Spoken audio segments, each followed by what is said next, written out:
Okay, good morning, everyone.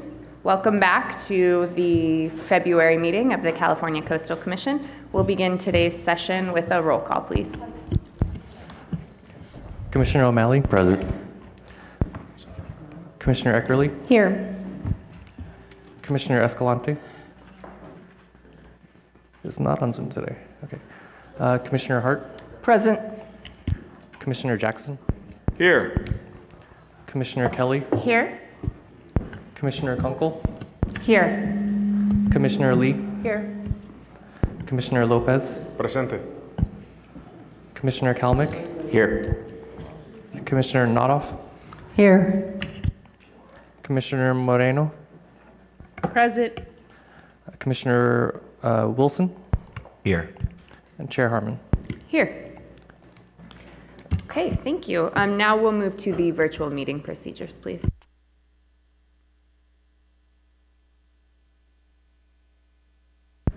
Good morning. This California Coastal Commission is occurring both in person and through Zoom. This meeting also is being webcast and can be viewed online at cal-span.org. If you have internet access and wish to watch or listen to the meeting only and not speak on an item, we recommend you use the CalSpan website. Those who wish to address the Commission today can do so in person, through the Zoom platform, or by phone. The speaker request form may be found on the Commission's webpage. Paper forms and a scannable QR code for paperless submittals are available on the Commission staff table just outside the meeting room. For those on Zoom, we have posted virtual hearing procedures on the Commission's agenda webpage, which is a guide on providing comments via Zoom or by phone. Members of the public speaking during general public comments may be given up to 2 minutes to speak at the discretion of the chair. Requests to speak during the general public comment period will not be accepted after 9 a.m. on each day of the meeting.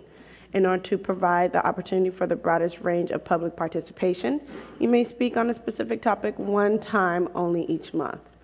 Those speaking on an agenda item that is not general public comments are typically allowed 2 to 3 minutes to speak at the discretion of the chair. We will accept a request to speak on a regular agenda item up until the chair opens the hearing on that particular item.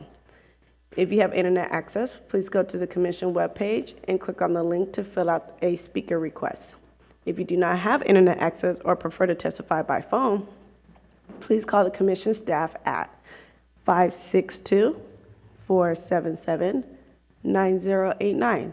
Again, that number is 562-477-9089.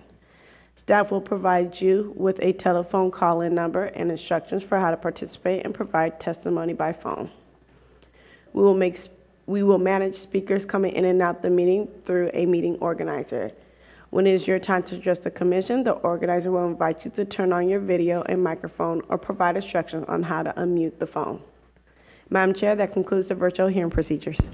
Thank you very much, Simone. Okay, now we'll go to agenda changes, please, Mr. Schwing. Thank you, Chair Harmon, and good morning to the Commission and to everybody who's joining us today. We did post the agenda changes sheet on Friday. It remains accurate except for one item that I'm going to add this morning. Starting with item 11A, that's the Newport Beach LCP amendment on their Housing Opportunity Overlay District, that's postponed. Item 12A, the Reyna appeal is postponed. Item 13A, that's applications 524-899, the Steblay application from San Clemente, that's moved to consent. Item 13B is application 525-283, that's postponed.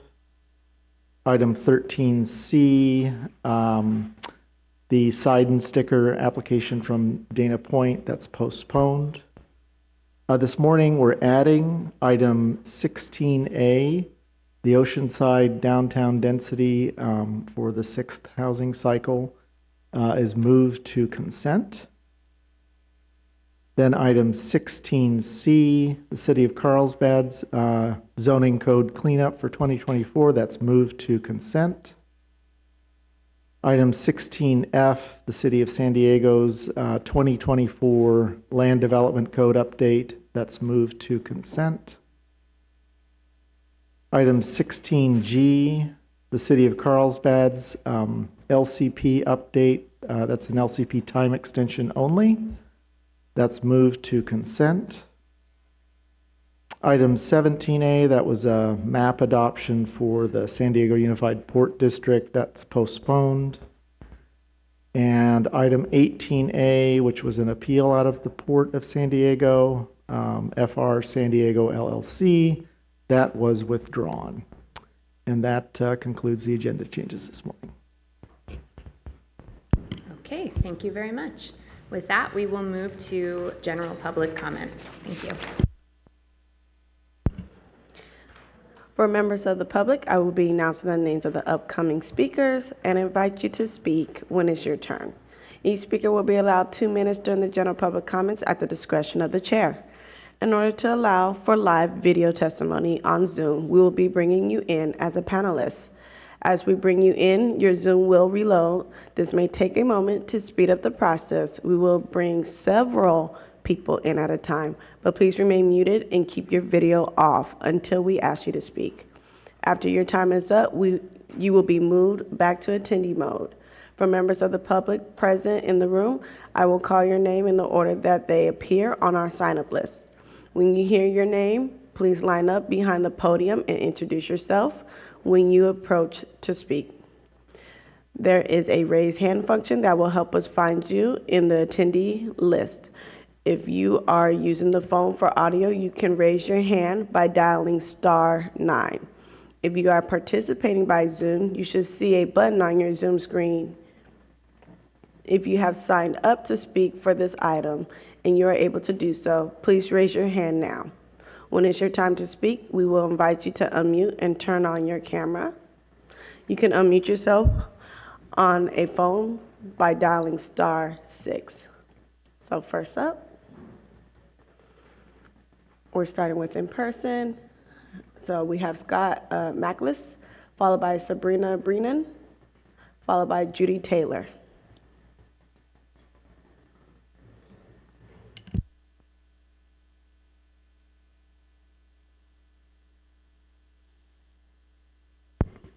Thank you. Good morning, Commissioners. My name is Scott McLeese. I'm here today to express my opposition to the proposed development at 501 Sandpoint Road in Carpinteria. I've been coming to Carpinteria and especially Sandpoint Road every year for the last 70+ years. This coastline is not abstract to me, it's personal, and I've watched it change. Recent king tides, defined as tides over 7 feet, gave us a clear preview of what the future holds. In November, December, and again in January, we saw significant coastal flooding and erosion.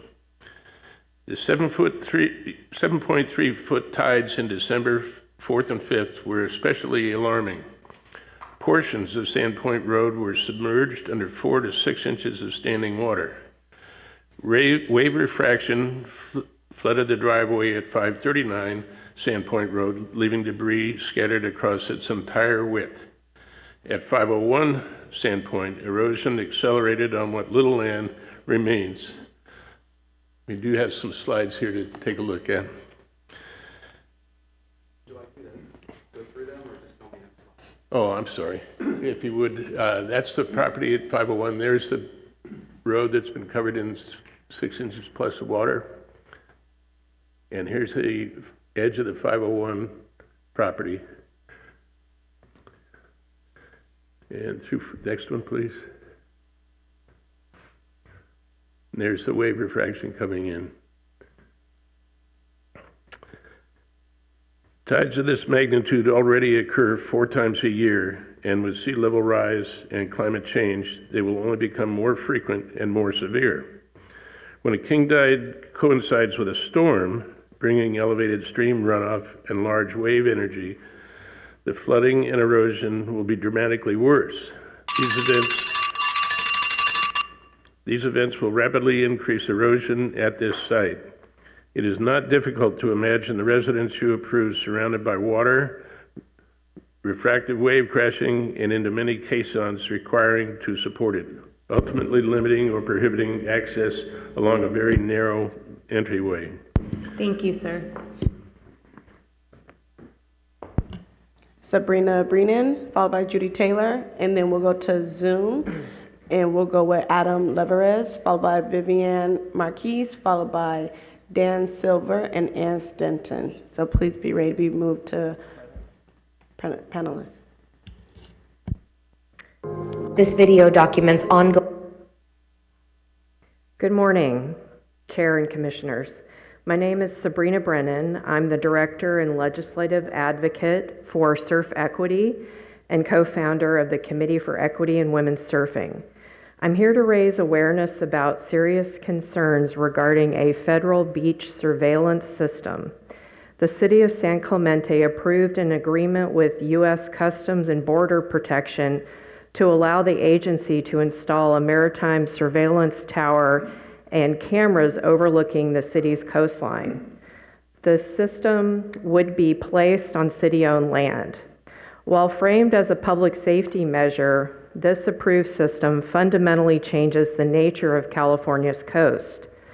It creates a climate of monitoring and suspicion, particularly for marginalized communities, and risks deterring people from accessing beaches. The full rationale behind the surveillance is not fully transparent, yet it's clear that publicly accessible beaches will be monitored and may deter equitable use. Since we sent a letter to coastal staff on January 26th, allied organizations, including Salted Roots, have communicated with us regarding concerns about the negative impact this surveillance will have on coastal access. This is a shared worry across communities who rely on these beaches for recreation, sport, and cultural events, including athletic competitions. I urge the Commission to request that staff review San Clemente's approved surveillance program to determine whether it's consistent with the Coastal Act's public access and environmental equity objectives. Public beaches should remain accessible, welcoming, and free from monitoring that may discourage or exclude anyone from enjoying them. Thank you for your attention.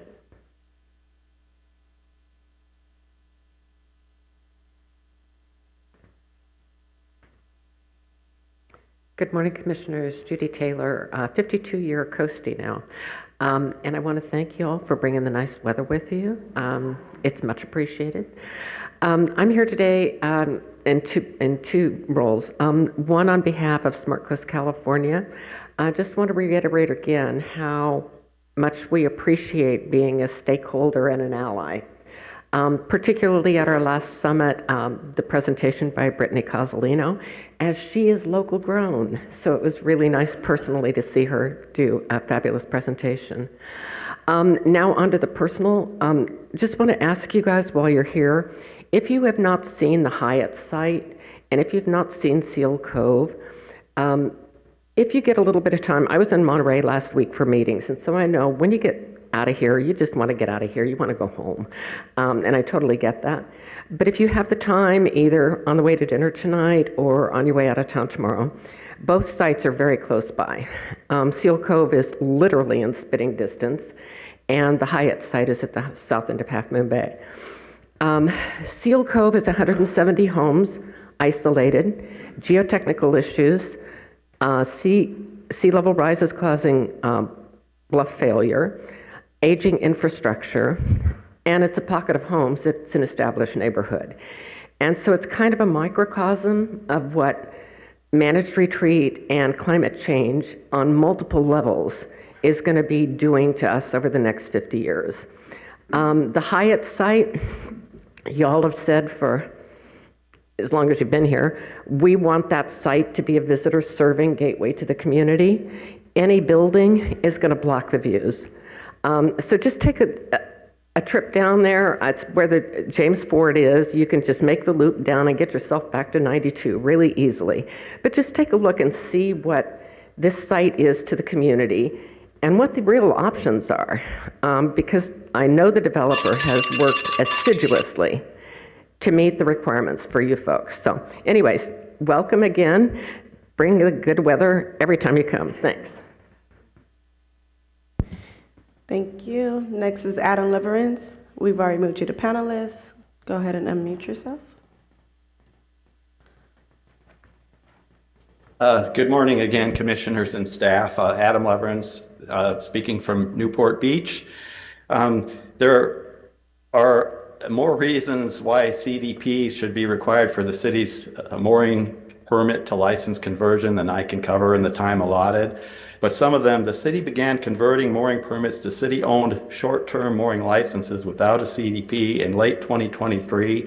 They started with 14 permits confiscations. They're now up to 17, and they intend to do all 1,200 mooring permits.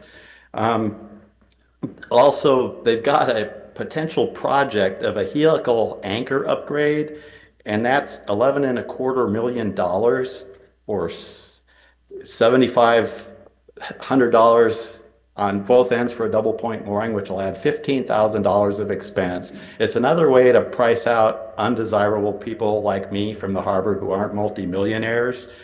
This is changing access. The city will tell you that this is to enhance access, but the costs over time are, even relatively short amounts of time, are severely compounded, which forces a lot of people, including me, out.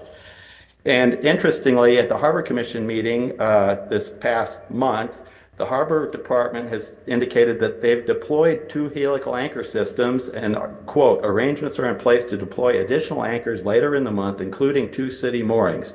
Public Resource Code 30106 defines development, and the city tries to sneak things in under the radar incrementally, a little bit at a time. They're removing mooring weights and substituting drilling into the bottom of the seafloor anchors without permission, without a permit, a little bit at a time, and then they try and con state level staff or deceive state level staff into rubber stamping it. I've seen this happen over and over again, and a CDP at least being looked at. The city should not be afraid of analysis of their plan. Thank you. Bye. Thank you. Vivian Marquise, if you are available, please use your hand function on Zoom. We don't see you at the moment. Next, we're going to go to Dan Silver, followed by Ann Stenton, followed by Hein Austin, followed by Chaley Hilkema, and George Hilkema. We'll be moving you guys to panelists, so please accept. Good morning, honorable commissioners. I'm Dan Silver with Endangered Habitats League. I'm also speaking on behalf of Orange County Coast Keeper. We would like to call your attention to the plight of the critically endangered Pacific pocket mouse on the Dana Point headlands. In 2003, my group worked with the city, your commission, and the developer to put in place the Headlands Reserve. However, the area of occupancy for the mouse has shrunk, and there are frightening fluctuations in population. The LCP requires the property owner and manager, Center for Natural Lands Management, to operate public access so that the mouse is protected. However, the city has blocked implementation of the LCP, including a plan that balances recreation with biological needs. Note that your agency's scientists, the U.S. Fish and Wildlife Service and the California Department of Fish and Wildlife all concur with CNLM on the access plan. Your commission's first corrective notice to the city was over 2 years ago. An immediate enforcement order is needed this March, as the breeding season is upon us in April and protections are urgent. Again, please agendize this protection order for March before it is a point of no return. Please move quickly on the enforcement order. Thank you again. Thank you. Ann Stenton, Hein Austin, Chaley Hilkema, and George Hilkema, and then Samantha McDonald. Good morning. Can you hear me okay? Yes, we hear you perfectly. Thank you. Good morning, Coastal Commissioners and staff. Before I begin my comments on the moorings in Newport, I just want to quickly congratulate this body of people for the work that's been done over the past 50 years to protect the coast and our access to it. I also want to recognize the hard work of enforcement staff and actions taken by commissioners yesterday regarding protection of critical wetlands and tribal lands in Humboldt County. Thank you. My name is Ann Stenton. I'm with the Newport Mooring Association, and I come before you today to urge the Commission to require a CDP for development of moorings in Newport Harbor. As a little background, in 2022, city officials attempted to raise shore mooring rates by 1,000% in Newport while leaving other tidelands user rates untouched. It seemed like an effort at the time to price certain people out of coastal access. Luckily, they didn't succeed that time, but in 2023, the city started another development plan that would also effectively push working class boaters out of the harbor. What came to light was a three-part series of policy changes, which would have serious implications for a subset of permit holders in the harbor, many of whom, like myself, don't and can't afford to live in the city and don't have a voice in local elections. The plan included, one, an attempt to push working class moorings closer together, which this commission correctly saw as unsafe and highly problematic for a number of reasons. Unfortunately, parts 2 and 3 of this plan are still very much in play and include an attempt to increase already competitive mooring rates 300 to 500%, which would price out, again, working class boaters, and attempts to take or confiscate mooring permits from members of the public while other tidelands users retain their permits and turn them into high-cost, limited access city-owned mooring licenses. Please help ensure that any development of the moorings undergo proper review with coastal development permit process of the Coastal Act and in principles of environmental justice are upheld. Thank you. Thank you. Hein Austin. Thank you. Please bring up my slide. Can you hear me okay? Yes, we hear you. Give them a minute for your slide. Thank you. Good morning, Commissioners. My name is Hein Austin, and I'm a liveaboard in Newport Harbor who advocates for due process. This slide shows state lands comparing moorings and docks in Newport. State land says that the city's decisions relating to the residential piers appear to be political in nature, lowering the pier rates and reducing the area over which they pay fees. On paper, Newport Beach says it supports coastal access, but under the banner of fair market value, the city repeatedly targets moorings, the only truly affordable coastal access left in the harbor. The city's solution to years of unequal treatment between docks and moorings wasn't equity. It was elimination via permit confiscation and extreme rate hikes. That's not equitable management. That's math with a sinister motive. The State Lands Commission recently released its report, as you are aware, on tidelands management in Newport Harbor, but has clearly stated that it does not set rates for the tidelands users. Setting rates falls squarely under the jurisdiction of this commission. Please require the city to go through the right steps for coastal development and require coastal development permits for any changes related to mooring management. Please don't allow the last sustainable, cost-effective form of coastal access to be sacrificed for the benefit of a few elite waterfront constituents and a handful of yacht clubs, where past and present city leaders hold equity yacht club memberships. Thank you for your commitment to equitable coastal access for all. Thank you so much. Thank you. Next is Shaylee Hilkema, George Hilkema, Samantha McDonald, Jennifer Creston, followed by Chris Bliss and Mary D. Thompson. Good morning, Commissioners. My husband George and I, like other mooring permit holders in Newport Harbor, have been subjected to discriminatory policies regulated by the City of Newport Beach. Recently, we were threatened with a double whammy and singled out to have our permit transferability revoked and our fees increased 300 to 500%, while thousands of other permitted boat owners who store their boats at private residential dock piers and private yacht clubs haven't been jeopardized. Instead, they will continue to enjoy preferred user status and the luxury of the city's financial favoritism. Though we all use the same public tidelands, the city unfairly burdens those of lesser means. For some, it will be even worse, as the city wants to revoke all liveaboard permits, which will cause many senior citizens and other members of our community to lose their harbor homes. From my perspective, the city is using strategic financial maneuvers to commodify the tidelands to force mooring permit holders out so it can further gentrify Newport Harbor.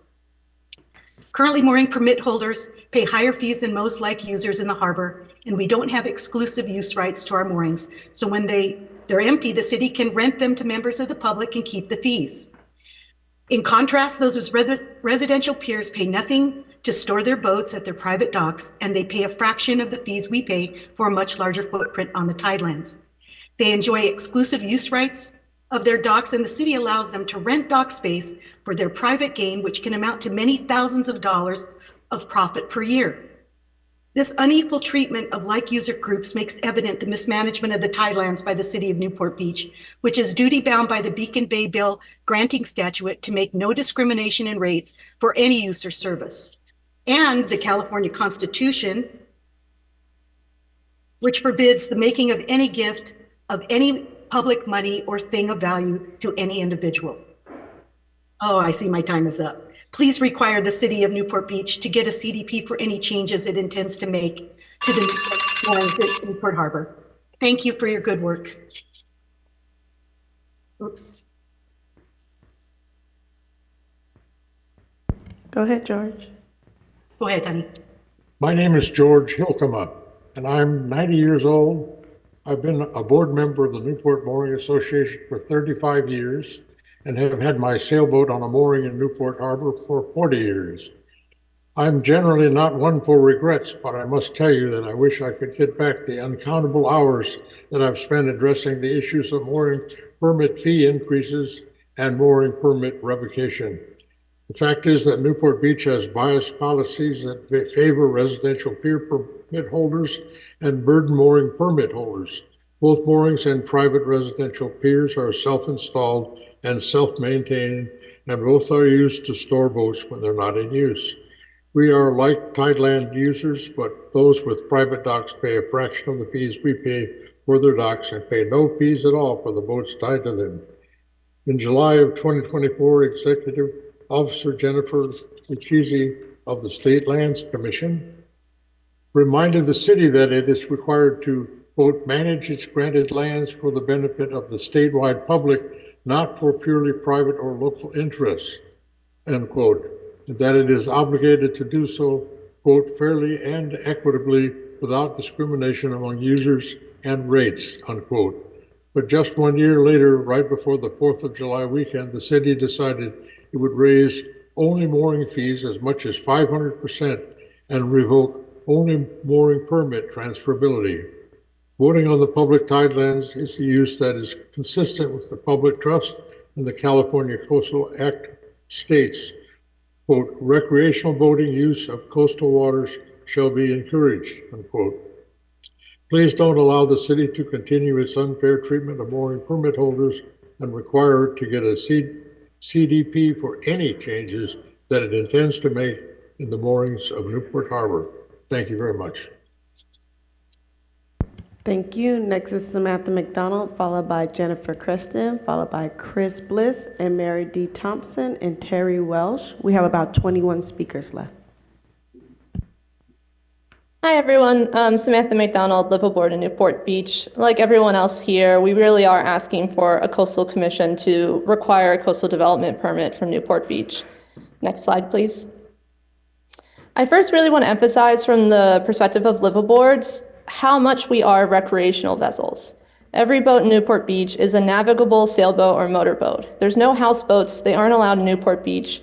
And we really use these as forms of living to be closer to recreation for things like kayaking and fishing and dinghy sailing and diving and cruising. Next slide, please. Liveaboards in Newport Beach are fishermen, they're delivery captains, they're boat mechanics and charter captains and harbor tour guides. Imagine trying to have these jobs and live in one of the wealthiest cities in California. I can guarantee you that most of us would not be able to live where we work.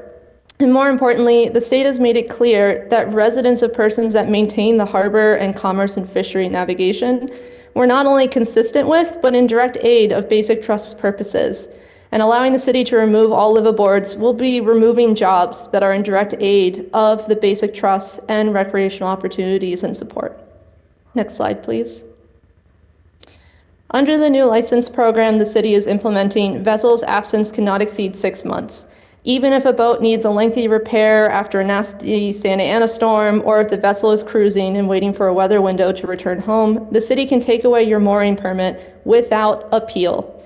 The harbor commissioner has said that he can give excuses and help people with this, but that's not written and coded into the rules and regulations, and it can be taken away from you. And our friends like Dale and Dawn, you can see pictured on the left, just sailed to French Polynesia and back last season with their daughter and crew. And their permit could just be taken away from them under a new city license program because they decided to fulfill a life dream. Next slide. The CCC also says that they prioritize and take seriously affordable housing, and I really want you to help protect us and protect our neighbors. This means so much to us, and please consider a CDP. Thank you. Thank you, Jennifer Creston, followed by Chris Bliss, Maridi Thompson. We're looking for you. Hopefully you might be iPhone. We'll find out later. Okay, I have a slide, please. My slide. Give them a minute, please. Oh, okay, sorry. Thank you. All right, let's go. Okay. There we go. Thank you very much. First of all, thank you very much for having me again. This picture, the slide before you, highlights what State Lands Commission Executive Officer Luke Casey called, quote, appalling rate inequity, end quote, in Newport Harbor. If you're lucky enough to be in a position to own a multi-million-dollar home on the bayfront, with some current listings on redfin.com ranging between $11 million and $59 million, you're lucky enough to have the lowest Tidelands permit rates in the harbor, and lucky enough to continue to transfer your Tidelands permit to others and profit from renting out the water space while paying pennies on the dollar into the Tidelands Fund. On the other end of the spectrum, mooring permit holders continue to pay significantly higher fees for much more difficult access. This has gone on for years. The inequity is poised to become far worse, though. Some would like you to believe that mooring rates must increase exponentially, and that suddenly the ability to transfer our permits to other members of the public trust must end, because we, quote, may, end quote, be profiting. Who's really profiting here? It looks much like the fire rings fiasco in 2012. When local authorities tried to use their power to better control who can access the coast in Newport Beach. Please uphold the Coastal Act. Please require the city to obtain a CDP for any future developments to the moorings so these issues can be properly reviewed with real input from the community. Thank you very much. Thank you. Next is Chris Bliss, followed by Maridi Thompson, followed by Terry Welsh, followed by Aziz Sheriff, and Peter Cass. Over one.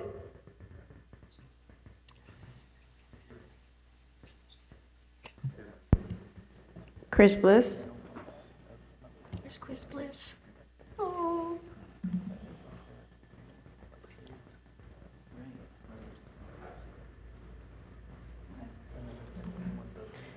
Chris Bliss, if you can unmute yourself. I see Yes, you good unmuted. Can you hear me? Yes, we can hear you. Yes. Yes. Good morning. Thank you for all you do. I did submit a video regarding the Newport moorings that I would like to play, please. Over 1,000 middle-class boaters rely on these moorings for affordable boating in Orange County. And these are the private piers owned by bayfront homeowners. Private pier owners have numerous amenities such as fresh water, electricity, walk-on, walk-off access, and equipment storage, making boating easy and convenient. The mooring users, on the other hand, have no such advantages. Even accessing your boat is inconvenient and challenging.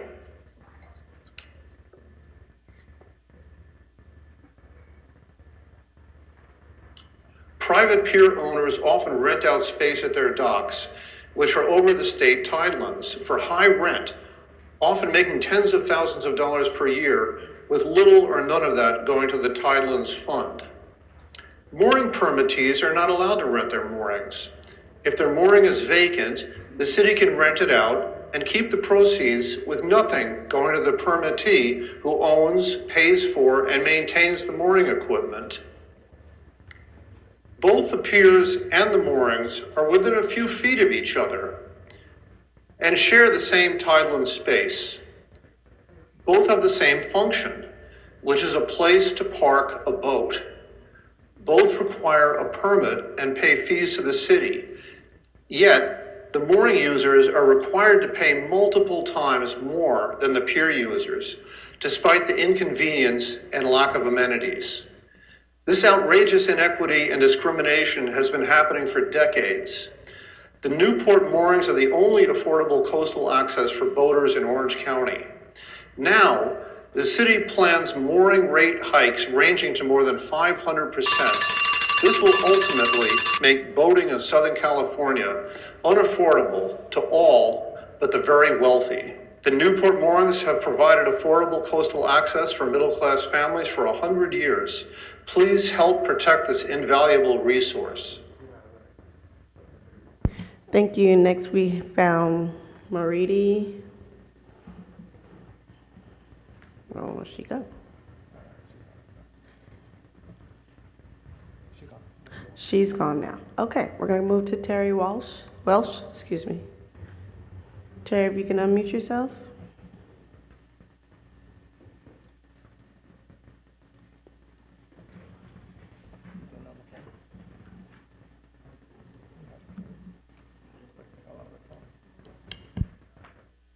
Terry, go ahead and unmute yourself. *6.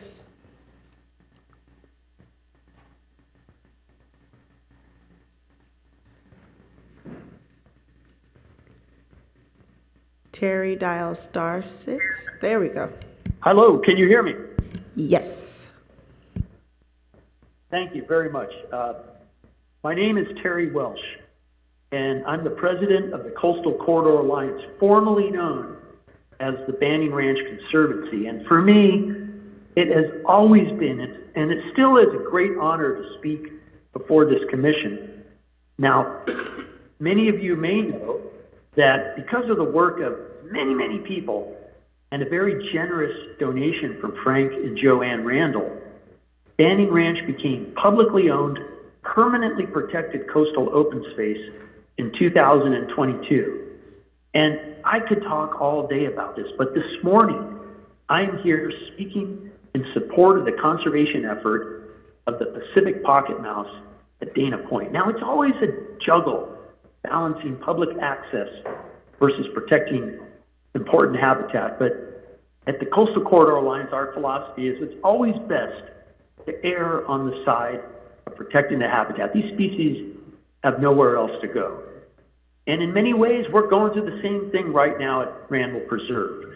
We're developing a resource management plan that prioritizes protecting gnatcatcher habitat, burrowing owl habitat, and vernal pool habitat. As we like to say, you don't want to see places like Dana Point or Randall Preserve loved to death. So, in conclusion, as a big fan and supporter of the Coastal Commission, I beg and plead with you to support the conservation effort for the Pacific pocket mouse at Dana Point, and please try to see that this is part of the March agenda. Thank you.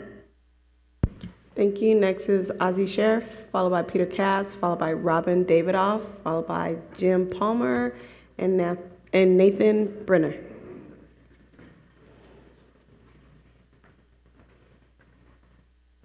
Good morning, Commissioners. Thank you so much for the opportunity. My name is Dr. Ozzie Sharif, Executive Director of Wildlife Jewels. Since my last testimony, our Eyes Engage Your Eyes for Sea Life program team has continued monitoring at La Jolla Cove beyond the 450 plus hours previously reported. We are still documenting repeated violations, including dogs in closed areas, people approaching sea lions, nighttime disturbances, and increasing debris.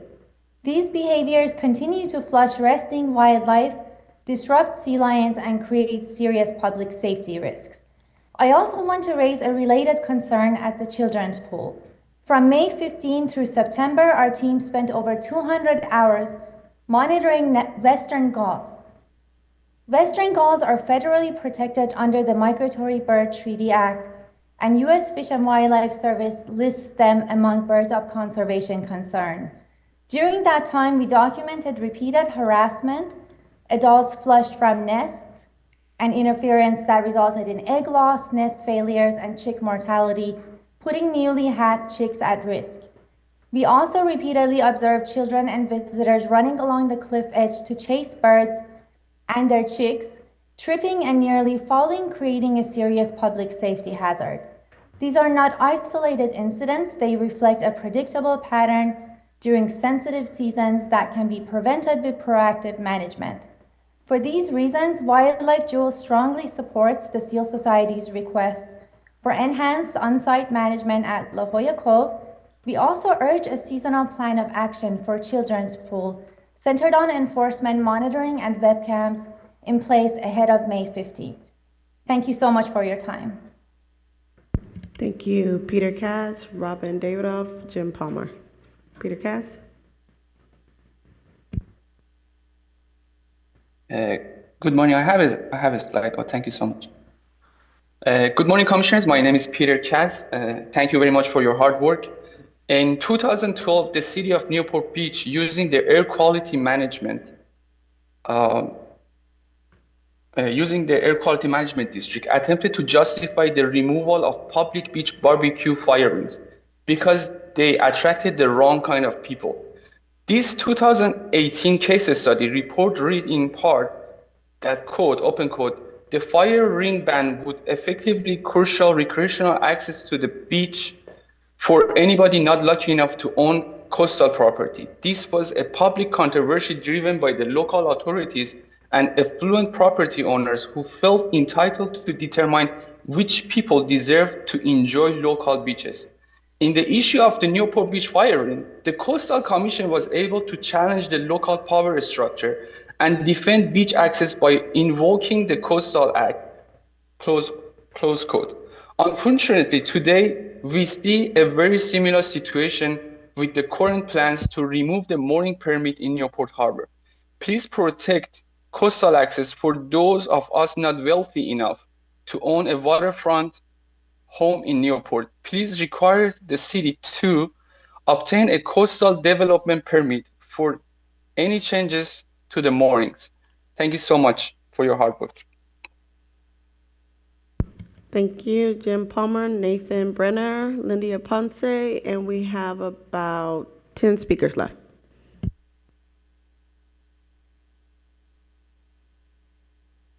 Jim Palmer, you could unmute yourself. Can you hear me now? Yes, we hear you. And I do have a slide to pull up, if you could please, under Palmer, NB moorings. There it is, thank you. Good morning, and thank you for what you do. I'm Jim Palmer, a mooring permit holder in Newport Beach, but not a city resident. Like 60% of mooring permit holders, I cannot vote locally or rely upon this commission to protect our interest. Respectfully ask for your help and that you require a CDP from the material changes to Tidelands access and management resulting from the city's mooring to permit license conversion program. A mooring permit, which you know is like a triple net lease where the permittee pays rent and bears all the development and maintenance cost. A mooring license is like a build-to-suit lease where the licensee pays rent, but the landlord, in this case the city, bears development and maintenance cost. This is the material change to the management to the harbor. After over 100 years of permits, the city recently changed 18 permits to licenses without a CDP and passed an ordinance to phase another 1,000 publicly available mooring permits to licenses also without a CDP. State Lands Commission gives a lot of latitude to how the city manages tidelands. In October of 24, then Executive Officer Lou Casey called the situation, quote unquote, appalling. State Lands in December of 2025 report highlights that the city may not be compliant with the granting statute and their tidelands decisions appear to be political in nature. Yet it is puzzling and contrary to the evidence that State Lands decided that the city politics are somehow not relevant to mooring permits. If I could, I got a few minutes left here, jump to the slide. I need to jump to the section B here about the asymmetrical tideland fund contributions. There's talk about 1,200 moorings in the harbor. Well, there's actually about 900 moorings affected here because 205 of those are either yacht club moorings or they're homeowner association moorings exempt from the city's actions.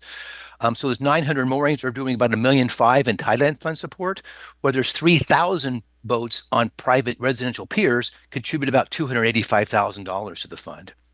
We already talked about precedent for the fire rings. We talked about precedent for the mooring refrigeration that the city does actions to restrict access. And just one comment here is the role of transferability is a hot topic. Yes, it's a hot topic. Yes, it's political, but there are also valid reasons to keep it. Thank you very much for your attention to this. And please ask for a CDP for the permit to license conversion. Thank you so much. Thank you. Next is Nathan Brenner, followed by Lydia Ponce and Nancy Barron and Gary Walsh. Please, guys, if I ask to move you to panelists, please don't decline. We want to hear your opinions. Good morning, Commissioners. My name is Nathan Brenner with the Sierra Club Seal Society. I'd like to show a video of the present conditions at the La Jolla Cove, followed by a presentation later by Robin Davidoff. If you could please start the video. This video documents ongoing Marine Mammal Protection Act violations at La Jolla Cove throughout January 2026. Despite repeated public comment, there has been little to no meaningful improvement. People harass sea lions at close range, block their access to the water, and prevent normal entry and egress from haul-out areas. These actions cause chronic stress to the animals and create serious public safety risks, including aggressive interactions and potential injuries. What you are seeing here is not isolated behavior. It is consistent, predictable, and entirely preventable. This situation will be dramatically magnified in the coming months. Summer brings a double impact: exponentially increased tourism and pupping season. Sea lion pups are born at the cove, and their survival depends on uninterrupted access to their mothers, who will abandon them, leading to their deaths. At the cove, approximately 78% of pups born here die from what we believe to be human-related stressors. Because just around the corner at the closed rookery where people are excluded, pup mortality is closer to 10%, which is the normal range. The difference is not environmental, it is management. This level of pup mortality is not acceptable, and it is not inevitable. We are asking for 0 pup deaths in 2026. That goal is achievable, but the window is closing. We have 87 days to implement meaningful protections before the peak of pupping and summer crowds. Without immediate, consistent enforcement, education, and physical management measures, the violations documented will continue and the consequences will repeat. However, here's the good news. This is what it looks like when volunteer docents are present, but our role is not crowd control, it's education. And on the rare occasion that rangers come to the sand, it is so effective. We need more of this. This is a solvable problem, but it requires action now. This is not acceptable. This is what it leads to. This is an emaciated pup who is harassed off the stairs, preventing a rescue. We have 87 days. Commissioners, we need rangers on the beach at La Jolla Cove. Thank you for your time and consideration. Thank you. Next, Lydia Ponce, Nancy Barron, Gary Walsh, Michael Brandon. Lydia Ponce. Good morning, relatives. Thank you. Good morning, relatives. It's Lydia Ponce from Venice. I just came out of a LA Park and Rec meeting to provide testimony to the problem we're having. And this is my update. We need support at Oakwood Park to make it a people park only, because people are taking advantage of it. We've had children bitten, children knocked down, broken arms, food snatched out of their hands. And recently a child was bitten, and the owner of the dog, off leash, because that's the problem, is off leash. They're not abiding by the law, said, get over it to the family as the child's bleeding. No assistance, no nothing. Well, within this Venice area, a 94-year-old elder, Mrs. Lodge, was knocked down by a dog off leash, and it's prevalent. It's just people think that they're above the law, and the elder was knocked down and broke her hip, and she survived her surgery, but she has a big knot on her head, and I haven't heard a medical update. So we have the perfect brew of racist, classist people intending on throwing out their taxes that they pay, and everybody pays taxes. And it's become such an environmental justice access issue that there is a dog park about 4.5, 5 blocks, if you count them, west from the very park that I'm speaking of.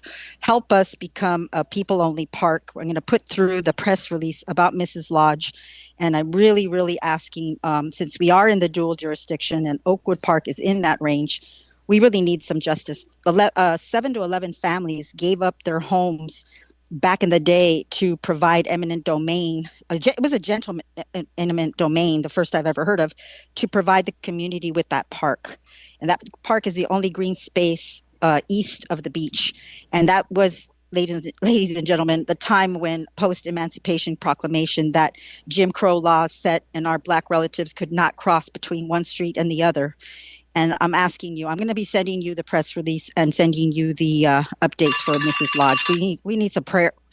We need some prayers for this elder. Thank you. Thank you. Nancy Barron, Gary Walsh, Michael Brandon. Nancy Good morning. Barron. Can you hear me? Yes. Oh, thank you. Okay. Good morning, Commissioners. My name is Nancy Barron. I'm a resident of the Carpinteria Valley, a biologist, senior fellow at ANSYS, and I do eBird counts for UCSB's Carpinteria Salt Marsh Reserve.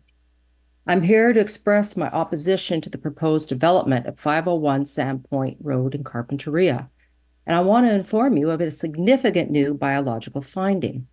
Next slide.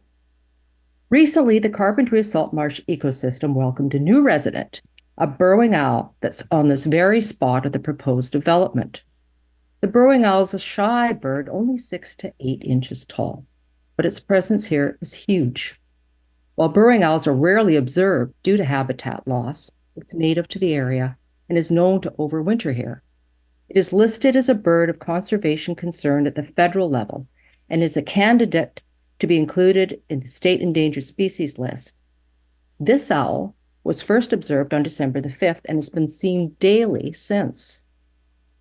In fact, this is the only burrowing owl observed in Santa Barbara County this year. Next slide, please.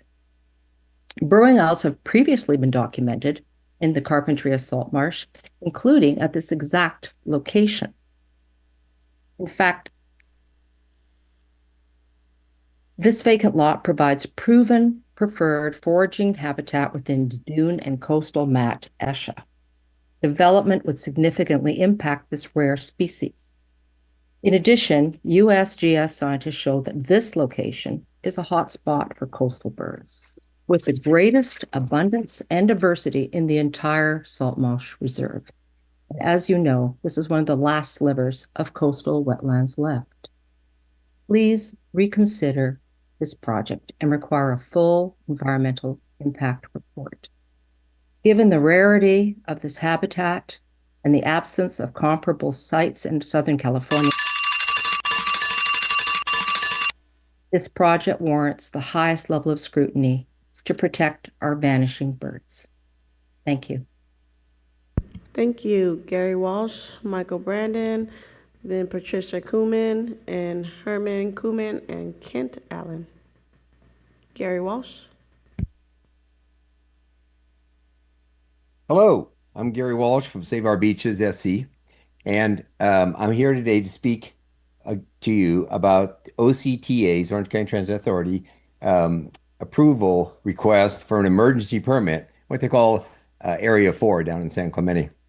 We've spoken before about this, but first I'm going to tell you a little story, a mechanical story, and then I'm going to tie it in with that. I had my headlights on my older car were not generating enough light. I could barely see out of them. So I took it to mechanic. The mechanic said, hey, we need to replace your alternator. We'll put in new spark plugs and we'll replace those headlights. But then in between, I thought, well, that's a lot. It's over $1,200. I went to call a friend and he said, hey, try this guy. Guy came out, polished out the headlights. They worked fine for $75.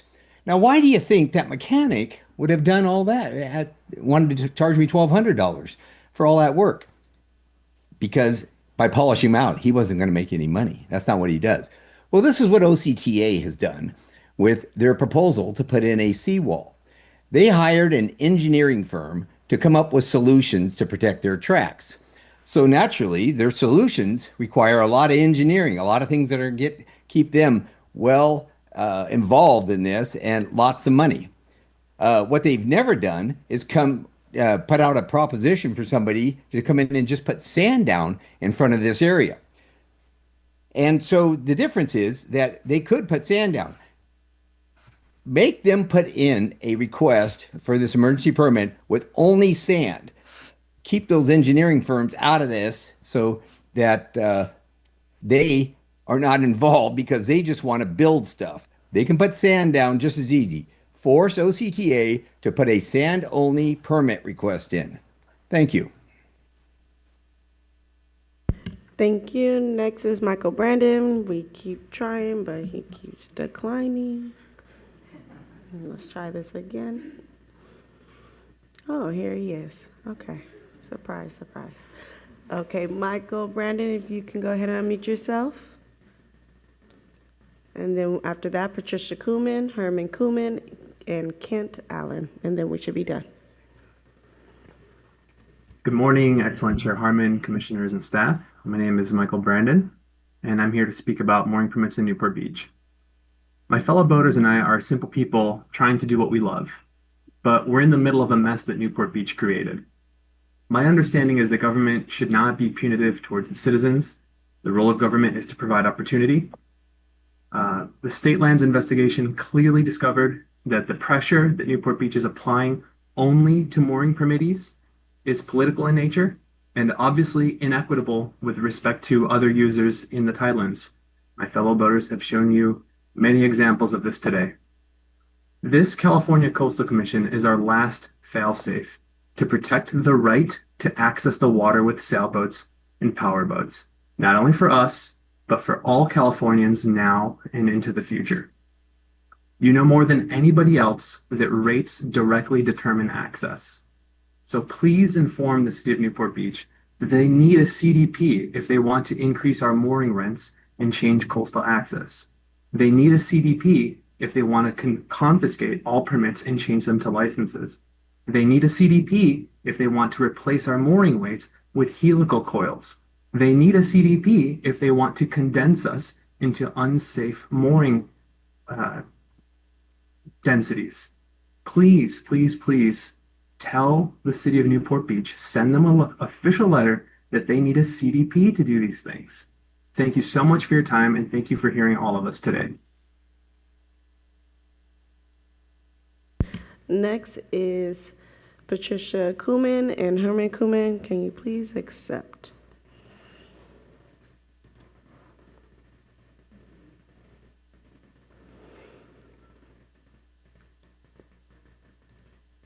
And this is why we say in the general public comment procedures that we ask for you guys to accept ahead of time so we don't have to wait. Okay, we'll go with Kent Allen. Kent Allen, go ahead and unmute yourself. I believe I did. Can you hear me? Yes. Okay, good morning, commissioners. My name is Kent Allen. I'm a proud 40-year resident of Hermosa Beach, where I served 12 years on the Planning Commission.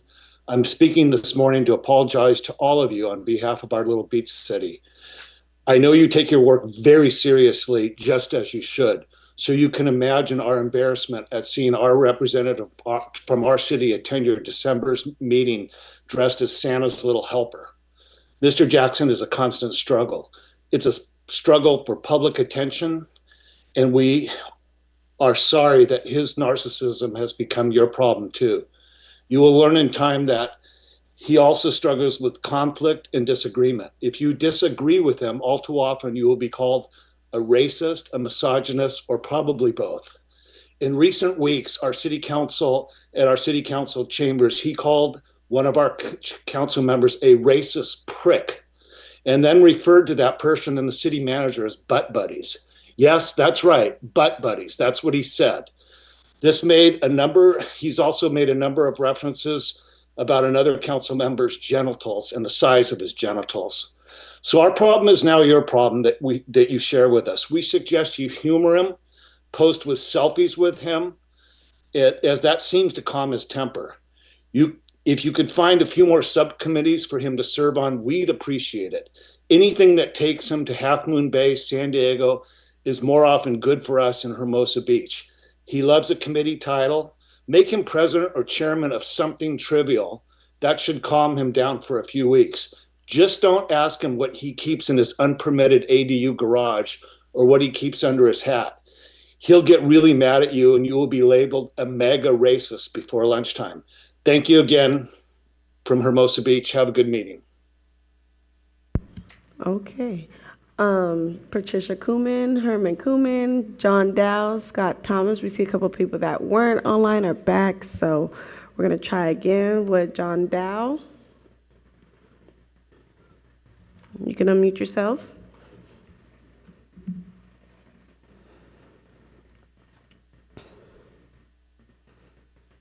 John Dow. Hello, can you hear me? Whoa, okay, yes. Okay. Good morning, Commissioners. I'm John Dow with Save Our Beaches. This slide is South San Clemente. Years of emergency riprap dumped by Orange County Transit Authority has produced total beach loss and the elimination of the public trail between two state parks. Next slide. And the same outcome exists in North San Clemente. Next slide. From North Beach to Cottons, 80% of this 3-mile coastline is already armored or planned to be armored by OCTA. The next target in OCTA's crosshairs is San Clemente State Beach, one of the most popular state parks in the state. Next slide. OCTA is proposing a seawall extending up to 60 feet seaward into the tidal zone for nearly the entire length of State Beach. Seawalls are even more erosive than riprap, and once built, the beach will not come back. Next slide. This slide shows the footprint, though it's not evident there, of the seawall. If approved, it would result in permanent, irreversible loss of state public beach trust. Next slide. There it is. Next slide. And here's the irony. What protects the beach also protects the rail line. Recent shutdowns were caused by bluff saturation and internal collapse, not waves. Hard armoring does nothing to stop subsurface water. OCTA's own filings show that past rock projects failed to prevent track movement and required repeated additions. Hard structures don't solve the problem, they make it worse. Next slide. There is a better path. For over a century, Wide Sandy Beach naturally protected this rail line. A Sand First strategy supports the City Army Corps 50-year project, SANDAG's regional program, and other ongoing sediment management efforts, all of which hard armoring would undermine. And with over $300 million already secured, OCTA has the resources to restore the beach and meet its near-term rail stability needs. I'm asking the Coastal Commission to deny any hard structure for Area 4 and require OCTA to pursue a Sand First solution to protect both the rail line and the public beach. Thank you. Thank you. Next is Scott Thomas, and if Patricia Kuhlman or Herman Kuhlman would like to accept, that'd be great. Scott Thomas. Good morning, Commissioners. My name is Scott Thomas. I'm the Vice President of Scene Stage Audubon Society. We've been working to protect the resources at Dana Point Headlands for over 30 years. To keep time short, I'll reiterate what Dan Silver and Terry Wells said about the Pacific pocket mouse, except to really reemphasize that that is one of the most critically endangered species on the coast, if not the most endangered, with populations in the low hundreds, only existing in 3 places about 15 miles apart, and 2 of those locations are on Camp Pendleton military base where they face their own threats consistently. We worked hard to get protections for access on reserve at Dana Point Headlands. They really are, what's in the LCP is the minimal that's needed to potentially protect that mouse. We really hope that you'll get this on the agenda next month in March. As people pointed out previously, the Coastal Commission sent a request to the city in 2023 asking for clarification and a resolution. As far as we know, there's been no answer, and the city continues to not comply with the LCP. In addition, I just want to point out that that property also holds another endangered species, California gnatcatcher, a very remote population, small population that benefits from the same protections that should be occurring in the LCP. So again, thank you, and we hope to see it in March on the agenda. And one last note, thank you very much for 50 years of protecting the coast. Audubon appreciates it very much. Thank you. Thank you. Last is Pat Coleman. You can unmute yourself.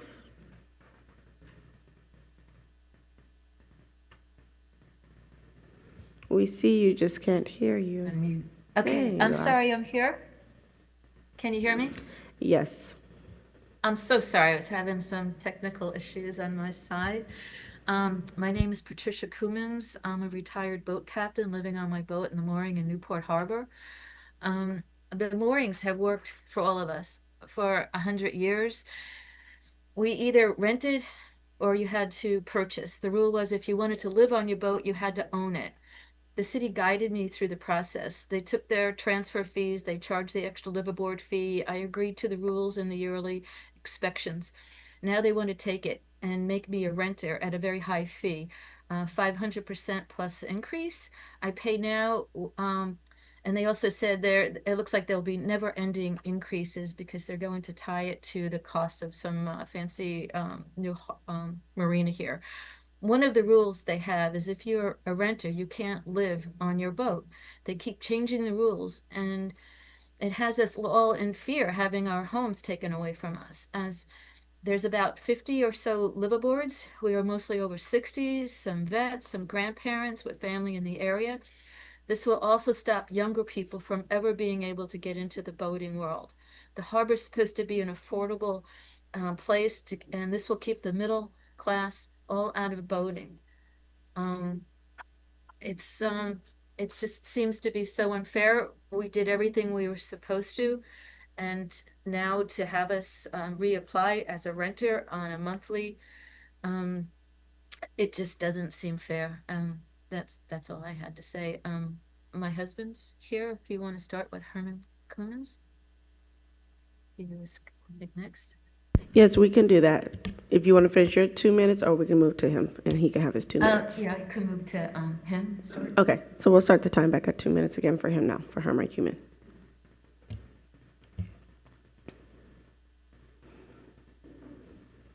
The floor is yours, Mr. Kumin. Thank you. Good morning. My name's Herman Kumans, a boater most of my life, even having sailed to Australia. We are now retired blue-collar workers living in the harbor. We budgeted with reasonable, and I highlight reasonable cost increases when we bought our boat. We live on a 47 beautiful power boat, very comfortable for living aboard. It's our choice to do this, but these increases are extremely disruptive to our budget. When it was first announced, I wondered as I sat here drinking coffee what the homeowners along the shore pay. And when I found out, I was shocked. It's nearly 10 to 1 in their favor over us.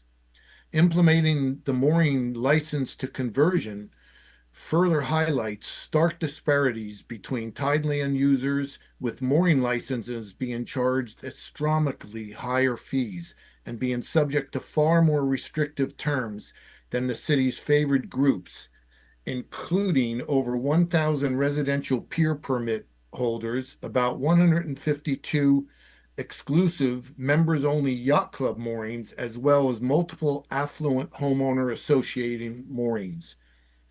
We're all the working class on the moorings, pretty much. But when teachers, and I have the highest respect for teachers, can't buy an older boat and have a place affordable to park it, that's a big problem, I think, in society. We're the bleacher seats of Chicago's stadium, or maybe even the sit on the hill outside the stadium to watch the ball game. Why we should pay more than the box seats is beyond reason. Thank you for your time.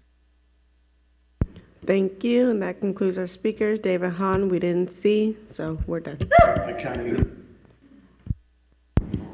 Okay. Thank you very much. I really appreciate it. And I do feel compelled to make just a quick statement here. The vast, vast majority of public commenters we have at this body are incredibly informative. They bring important information to us, and we're so grateful for their testimony. But personal attacks, communication that is not rooted in the Coastal Act within our purview has no place here. And those kinds of comments won't be tolerated moving forward. I want to apologize to the public and to my colleagues for not catching that earlier, and just urge us to continue to move forward in the spirit of respect and love for our coast that we have always worked in. It's one of the incredible hallmarks of being part of the Coastal Commission and seeing the real partnership that we have with the public and one another. So I encourage us to continue to move forward in that spirit. With that said, I will turn to my colleagues to see if there are any comments or questions. Commissioner Lopez. Yeah, I want to speak to the question of the cameras that were being installed and the San Diego area. I'd love to learn more about that and see if there's any jurisdiction that we have. Have we already looked at that, or is that something we can get additional information on? Thanks for the question, Commissioner Lopez. We have been researching this issue as soon as we became aware of it, and appreciate the public, members of the public who pointed it out to us. We are still looking into it. It does appear from our initial research that the lease that was provided by the cities outside of the coastal zone. So that's, we are still researching, and don't yet have a conclusion as to whether there's anything that we can weigh in on. Thank you. And then on the moorings, I know we hear it often. Just curious if we have any status update on that. I know we frequently hear about and ask for updates, so would love one now if there is one. Thank you, Commissioner Lopez. So, what we're in here is a bit of a process. The issues that have been raised pretty much every month in front of this commission having to do with the moorings, when those were raised with the city and the State Lands Commission embarked on a review of the city's processes. And that took some time. It just concluded the end of last year, and State Lands adopted basically a report with some concerns and recommendations that they've delivered to the city. So at this point, what's going on is that the city and State Lands, they're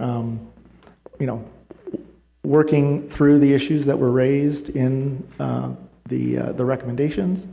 And of course, we're also remaining engaged with both the city and State Lands on these issues. But that's going to take some time, and we don't have an actual formal proposal in front of us. So that's what we're sort of working towards at this point. Much appreciated. Thank you. Thank you, Madam Chair. Thank you. Commissioner O'Malley. Thank you, Chair. Just briefly, I was maybe wondering if we can get a little bit of update on the Dana Point Pacific Pocket Mouse and the letter we sent and some of the issues that were raised. Please, thanks.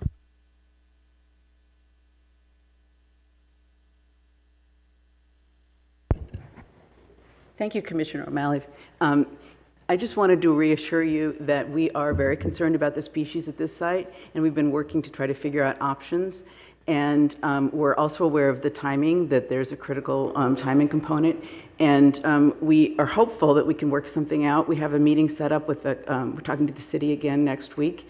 And we realize that there's a balance between protecting the resources and public access here, but we believe that we need to be consistent with the LCP, which has specific provisions to protect the resources and habitat here. And these animals are very rare and only found here, only found in 3 spots, and it's a great concern to us. Thank you, Ms. Keiki. Thanks, Chair. Commissioner Wilson. Thanks. I want to also reiterate the question around the potential nexus between the surveillance systems and the Coastal Act. I mean, I know you guys are talking about it or it was brought up by a specific incident, but I think there's a bigger question there. And this was in regards to San Clemente, I think. But in Humboldt County, where I'm a supervisor, our sheriff's department has installed the flock system in several locations. I think there might even be in the coastal zone, but it's that's an automatic license plate reader system, and we're even currently dealing with a situation on Scenic Drive, which is of course by Trinidad, where a private resident has installed a flock camera, and we're dealing with it because it appears to be on county property, and so there's an issue around that, and so there's some concern from neighbors, just in the people who live there, but then also people who are visiting. So I want to also associate that with a recent announcement that Ring cameras are now associated with, they have come to an agreement with flock cameras, and there's concerns around data sharing arrangements, including potential connections with ICE and other agencies. And so what I'm getting at is I don't know where we jump in or jump off in relation to the Coastal Act and what we're seeing. So I just want to recognize that there's a debate between the potential public safety benefits and the significant concerns about an expansion of a surveillance state. Again, in conjunction with or in association with access to the coast and how we perceive that. It's not clear to me. I don't know what the answer is to that, but I'm hoping that staff will have some internal discussions about that, because what I'm getting at is we're just gonna see more of this. So anyway, I just appreciate you guys starting down that road. Thanks. Thanks, Commissioner Wilson. And just to note, this is actually, it's not a new issue. It is something that the commission has grappled with in the past. It's looking different, as you pointed out. It's evolving. So as we are having internal conversations, and we'll continue to do so and understand what under the Coastal Act is our purview in various cases. So thank you for the comments. Okay, thank you very much. With that, we will move on. Thank you. Thank you, Chair Harmon. So that does take us to item 5A, the administrative calendar for all districts and units on the agenda today. There's one project from Newport Beach. Conditions are acceptable to the applicants. We're not aware of any opposition on that item. And on this, we're looking for whether 4 or more commissioners object to the issuance of the permit. Thank you. Any ex partes? Any public comment? Thank you. Do 4 or more commissioners object to the issuance of the permit? Seeing no objections, so approved. On to the consent calendar, please. Thank you. So item 6 is the consent calendar for all units and districts on the agenda. Both items are from Orange County. We weren't aware of any controversy on these items leading up to the hearing today. I understand there is somebody signed up in opposition to one of the items, but it's our understanding the issues aren't Coastal Act centered, but so we are continuing to recommend both items be approved on the consent calendar today.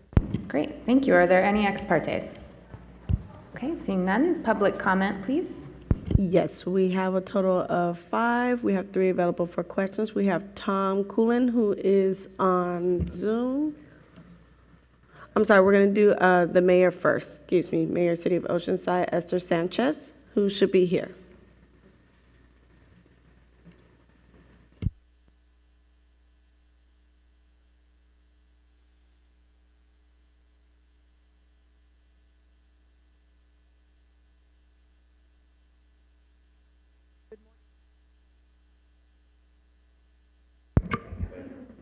Good morning, Madam Chair. That's better. And honorable commissioners and staff. I'm here to answer questions. I understand that we have one item, 16A, on consent. So if you have no objections, we are very supportive of staff's recommendation. And we do have our city manager here as well as our director for development services. Thank you. Thank you. And then we have on Zoom Tom Cullen.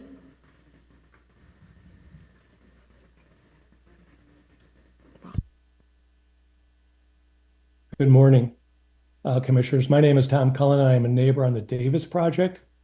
I respectfully request that this item be removed from the consent calendar for the following reasons.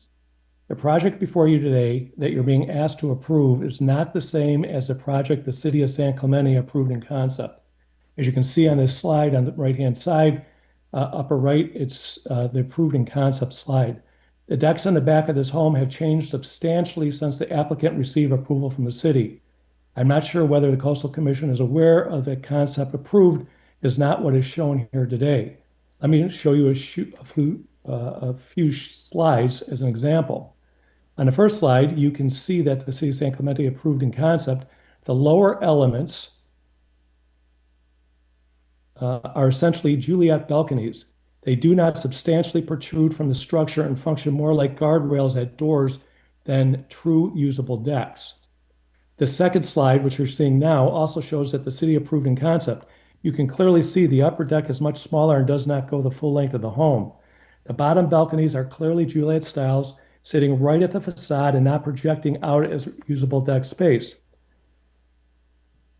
Slides 3 and 4, now on slide 3, you can see that what's in front of the Coastal Commission today, Those Juliet balconies from the city's concept approval have been transformed in almost 10-foot deep cantilever decks. The upper deck also extends much further along the rear facade, running nearly the full length of the home instead of stopping like the city approved. This is very different building envelope and deck program than what is represented to the city and to the neighbors approved in concept. Also, if you go to slide 5, finally, the applicant's string line analysis, next slide, please, uses an adjoining deck as the endpoint to claim neighborhood consistency. The deck is unpermitted and non-conforming. Under the Commission's own enforcement policy, unpermitted development should be removed or brought into compliance, not used as a precedent to justify expanding new decks. Using an illegal deck to establish Thank you, string lines sir. effectively rewards code violations. That completes our public comments. Great, thank you, thank you very much. I'll return to staff if you have any comments. Thank you, Madam Chair. As far as the proposal that is in front of us and that has been evaluated in the staff report, there are certain requirements in terms of setbacks from the canyon, and the project fully conforms with those setback requirements in terms of the living space and the decks. So that's generally our main concern with projects in San Clemente along the canyons, and they are in conformance with those requirements. Okay, thank you very much. So I will return to the commission for comments, questions, or a motion. Does the city have any response to the difference between the setbacks and the balconies? Because seems to me that is a material difference, a Juliet balcony versus these big decks.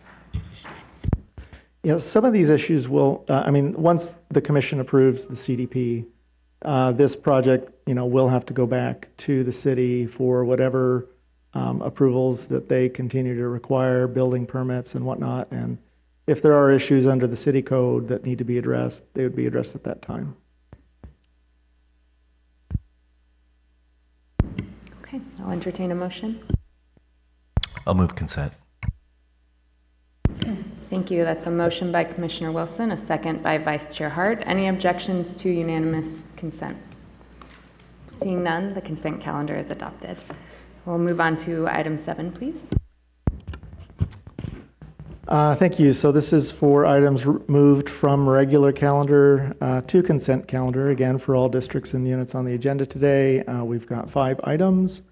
Starting with item 13A, application 524-8999, the Steblay application in San Clemente.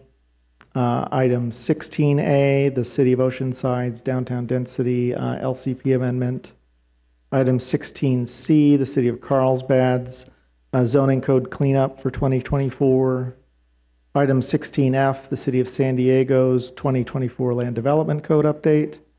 And item 16G, the City of Carlsbad's LCP update time extension, just the time extension, not the full item. We're not aware of any opposition on these items, and we're recommending these matters get moved to consent and approved per the staff recommendations. Great, thank you. Any ex partes? Seeing none. Any public comments? Yes, we have Jonathan Borrego. He should be here for item 16A. And then we were looking for Eric Joyce, but we don't see them on Zoom right now. And then the rest are available for questions. Greetings, Jonathan Borrego, City Manager for the City of Oceanside. My understanding is since this has been moved to consent, I really don't have any comments to offer at this time, but certainly available to answer any questions. So thank you very much. Thank you, sir. So that'll conclude it because we don't see Eric Joyce, who's supposed to be on Zoom. Okay, great, thank you. Then I will return to the commission for comments, questions, or a motion. I'll move that we approve items moved to consent. Motion by Commissioner Wilson, a second by Vice Chair Hart. Any objections to unanimous approval? Seeing none, so adopted. Thank you, and I'm going to suggest we move through item 8 before we take a brief break, if that works for you, Mr. Teufel. Sounds great. Thank you.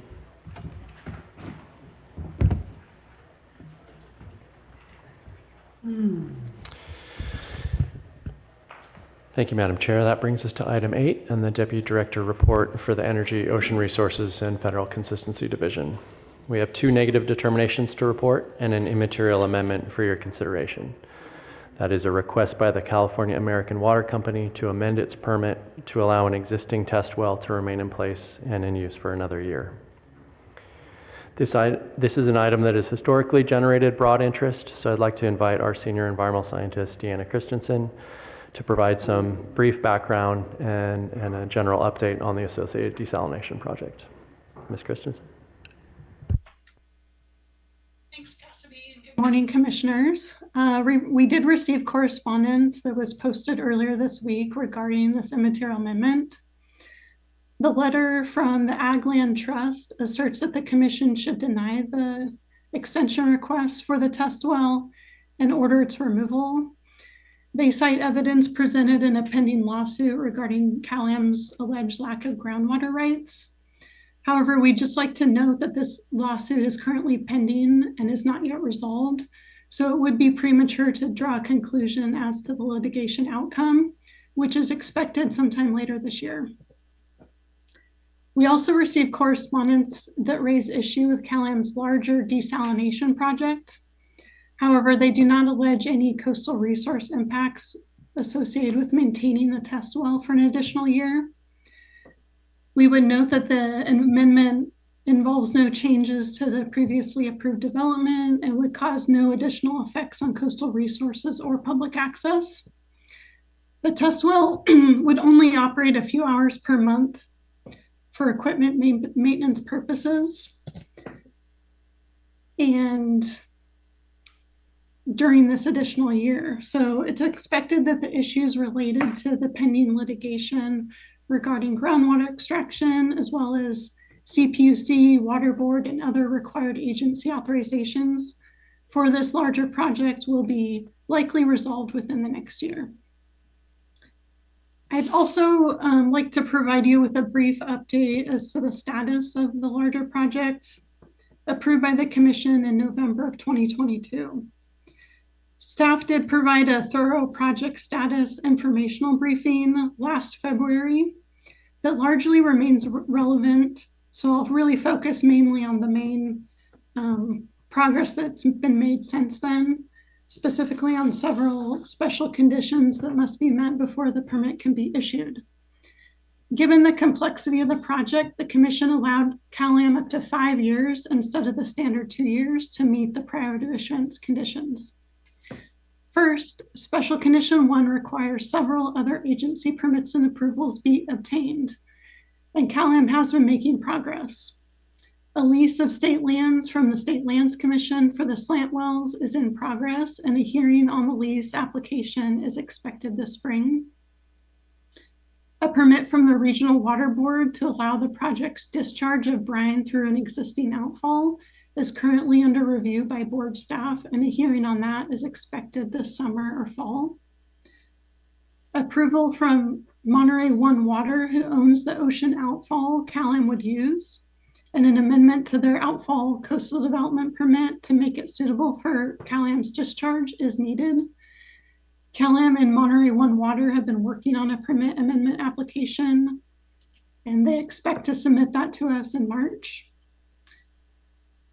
And last August, the Public Utilities Commission issued a decision on water supply and demand estimates for the project and found that there is projected demand for additional water for the desal project that would be provided by the desal project. And other parties in that proceeding have requested a rehearing of that decision. However, the CPUC has not yet acted on that rehearing request. Special Condition 1 also requires resolution of the groundwater related issue that is a subject of the pending lawsuit I previously mentioned.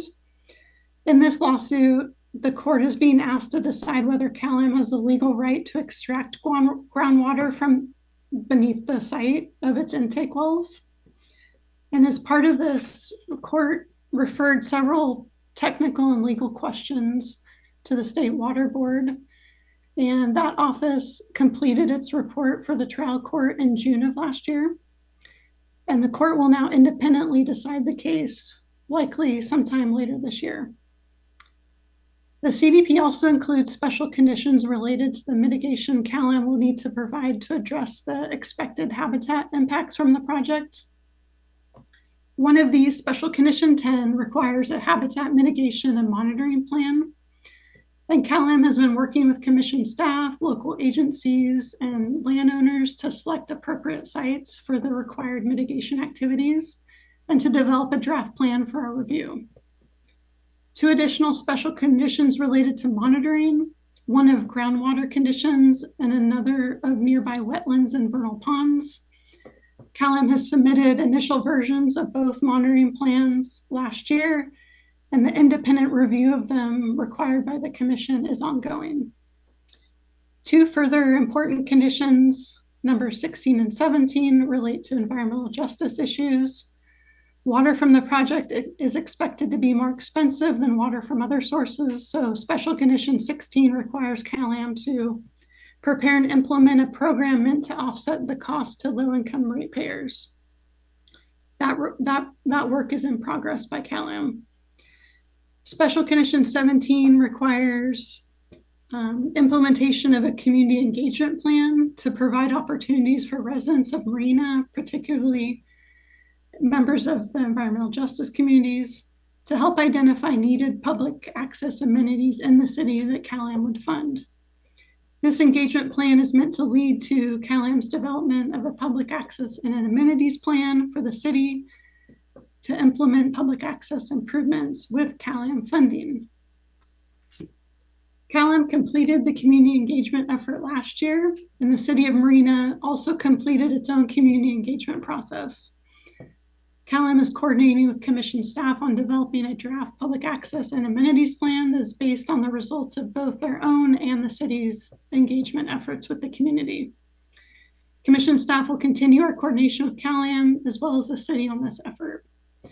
So in closing, progress continues to be made by CalAm towards satisfaction of the prior to issuance special conditions of the permit. And yeah, I'm available to answer questions or provide more detail as well. So thank you. Thank you, Deanna.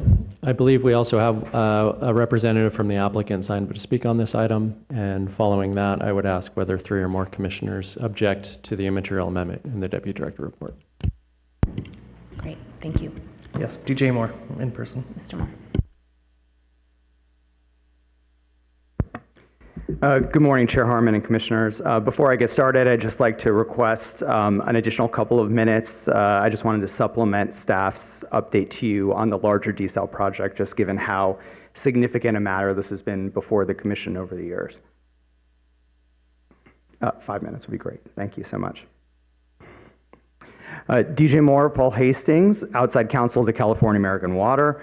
We appreciate and agree with staff's recommendation that the test well CDP amendment be approved as an immaterial amendment. As staff mentioned, CalAm and its team also are actively engaged on a daily basis to clear the complex conditions included in the project's separate CDPs in order to move the desal project forward and bring a much needed water supply to the Monterey Peninsula. There is a lot underway, as you heard, before several state and federal agencies, and we've been working very, very closely with your staff on condition compliance and expect to be back before you later this year on other aspects of the project that require commission input per the already approved CDPs. Next slide, please.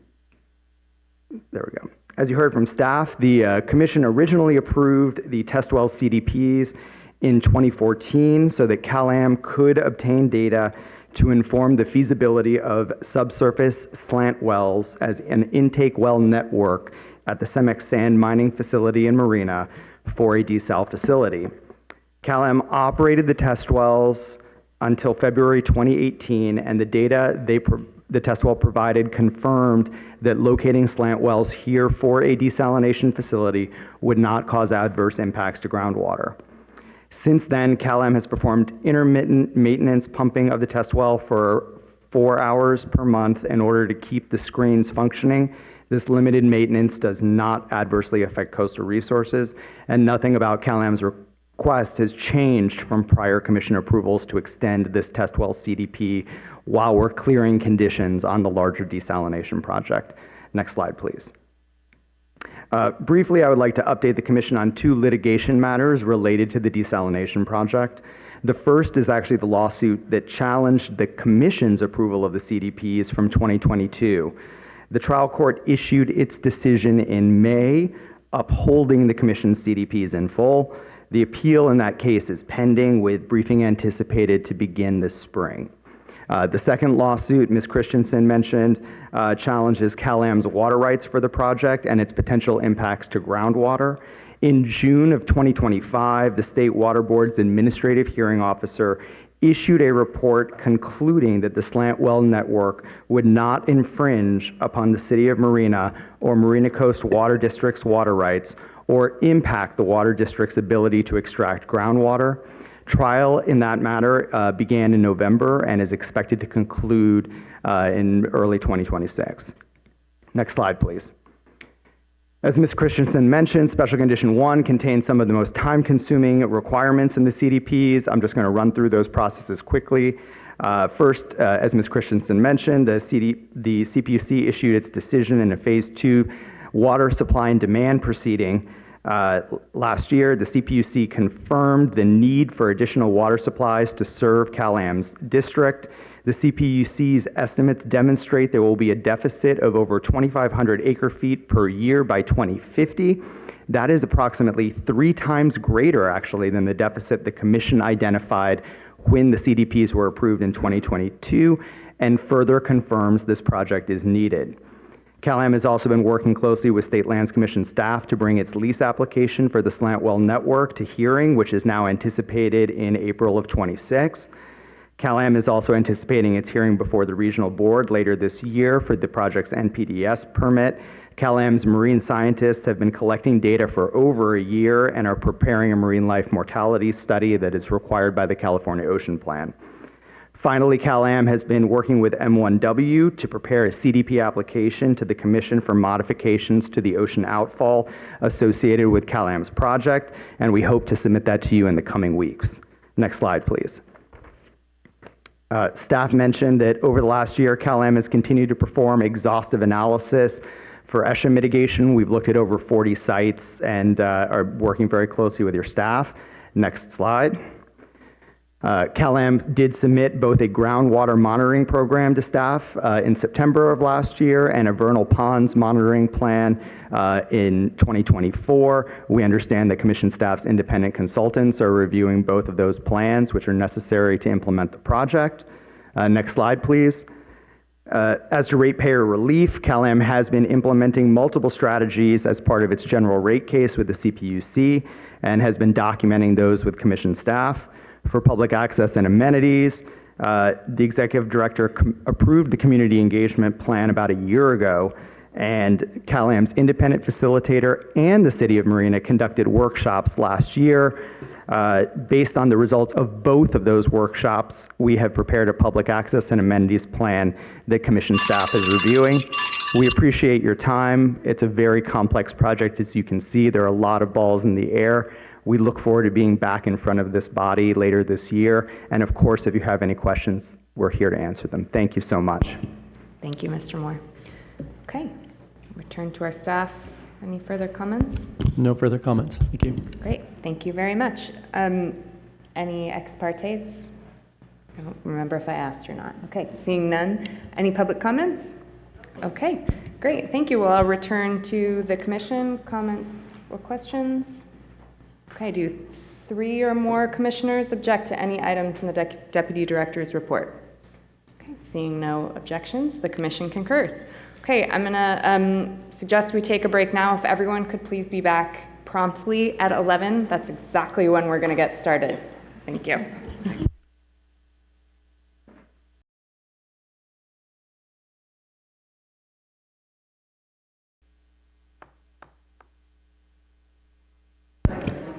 Okay, thank you everyone. Good job being back on time. All right, so now we're going to go on to the next item. Forgot which number it is. Thank you. Thank you, Chair Harmon. That brings us to item 9, and I'd like to invite Holly Wire, the lead of the Commission's offshore wind planning team and supervisor of our Energy, Ocean Resources, and Federal Consistency Division, to start the informational briefing. Good morning, Chair Harmon and Commissioners. We're here today to provide a briefing on Commission staff's work related to offshore wind energy development, specifically development of the statewide strategy for coexistence of California fishing communities and offshore wind energy. Offshore wind has the potential to be developed off the coast of California. The Bureau of Ocean Energy Management has issued 5 leases off our coast. The Coastal Commission has a central role in reviewing offshore wind energy projects. Through our Federal Consistency Authority, we review lease sales, site assessment activities, consistency certifications for construction and operations plans in federal waters. Through our Coastal Act Authority, we review development in state waters that would be associated with or related to these projects, such as seafloor power cables, cable landings, port development, and landside transmission. While we're seeing some slowing due to policy changes at the federal level, we're continuing our work to prepare for offshore wind development. These potential projects have long lead times, and the more we can prepare for our review of future projects, the better we can ensure coastal resources are protected. Our work includes planning for environmental protection, fisheries resilience, best practices for monitoring, and learning from the experience of other states and countries. It also includes planning for potential future port or harbor development projects, specifically in Humboldt Bay and Long Beach. With that in mind, I'd like to invite the Commission's Environmental Justice Manager, Javier Padilla, to provide some brief comments. Thank you, Holly. As you have heard, offshore wind represents a major opportunity for renewable energy and economic growth. It also raises questions about potential environmental justice impacts. Following the Commission's review of the federal lease sales in 2022, Commission staff continues to evaluate and consider those potential effects. These efforts include meeting and listening to those communities that may be affected so that their concerns can be centered from the very beginning. I'd like to share some of the common themes we've heard. One is that the majority of potential environmental justice impacts from offshore wind will occur through port development. Port-adjacent populations are often environmental justice communities, as they are disproportionately burdened by pollution and health risks, and are often low-income populations of color and more vulnerable. Understandably, these communities are concerned that port activity could worsen these conditions and not include clear benefits to them. We've heard concerns that an influx of workers could further strain on housing, put a further strain on housing and affordability, and lead to rising costs of living and displacement. We've also heard from tribes voicing concerns such as murdered and missing Indigenous peoples crisis, which can worsen with large temporary workforces arriving to work on port infrastructure and manufacturing. To proactively address these issues, we've co-created monthly environmental justice meetings with various EJ organizations and expanded them to include additional state agencies and regional representatives. These meetings provide space for open dialogue, updates, and collaboration. We see this communication as critical in anticipation of future reviews of port and onshore infrastructure projects associated with offshore wind. We're taking advantage of this opportunity today to share and bring attention to these concerns, reaffirming our continued commitment to meaningful engagement and ensuring equity remains central as California moves forward with offshore wind. Thank you, Javier. The remainder of our briefing will focus on the statewide strategy's development and contents. The statewide strategy we are presenting today is the culmination of 2 years of extensive collaborative work with the California Offshore Wind and Fisheries Working Group. As a reminder for the public, this is an informational briefing. We are not asking for a decision on the strategy today. The Commission first called for the development of this strategy and working group as one of the conditions of its concurrence with the Bureau of Ocean Energy Management's lease sale in 2022. This condition was later codified and refined by State Senate Bill 286, which was authored by Senator McGuire. The Commission saw a need to create a cohesive approach to address fisheries impacts before it begins to review individual wind energy projects. Consistent with State Senate Bill 286, during the next 2 months, the Commission staff will review the recently completed statewide strategy for consistency with the Coastal Act, accept and evaluate public comments on it, and bring forward a recommendation on its adoption for the Commission's consideration. We intend that recommendation to come before you at the April meeting in advance of the legislative deadline for adoption of May 1st. I'd like to note that we are accepting written comments on the strategy through February 23rd, and we will provide a response to comments as part of our materials for the April meeting. In closing, I want to acknowledge that we would not have been able to reach this milestone today without the contribution of many people and organizations. I specifically would like to thank the Packard Foundation, the leaseholders, the California Energy Commission, and the Ocean Protection Council for their support funding various parts of this project. I'd also like to thank the working group members for the hours and hours of time they committed to developing the strategy, our agency partners for all of their advice and support, and the many tribes that consulted with and engaged with us to develop the strategy last year. Finally, I'd like to thank the California Fishermen's Resiliency Association for all of their work to support fishermen's participation and make this process possible. In a moment, I will turn it over to two of our offshore wind team members to provide the staff presentation: Heather McNair, an environmental scientist in our energy division, and Margaret Campbell, a NOAA Coastal Management Fellow. Following the staff presentation, we will have public comment from the working group members who are here today, and then comments from others who wish to speak on this item.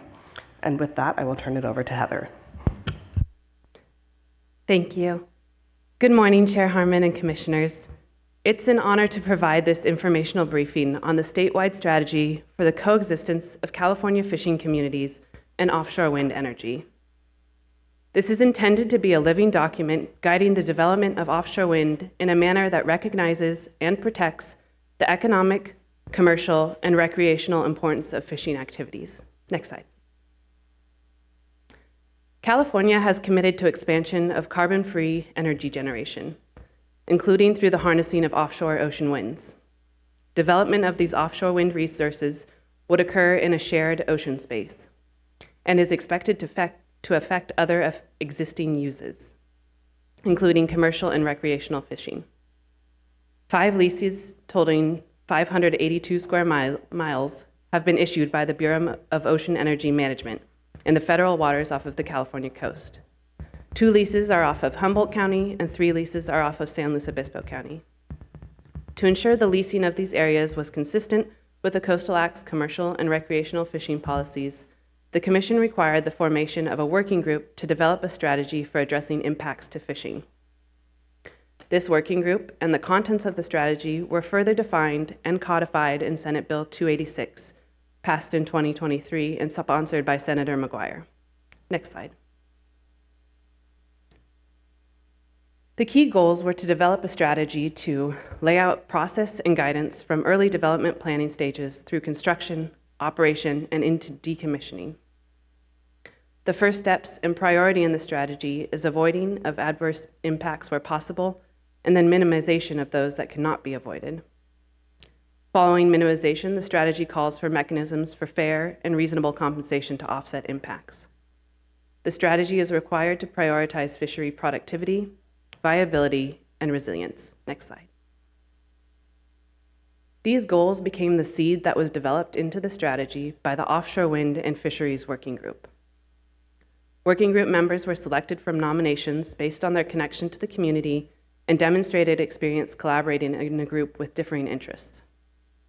The working group consisted of fisheries representatives with knowledge of the different fisheries and gear types that overlap with the lease area, members of California Native American tribes with fishing expertise, and representatives from the offshore wind developers that hold the 5 existing leases.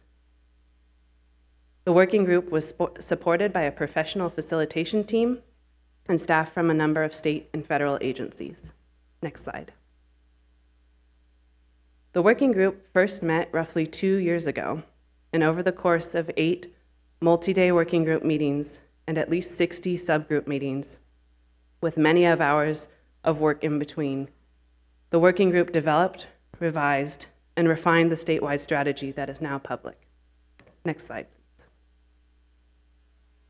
As a true sign of the collaboration, the end product has the fingerprints of all the members and has evolved in response to extensive feedback and discussion from all parties. Members brought their knowledge, experience, and expertise to this process. Offshore wind developers brought their experience with fisheries mitigation for other projects. Fishermen and commission staff brought their experience with coastal development and fisheries mitigation in California. Through knowledge exchange and discussion, we took the lessons learned and highlights from all those previous experiences to create this strategy that found the narrow working space for an actionable plan that was supported fully or with qualification by all working group members. Next slide. Working group support followed only after careful deliberation on each of the chapters. In particular, the idea of a direct industry-to-industry agreement received extensive discussion, along with a socioeconomic methodology, the framework for compensatory mitigation, and template agreements. Throughout our work, there was a consistent push and pull on the level of detail to include and how prescriptive to make the language of the strategy. We strove for a middle ground. The strategy lays out a roadmap with guardrails and allows for the actionable details to be identified when specific project plans are known. The public draft of the strategy reflects the resolution of all these deliberations. The language has been extensively discussed and specifically chosen by the working group. Next slide. There are some key organizing principles that are helpful to keep in mind as we dive into the contents of the strategy. First, the document offers a statewide approach to provide consistency across wind projects, but the strategy is implemented on the project-specific scale. It is a guidance document and not regulatory in nature. We expect it to be consulted and heavily used as part of future development and review of these projects. Inclusion of particular guidance in the strategy will depend on the specifics of a future project, and the strategy is tailored to address the development of the offshore wind leases. For example, it does not cover the development of harbor or port districts. And it is a living document that can be modified and updated as we gain knowledge and experience. If appropriate, this may include reconvening the working group. Next slide. The chapters of the statewide strategy for the coexistence of fishing communities and offshore wind build on each other. Beginning first with the practice for avoiding and minimizing impacts and building to compensatory mitigation.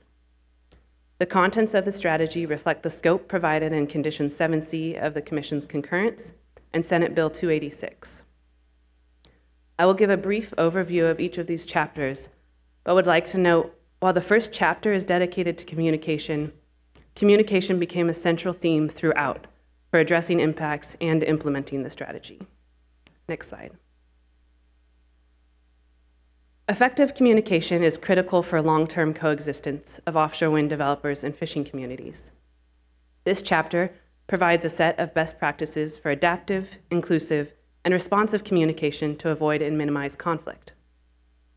It first provides principles of effective communication. For example, that communication should prioritize information related to safety, that it should occur early, be transparent and responsive to feedback, and foster mutual respect. These principles are put into action through objectives. For example, understanding the fisheries in the project area and building long-term relationships. It provides a set of methods for communication and ends with an overview of the roles that can help build relationships and facilitate effective communication between developers and fishing communities. Next slide. To aid in planning and collect environmental information, a developer conducts a variety of site assessment activities in their lease area and along potential cable corridors from the lease area to shore. The best practices in Chapter 3 are designed to avoid and minimize disruption to fishing during these site assessment activities. The chapter further details what should be considered when learning about the nature and operations of fisheries in the project area, including identifying gear types, fishing seasons, and spatial use patterns. The chapter provides a table of site assessment activities and corresponding best practices that can be tailored by project and fishery. For example, if static fishing gear is expected in the study area, pre-survey scouting should be conducted. The chapter ends with an overview of best practices for the claims processes run by each developer for any lost or damaged fishing gear due to offshore wind development activities. Next slide. Chapter 4 suggests ways to integrate fisheries considerations into planning and permitting for offshore wind projects. The chapter presents a series of tables organized by project phase: site assessment and design, construction, operations, excuse me, and decommissioning. Additional tables for measures that could be effective if implemented by other entities are included at the end. Thank you. Each table lists potential impacts, the fisheries that may be affected, and the measures that could be used to avoid and minimize that impact. These measures should be adapted and adopted based on the local fisheries and environmental conditions of the specific project design. Next slide, please.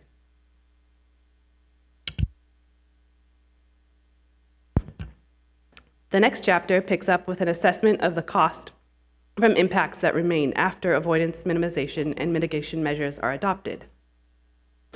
Chapter 5 lays out a method and a process for assessing the project-level socioeconomic impacts to commercial and for-hire recreational fisheries. The methodology was developed by Northern Economics with input from the working group. It's designed to be flexible and incorporate best available information and stakeholder input. At the broadest level, the methodology includes 3 iterative components. First, estimate the potential impacts to income.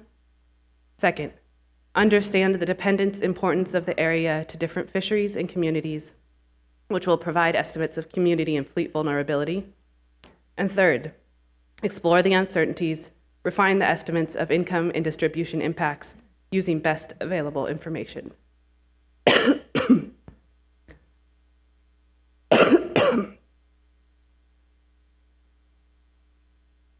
Developers, developers, state agencies, and fishing communities each play a distinct role in ensuring that the socioeconomic analysis accurately captures potential impacts. Developers lead the analysis.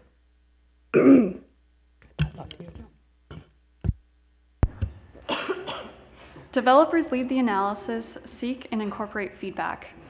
Agencies, including the Coastal Commission, review and evaluate the analysis and facilitate engagement. Fishing communities contribute local knowledge, identify data gaps, and review the assumptions going into the analysis. Because of this crucial role for the fishing community, the working group felt that there was a need to formalize and structure some of this engagement. To help provide input both to the developer and to the commission staff will convene a fishermen's task force. It will include fishing community members from potentially impacted fisheries and areas. Ultimately, the output of the socioeconomic analysis will guide discussions between the developer and the Coastal Commission on fair and reasonable compensatory mitigation to offset impacts. Next slide, please. Chapter 6 provides guidance on establishing fair and effective programs for compensation to fishermen and fishing communities. Once compensation is negotiated, with advice and feedback from the Fishermen's Task Force, the statewide strategy envisions implementation through 2 distinct mechanisms: direct compensation to offset losses experienced by fisheries businesses such as vessel owners, operators, and seafood processors, and resiliency funds to offset broader community level impacts. Okay, sorry. Next slide, please. Direct compensation would be administered through a claims-based program by a fund administrator. The framework provides guidance on defining eligibility for direct compensation, selecting a fund administrator, and establishing transparent reporting and appeals processes. The programs are expected to be fair, efficient, and accessible with minimal administrative burden for claimants. Next slide, please. For resiliency funds, the statewide strategy envisions the establishment of a resiliency program for the state. A resiliency administrative entity would manage the funds as its fiduciary and perform administrative duties. The Regional Resiliency Committee, composed of local fishing community members, would make decisions on the use of resiliency funds. The program structure is flexible. It would begin with 1 administrative entity and 1 resiliency committee with the potential to add committee or administrators based on location of wind projects and fishing community preference. The chapter covers the program structure, selection, and convening processes, and duties for the administrative entity and resilience committee. The chapter also includes potential uses for resiliency funds. To help implement the compensatory mitigation framework, the strategy provides outlines for 3 agreements that would be executed as part of the Commission's action on a given wind project. The framework for the resiliency funds emphasizes transparent, fishing-led decisions on the best use of funds to promote resiliency in effective and equitable ways. Next slide, please. Chapter 7 is dedicated to providing guidance on unique considerations for avoiding, minimizing, and mitigating impacts to tribal fisheries. Tribal fisheries are represented throughout the statewide strategy and are highlighted in this chapter.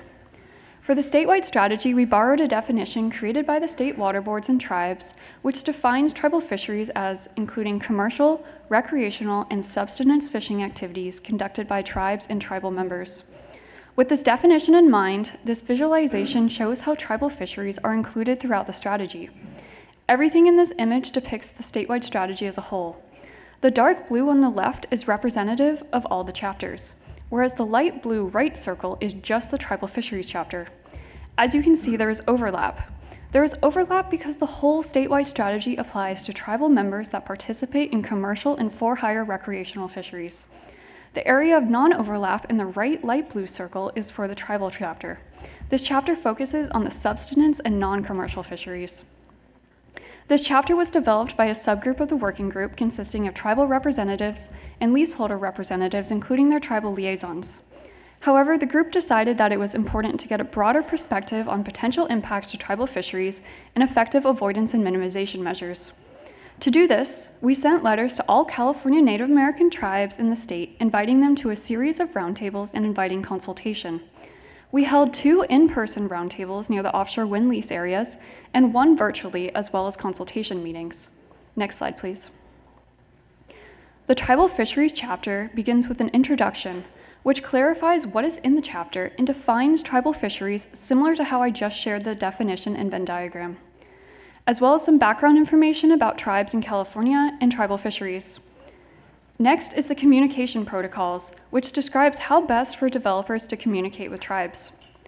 Following that is the potential impacts and avoidance and minimization measures section, which is similar to the commercial and recreational fishing chapter, broken into tables by phase, but is really focused on communication. Next is a socioeconomic impact methodology, and this section begins with a brief introduction to the methodology, and then the actual methodology can be found as Appendix B. It recognizes that data availability for tribal fisheries varies widely and takes many forms. To address the wide range of data availability for tribal fisheries, the methodology is meant to be generalizable and flexible with deference to tribes. Following the methodology is a template for an agreement addressing tribal fishing interests. This section provides guidance on how to form an agreement to address tribal fisheries. The template agreement is a basic outline and guidance document to serve as a resource for tribes and developers if they wish to pursue an agreement. And lastly, there is an annex of broader tribal concerns that came out of our consultation and outreach. We heard many comments about offshore wind that didn't necessarily apply to the statewide strategy, but thought it was important to document these comments to be used by the Commission during review of future projects. Next slide, please. We've only had time to share the core components of the statewide strategy today. The detailed text of the document reflects the dedication, thoughtfulness, and hard work of the last 2 years. The statewide strategy will be put into use on a project-by-project basis. Developers will use the statewide strategy when developing construction and operations plans, and Coastal Commission staff will refer to the statewide strategy during federal consistency and permitting review. We expect that we'll learn more over time as knowledge and technology evolves. This document is intended to be responsive to that evolution and should be updated as necessary to remain useful. Next slide, please. Today's informational briefing is intended to provide information to the Commission and the public early in the public comment period. Following this meeting, Commission staff are hosting a series of virtual information meetings. Next week, on February 9th, there will be a tribal roundtable for tribes and tribal members. Additionally, there will be 2 fishing community meetings on February 18th and February 20th. These 2 meetings will cover the same information. There are QR codes on the slide here that interested parties can scan for each of the meetings to register. You may have to zoom in on the specific meeting you are interested in. Sign-ups for each of these meetings are also on the Coastal Commission's Offshore Wind webpage. Once you register, you will receive a meeting invite in your inbox. Commission staff will accept and review public comments on the statewide strategy up to February 23rd and consult with tribes through March 3rd. We are interested in comments on the effectiveness of the statewide strategy in recognizing and protecting the economic, commercial, and recreational importance of fishing activities. Additionally, we are interested in the effectiveness of the statewide strategy in providing a guiding framework to avoiding, minimizing, and mitigating impacts to tribal fisheries.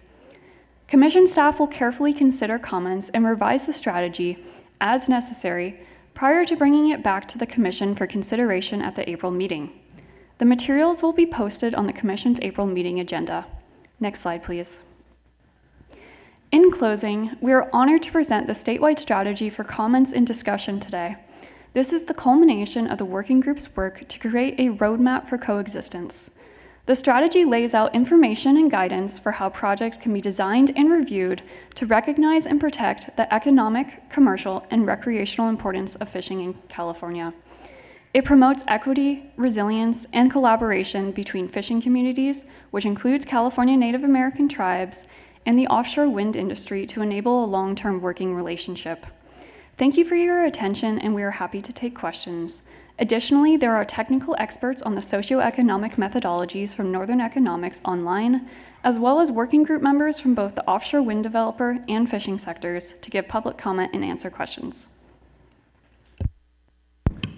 Great, thank you very much. Okay, well, before we move to comments, I will ask if there are any ex partes to report.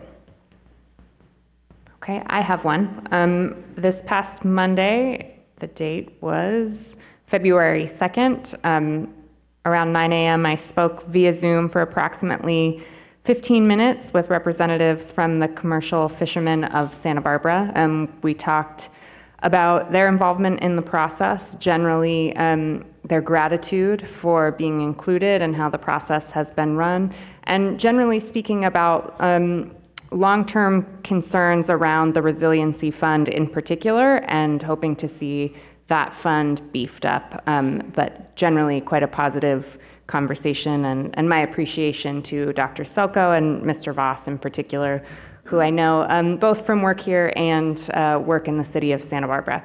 Okay, with that, I will turn it over to Simone, or to Chris, excuse me. All right, thank you. We have the working group members here on Zoom. We'll start with Mark Fina, followed by Rick Robbins and Jay Staton. Mark Fina. Yes, good morning. My name is Mark Fina. 3 minutes. 3 minutes. Can you hear me? Yes, we can hear you. Okay. My name is Mark Fina. I'm with the California Wet Fish Producers Association. We're a trade association that represents coastal pelagic fisheries. Squid and sardine are the ones that you would think of first. I was co-chair of this committee. We're working with both Heather and Holly, who kind of traded off as co-chairs throughout the process. I just provide you a little bit of background and a little bit of context for some of what happened with the group.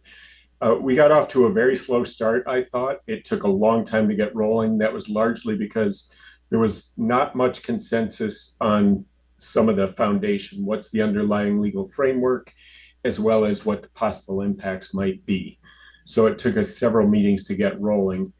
The group stuck with it. As you heard, we came to a consensus that was supported by all committee members with some qualifications. And I guess I really want to thank everyone involved, the staff, the facilitators, the members of the working group, all deserve credit for this product. So thanks and kudos to all of them. I guess a couple of things I'll say are that if you read the document, I went back and read it after it had, been finally put together. It's pretty tortured language. And I guess my high school English teacher probably would have given me a D if I turned that in. And I know that from experience. But I would suggest that it not be tweaked and edited. There are reasons why the committee went over words very closely.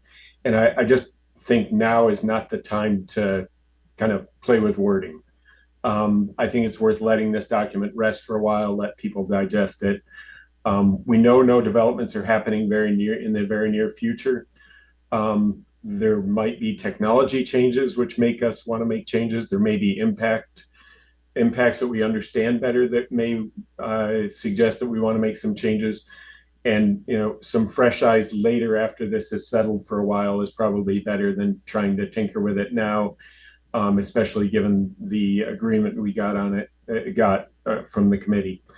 I think the one thing the document does, which is especially important, is it provides a good set of rules of the road that establish expectations between the two sectors as to how you proceed when a development does start in terms of dealing with each other. It has good ground rules and will guide expectations and actions.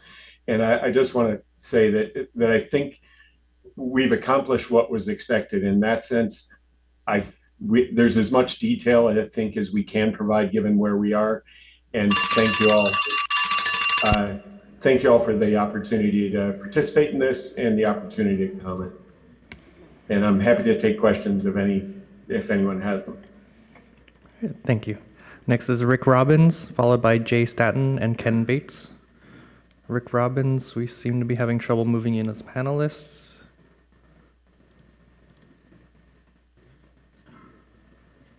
And it seems we're unable to unmute you as an attendee. We will move on to Jay Staton really quick. Jay Staton and then Ken Bates. Go ahead.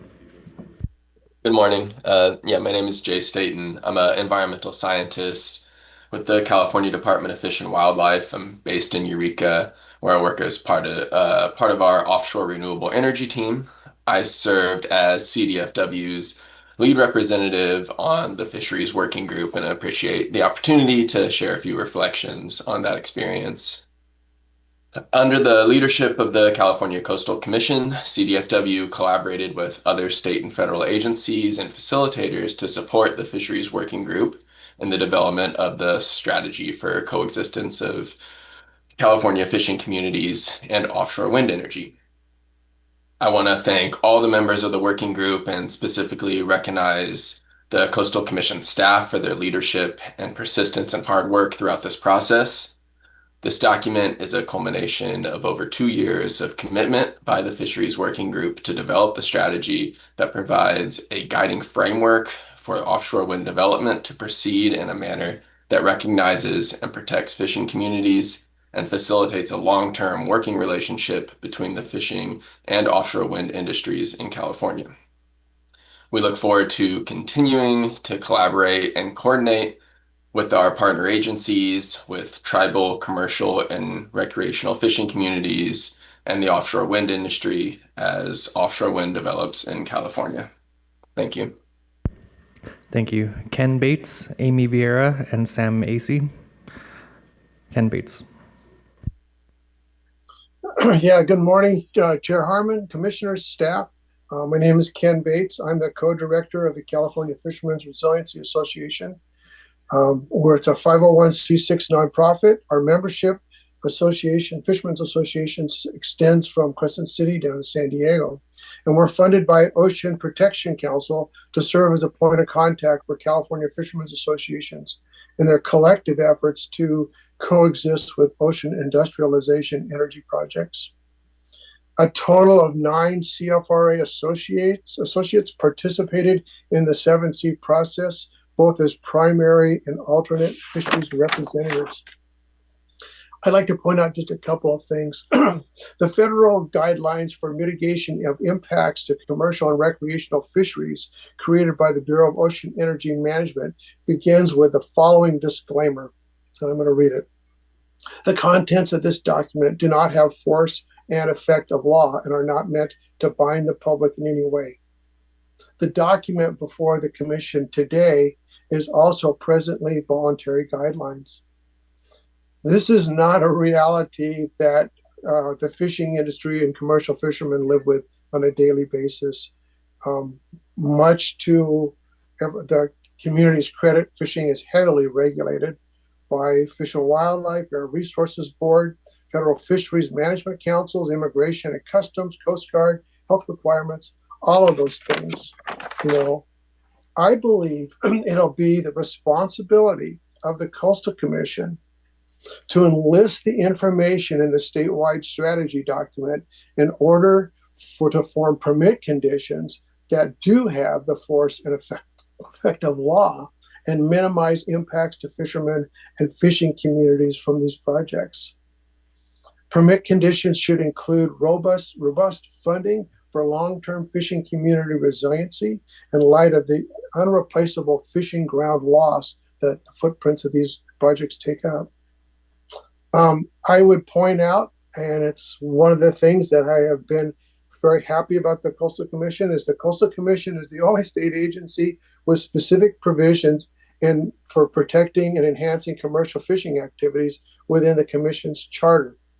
And lastly, I would thank all the staff's time, the facilitators, the fishermen that showed up to these meetings, and the developers that listened to us, you know, during our conversations. And hopefully this document will end up helping us deal with these projects in the future. And thank you for your time today. Thank you very much. Well, it's my great pleasure to welcome to this hearing Senator Mike McGuire, a man who needs no introduction, but I'll just say very succinctly that he has been a real champion and leader on this issue and advocate and partner with this commission. Senator McGuire, we're so grateful for your presence in this hearing and look forward to hearing from you. I'll turn it over to you. Well, thank you so much. And good morning, Madam Chair. Good morning to the commissioners. I'm honored to be here. Director Huckelbridge, it's wonderful to see you. I want to say thank you so much for allowing me to take part in today's hearing. I'm going to be honest, when we started this whole process back in 2023, we set a target date of establishing a statewide strategy by January 1 of 2026. And Madam Chair, commissioners, I can't thank you enough for nailing this. And I know that there's more work to do, but having this critical conversation here today, I am deeply grateful to you, Madam Chair, and to each of the commissioners for sticking to your word and moving this policy forward. And what we all know is that this legislation brings together a myriad of organizations and individuals, which you have all been talking about here today. But most importantly, bringing together the fleet, bringing together tribal leaders and local voices to make California's offshore wind policy the strongest and most effective in the United States of America. Here's some really important parts that I think is going to come out of this process. Number one, we're going to knock years off of the permitting time when it comes to deploying offshore wind here in the state of California. We're going to develop a policy that protects California's storied fishing fleet and fishing grounds, as we just heard from the concerns of Mr. Bates, and appreciate his advocacy and focus. It's going to bring forward tribal leaders and have tribal leaders at the table every step of the way. It's going to recognize local impacts and bring in the voices of local community members and elected leaders. I appreciate the focus of standardizing communication and data collection and really developing the compensation mitigation formulas that are going to be needed long-term to help local communities, tribal governments, and of course, California's storied fishing fleet. But most importantly, this working group has developed a framework that will ensure California expedites offshore wind right, and bringing in all voices to this process in the front.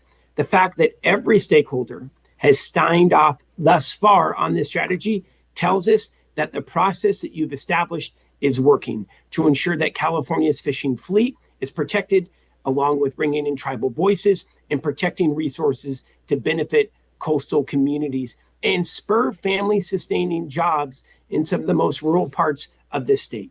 Madam Chair, again, I am so incredibly grateful to be with you, to each of the hardworking commissioners. I'm going to end it right here. I know that there's more work to come, and looking forward to seeing the outcome in April after the roundtables and the community meetings are taking place. The state of California continues to invest in offshore wind. In Proposition 4, $500 million is going to be invested in improving port infrastructure to be able to prepare for this next presidential administration. Everybody knock on wood. In addition, I just got to say, and I won't be too political here, Madam Chair, but look, the Trump administration today is saying that they're going to put out an executive order to keep coal alive here in the United States of America. We know that the United States of America and the majority of its residents have already moved on. Renewable jobs outpaces fossil fuel and coal jobs by 3-to-1 here in the United States of America. And I'm grateful to this commission, to your amazing staff, for the work that you are doing. You are preparing and laying the groundwork to ensure that offshore wind is a bright point in our renewable energy future once the fascists are elected out in the Trump administration. I'm really grateful for your time today. Thank you for allowing me to be here, and I look forward to our continued partnership together. Madam Chair, you're the best. Thank you so much.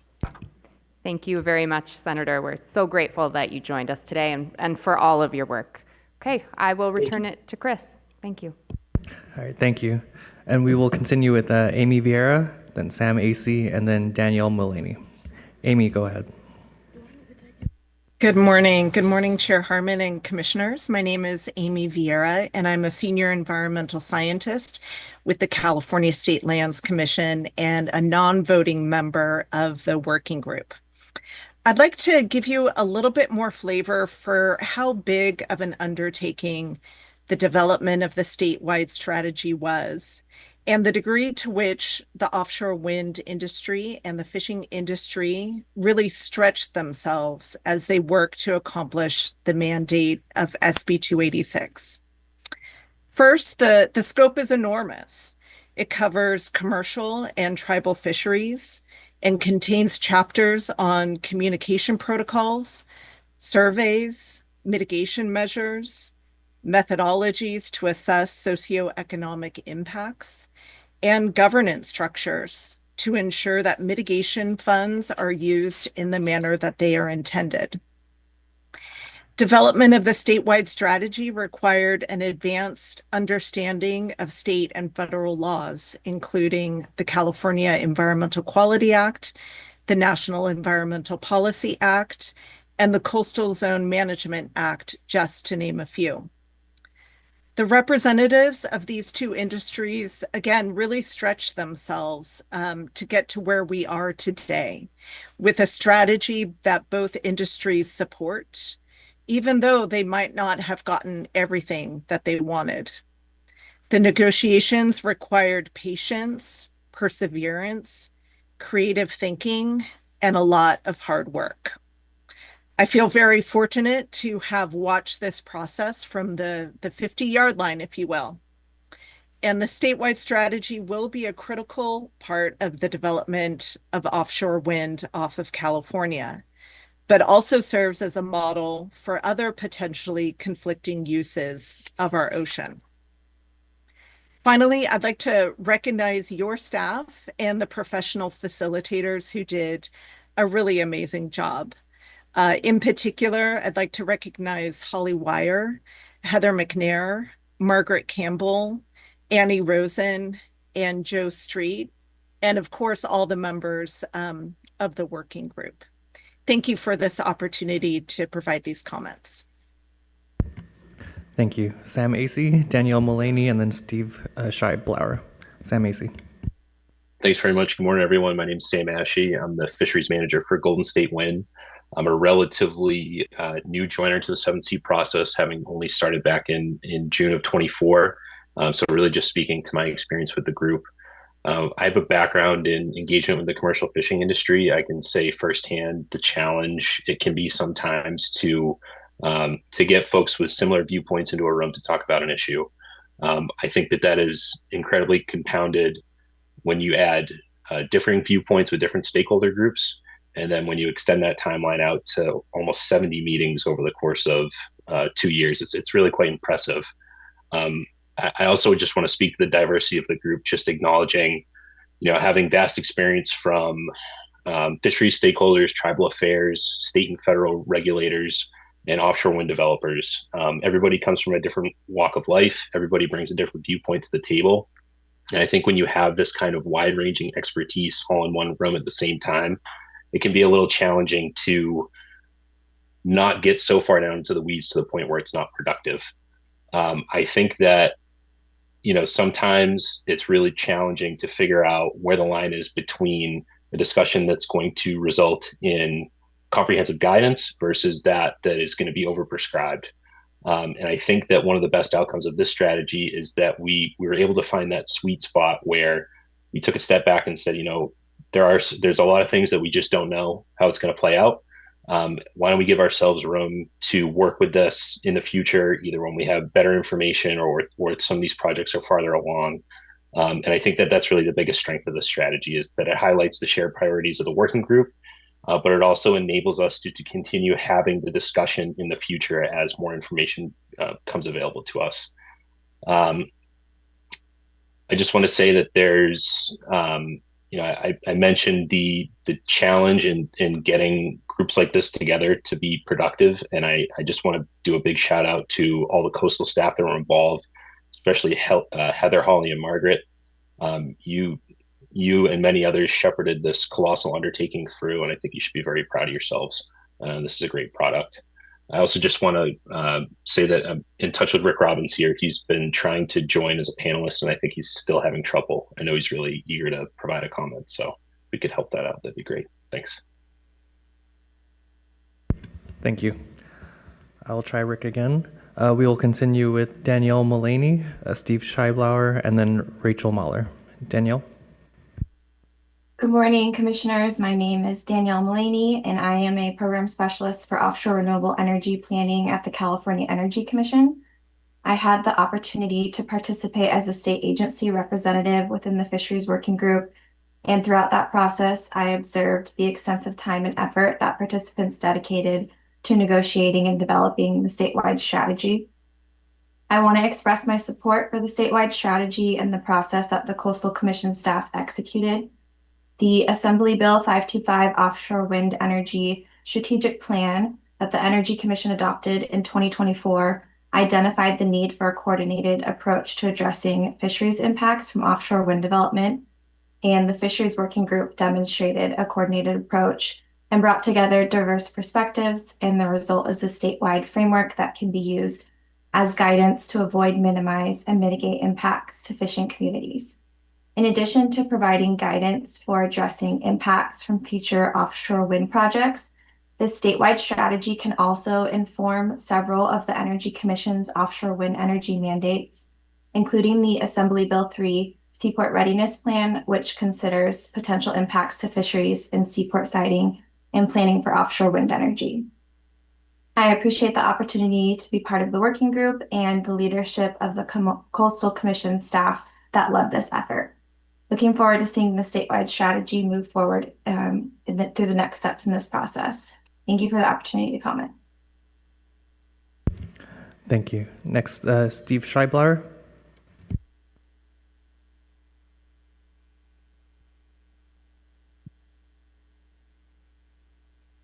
Thank you. Can you hear me? Yes, we can hear you. I'm not sure why that video won't work, but here I am. I'm Steve Scheiblower. I represented the Central Coast Fishing nonprofit, the Alliance of Communities for Sustainable Fisheries, on the 7C Working Group. Alliance members are comprised of commercial fishing associations from Monterey Bay south to and including Santa Barbara. I want to acknowledge and thank the coastal staff for their 2 years of determined work in support of the working group. There were no magic wands to address the many impacts of offshore wind on fisheries, fishing communities, and on the environment. Executive Director Huckelbridge and her staff took the task considering the interests of the state's fisheries to heart. Please consider several items in the proposed strategy. First, I draw your attention to the two forms of compensation that the Commission heard about. The first is to provide direct payments for impacts to individual fishery participants. The other will establish a resiliency fund for the 35 years of the life of the projects. The purpose of the resiliency fund is to keep people fishing despite displacement and to keep seafood products being landed. This supports deckhands, fish buyers, supply stores, and the visitor serving seafood businesses. Fisheries participants who qualify for direct payment should receive it. The Resilience Fund is also important for the very existence of California fisheries. Thus, resiliency funding closely aligns with the Coastal Act, which calls for fishing to be protected and enhanced when feasible. Second, both the Coastal Act and SB 286 contain strong affirmative language to protect fisheries. Words like shall and will are found. However, in many places in the strategy, this is softened to may or may consider. I think I speak for most fishery participants on the working group in the request that the strategy contain a lot more shells and wills. Last, the 7C process evolved from one which conceived of a negotiated agreement between the two industries to one that has coastal staff negotiating for fishing interests with the developers, project by project. I have great respect for the coastal staff and believe that they have the fishery interests best interests at heart. That said, the state's many distinct fisheries are complicated, and fishermen have decades of on-the-water observations.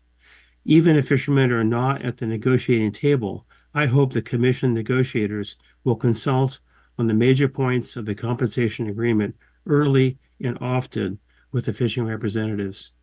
Thank you. Thank you. And now we were able to get Rick Robinson. So Rick, you will be next, followed by Rachel Mahler and then Chris Voss. Rick Robbins, go ahead. Yeah, thank you very much. Chair Harmon and members of the Commission, good morning. I'm Rick Robbins, Director of Marine Affairs with RWE. Our Canopy offshore wind farm lease is located offshore Humboldt County, and we sincerely appreciate the opportunity to have participated in this forward-looking process as a leaseholder. We want to thank the Coastal Commission staff and other participating agencies, as well as all of the working group members for the significant effort that went into the development of the 7C statewide strategy.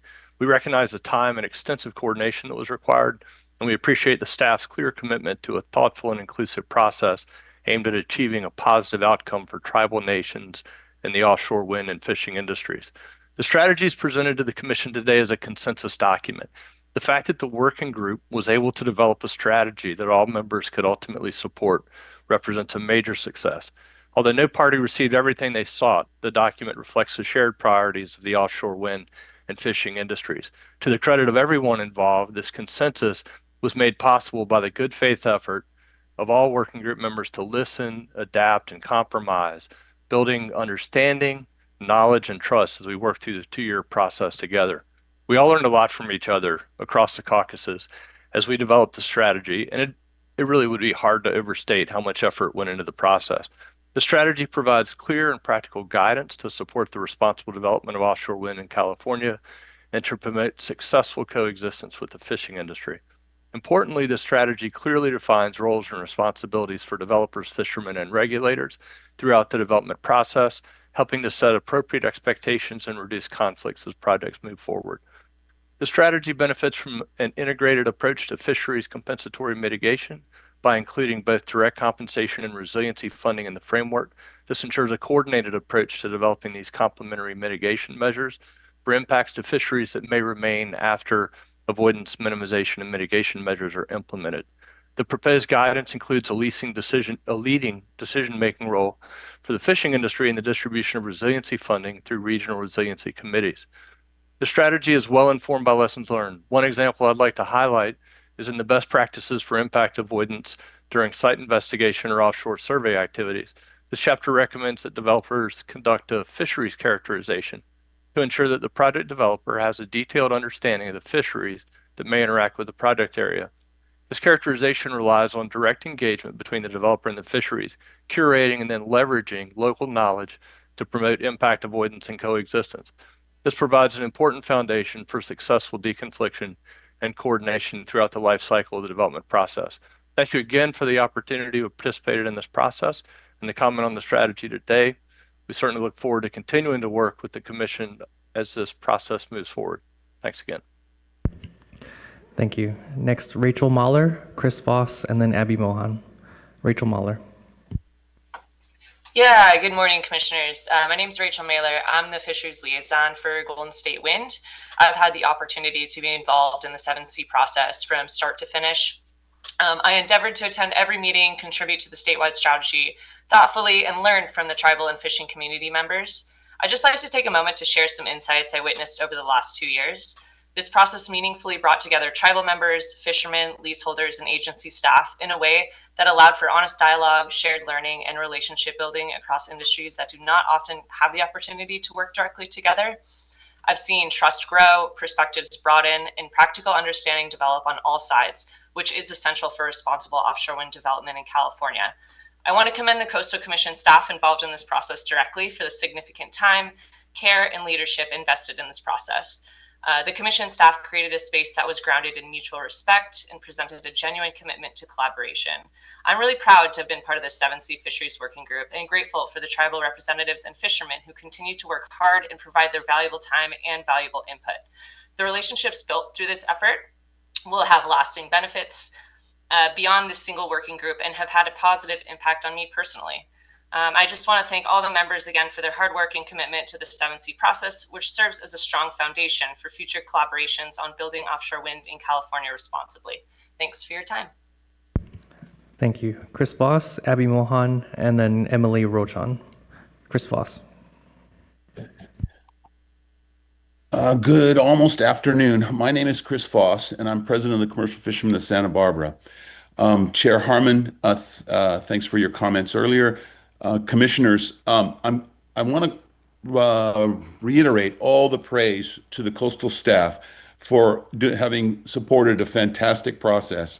The facilitation team at CBI was exceptional, and I am also very proud to have been a part of this. With that said, I still have some serious concerns about the effects offshore wind, serious adverse effects offshore wind will have on commercial fisheries, the marine environment, and the ratepayers in the state of California. Fishermen will be directly displaced from their grounds, which are shrinking on a regular basis in the state of California. So where we're allowed to fish is constantly growing smaller.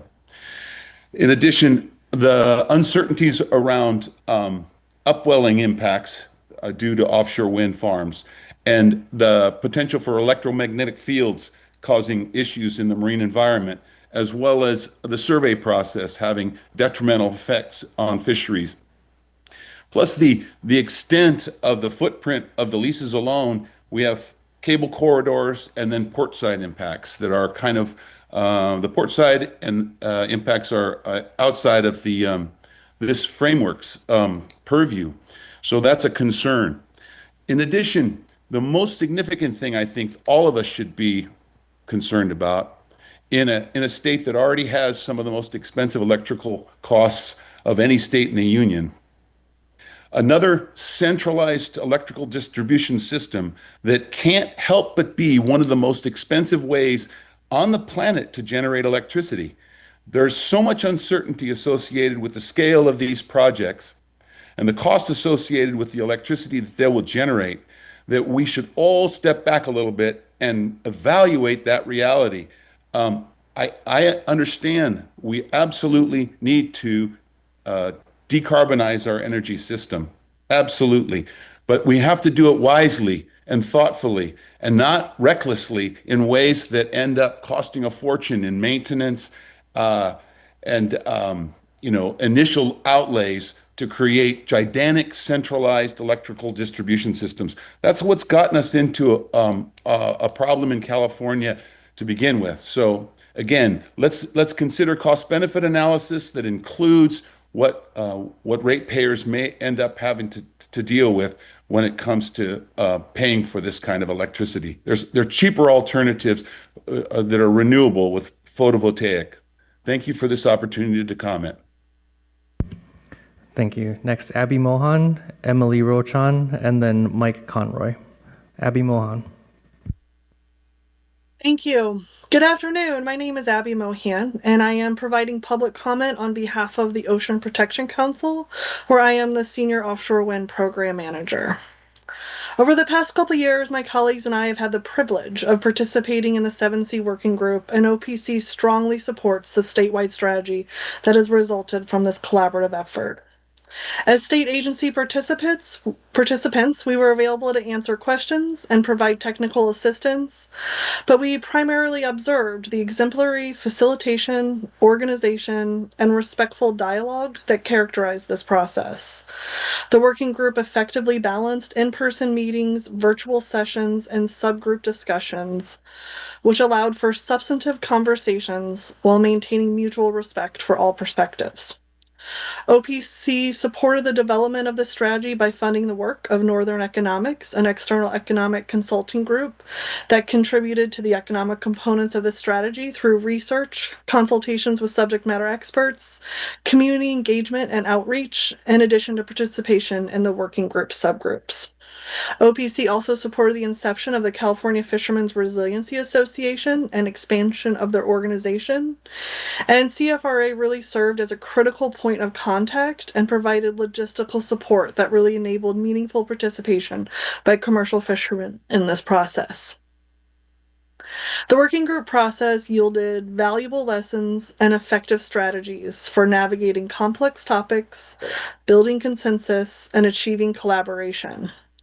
These approaches will be directly applicable to OPC's future work alongside our state agency partners, offshore wind developers, and fishing community stakeholders as we establish a West Coast Science Collaborative for offshore wind in the coming year.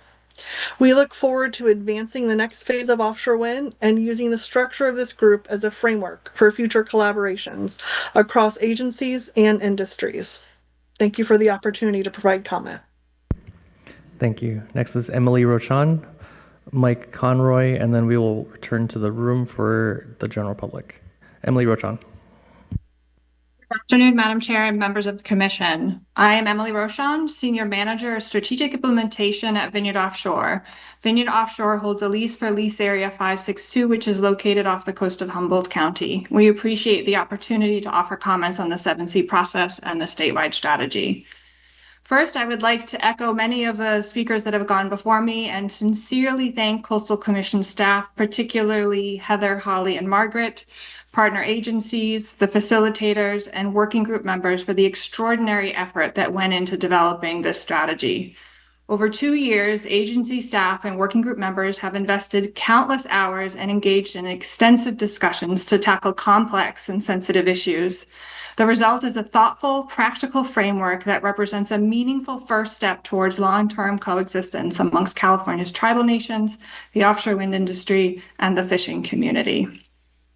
The 7C process facilitated open and candid discussions, allowing many hard conversations to be had upfront and early in the offshore wind development timeline. No other state in the U.S. has done this to this extent. This early investment in relationship building and in developing mutual understanding and consensus uniquely positions California to advance projects successfully. This cannot be underscored enough.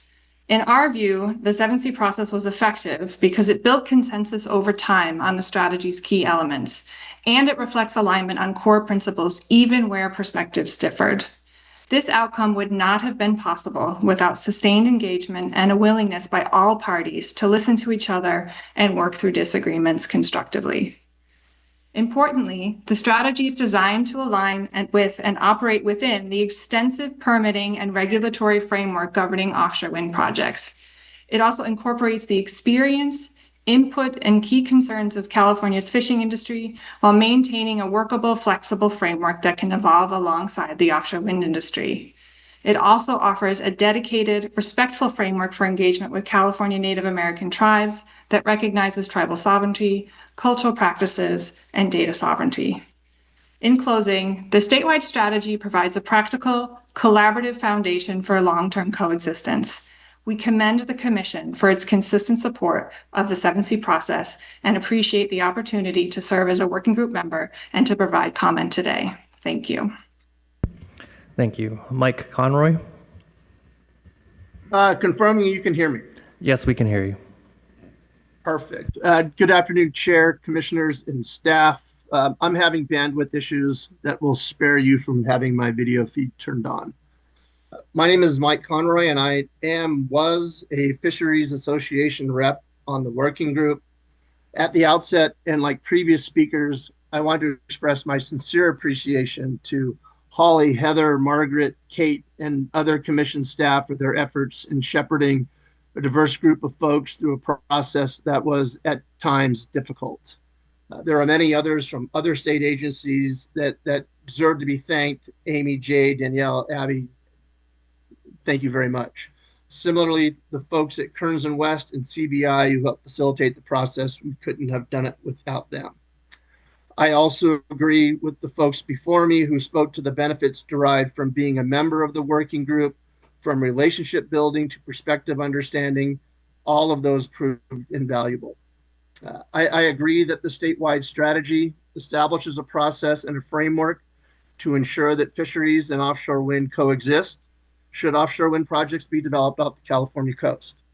It is critically important, and I think Mark alluded to this in his initial comments, to remember that this is a living document.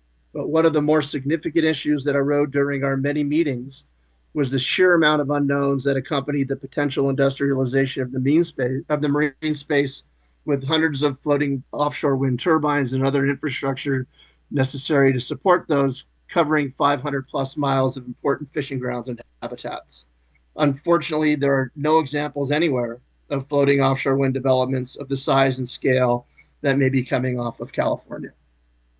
As more research is undertaken, some of the unknowns may become less uncertain. I am comforted that West Coast states are working to identify data gaps and research needs, and as those are filled, we will likely be better positioned to identify impacts to fisheries so that if projects are deployed, the statewide strategy can be revised to comply with SB 286's mandates of ensuring that offshore wind energy projects avoid and minimize impact to ocean fisheries to the maximum extent possible, avoid, minimize, and mitigate those impacts to fishing and fisheries in a manner that prioritizes fisheries productivity, viability, and long-term resilience, and fairly and reasonably compensates persons engaged in commercial and recreational fishing industries and tribal fisheries for economic impacts to ocean fisheries resulting from offshore wind energy projects. And with that, I'm done. Thanks. Thank you. And thank you to all the members of the working group. We also have Melissa Arend and Diana Perry from Northern Economics online and available for questions.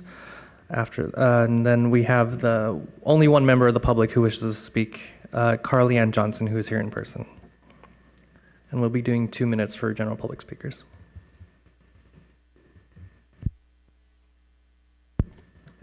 Please turn the mic on.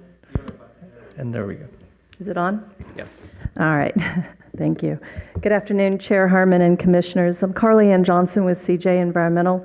I've been in consulting in the offshore energy business, both in the U.S. and internationally, for the past 30 years. I did, however, for full transparency, work for 2 developers these last 5 years, but I'm not speaking on their behalf. I'm appearing here today as an offshore sailor and a concerned citizen of our ocean resources. First, I want to congratulate Commission staff and working group members on this tremendous achievement, getting consensus for these recommendations. I haven't completely finished reading it, but what I've seen so far is it is a good document to guide this work into the future. I was pleased to see that most of the recommendations already reflect a lot of the best practices that offshore wind developers routinely apply to their projects or are currently required to do so by law. It is well understood by those of us who do any work in the coastal or offshore areas that any impacts to marine resources and fisheries must be avoided or minimized to the extent possible, and if these impacts can't be avoided, then they will be compensated. Given this is a strategy for coexistence between 2 industries that work in our blue economy, I hope staff will consider some additional recommendations that I have. There are a number of best practices listed in Table 1 that I would recommend the fishing industry implement as well to avoid adverse impacts on proposed renewable energy facilities. That includes wind and others that we have in the marine environment, or to our ocean resources directly. For example, it's been very concerning to see data from NOAA Fisheries on the number of whale deaths that have substantially increased just over this past decade off California due to gear entanglement. Understanding the impacts from lost gear by clearly marking the owner's name, which can be found in the document in Table 4.1, Recommendation Number 2.6, would provide important data that is currently lacking about who lost this gear and where it was lost. If lost gear, I'll submit my comments more fully. Thank you. Thank you. We have no more speakers. Madam Chair. Great. Thank you so much. And thank you everyone for your testimony. I will return to staff to see if they have any closing comments for us. Yes, thanks. Take your time. I'd like to briefly speak to a theme you've heard come up in several of the comments from the working group members, and we talked about this a little bit in our staff presentation as well, that there's a lot of push and pull on how prescriptive the strategy should be. I just wanted to say we've developed this strategy with the intention of creating a consistent approach to fisheries mitigation across the state and across multiple projects that are happening on multiple timelines. So to do that, we need to allow the flexibility for future projects to apply the recommendations that are applicable to them and the fisheries they're impacting. Additionally, because these current leases are in the early stage of planning and site assessment, we don't have the project details we need to require all aspects of the strategy. And that being said, the strategy does provide a clear pathway.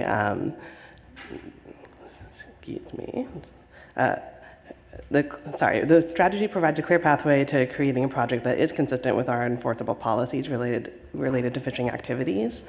And when projects come before us for federal consistency review, Commission staff will use the statewide strategy to assess how fisheries impacts are being addressed by the project. As you've heard, we've put a lot of effort into developing this strategy, and we're expecting that it will be used by leaseholders as they develop their projects. Using the strategy will allow for more certain outcomes and more efficient project review. Thank you. And if I may, just to build on Holly's comments, I wanted to provide a little bit of context about how we got here, just very, very briefly. This working group had an incredibly difficult task. And part of that was, we really made an effort, and when I say we, I include our staff, but also staff from other agencies that, all around the state, really trying to get our heads wrapped around if the state is going to, and the feds are going to go forward with offshore wind, how do we do this in a way that's responsible, that protects our marine resources, protects our fishing industry and communities, and that we're not making some mistakes that we've made before as a state. So we really made an effort to kind of learn the lessons that others have learned in this space. We actually, California is often first out of the gate on a lot of things. In this case, we weren't. The other parts of the world have developed offshore wind, not floating, but have developed offshore wind in their ocean space a lot, have had those kinds of facilities out for a lot longer than we have. And then the East Coast, of course, is developing offshore wind. And so we really use that as an opportunity to try to learn how things were done in other parts of the world and the country, and understand kind of what went well and what didn't go well. And what, if you're first out of the gate, you're always going to make mistakes. And so we wanted to learn those lessons.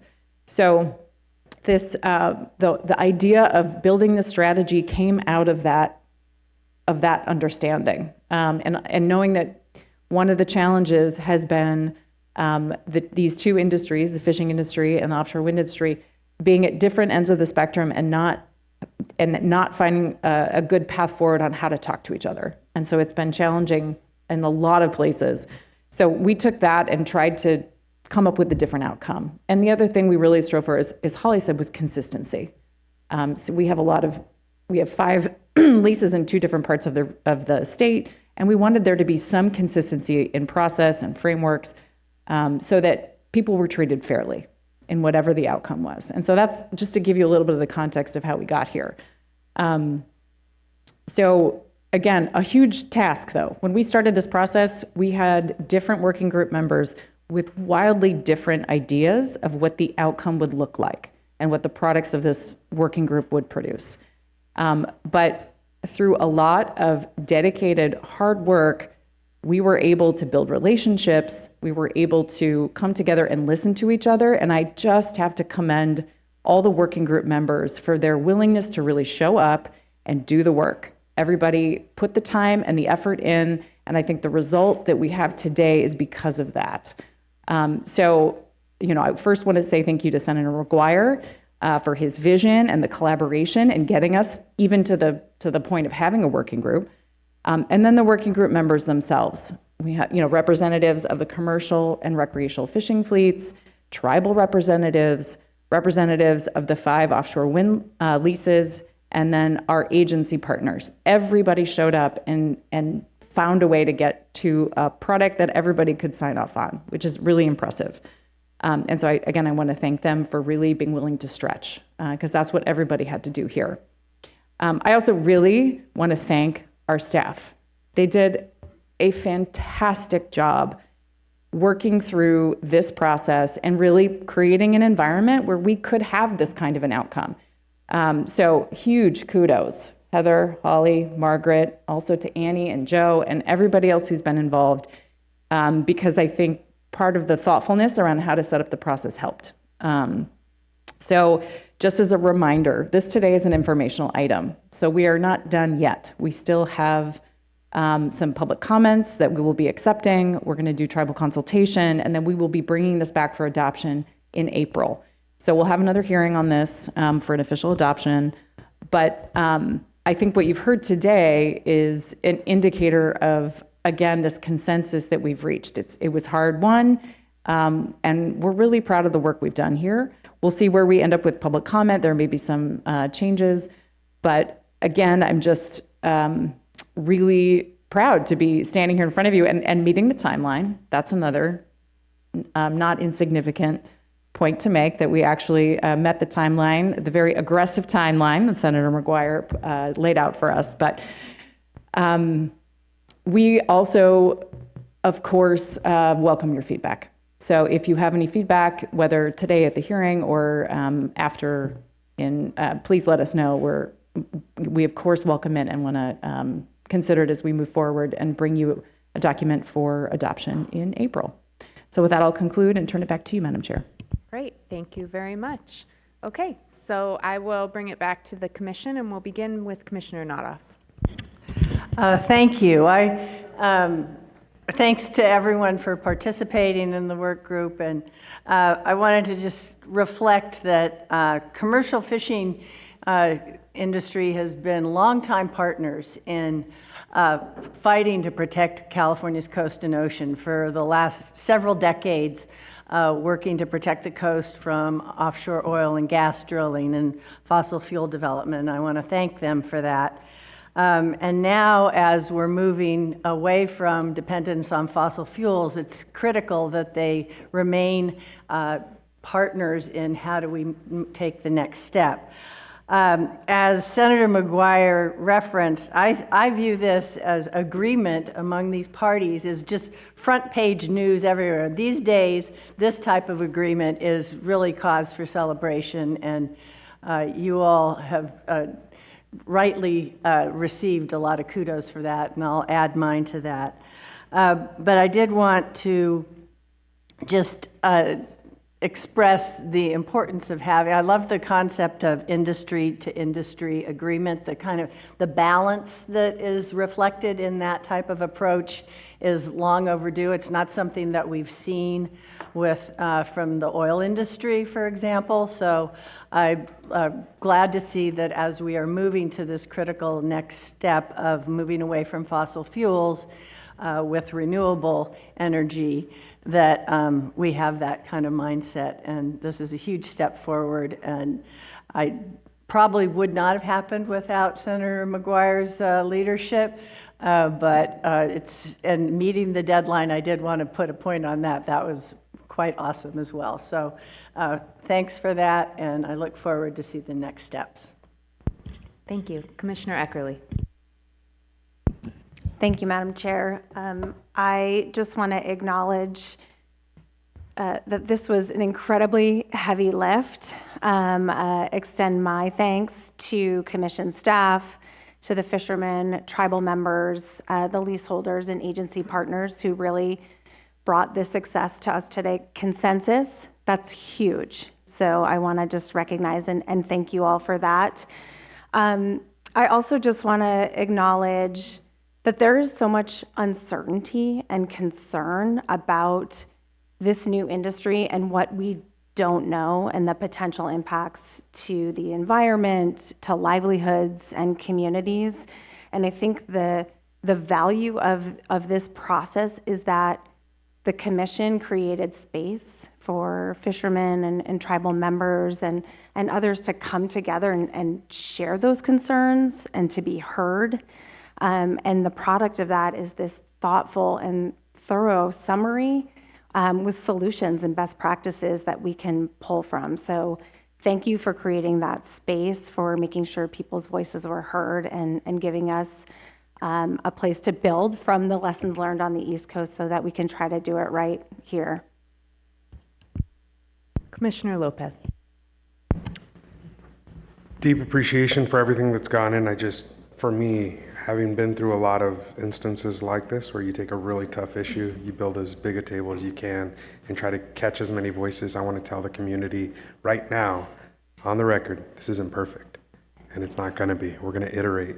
As we learn lessons, as projects roll out and things are discovered, we will come back to this. This is, as was said before, a living document, but I think it needs to be emphasized only because some will assume this is ready to go, perfection, and we still have 2 hearings left, right? As this document rolls out here mid-February, there's going to be 2 more opportunities for the public to give us input before we finalize this document in April. And even then, it will not be done. And I think that's important. Everybody that sees a project hears promises of perfection. I've been through that several times as a member of the Board of Supervisors in Monterey County, but I want everyone to hear today that we're committed to continue to revisit these documents as necessary to make sure that we improve upon them time after time.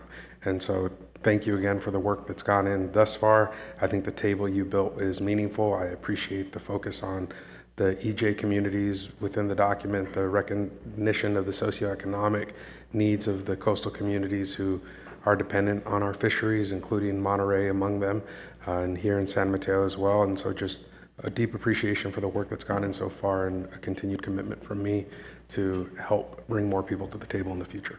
Thank you. Commissioner Wilson. Thanks. And as was mentioned, my community was mentioned many times in this discussion, and certainly the communities that are working on this and being impacted by this need to have their voices heard and be at the table. And so I want to thank everybody that's been involved in this.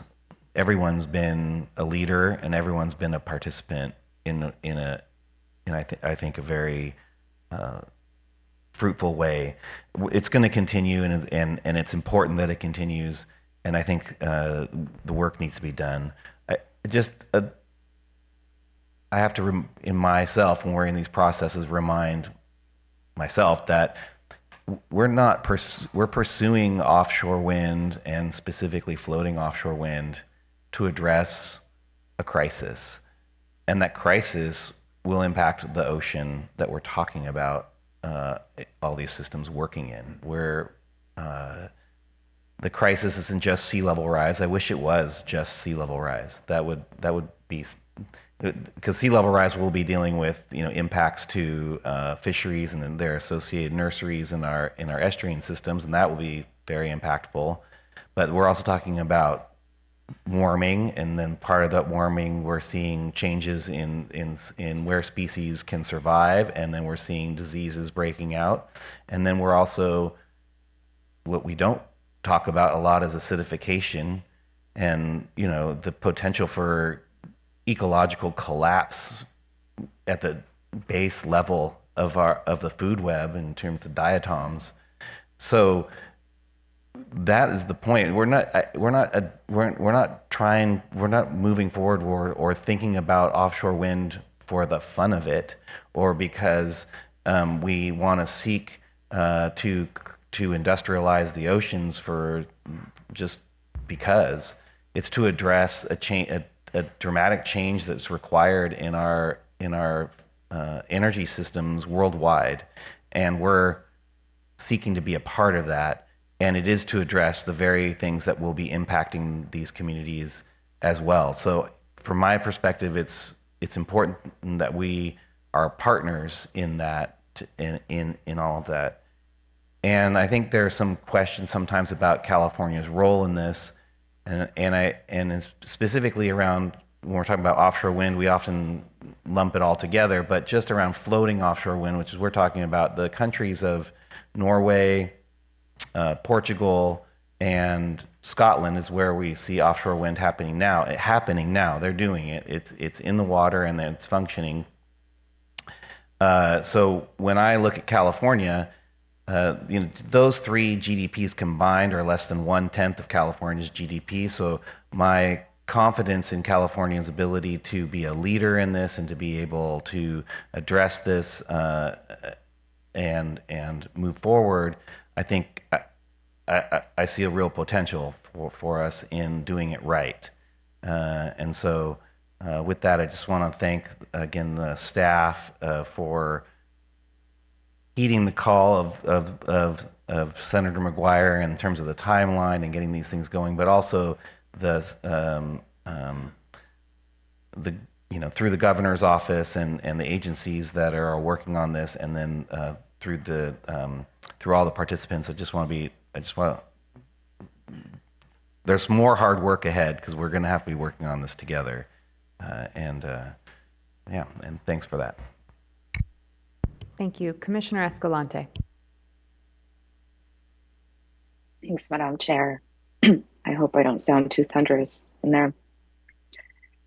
The Coastal Commission really does have extraordinary and thoughtful and effective staff. I'm very glad to hear them being recognized like that today. And I think this work product and the process that was led by them is also a testament of how stellar our executive director, Huckabridge, leadership is. So thank you all for your hard work. I think, as you can see, it's really paying off. Process does pay off, I think. Thanks to, of course, all the partners of this working group. Also very thoughtful in their engagement, and I hope that it continues with the same spirit of collegiality and respect and support for each other moving forward.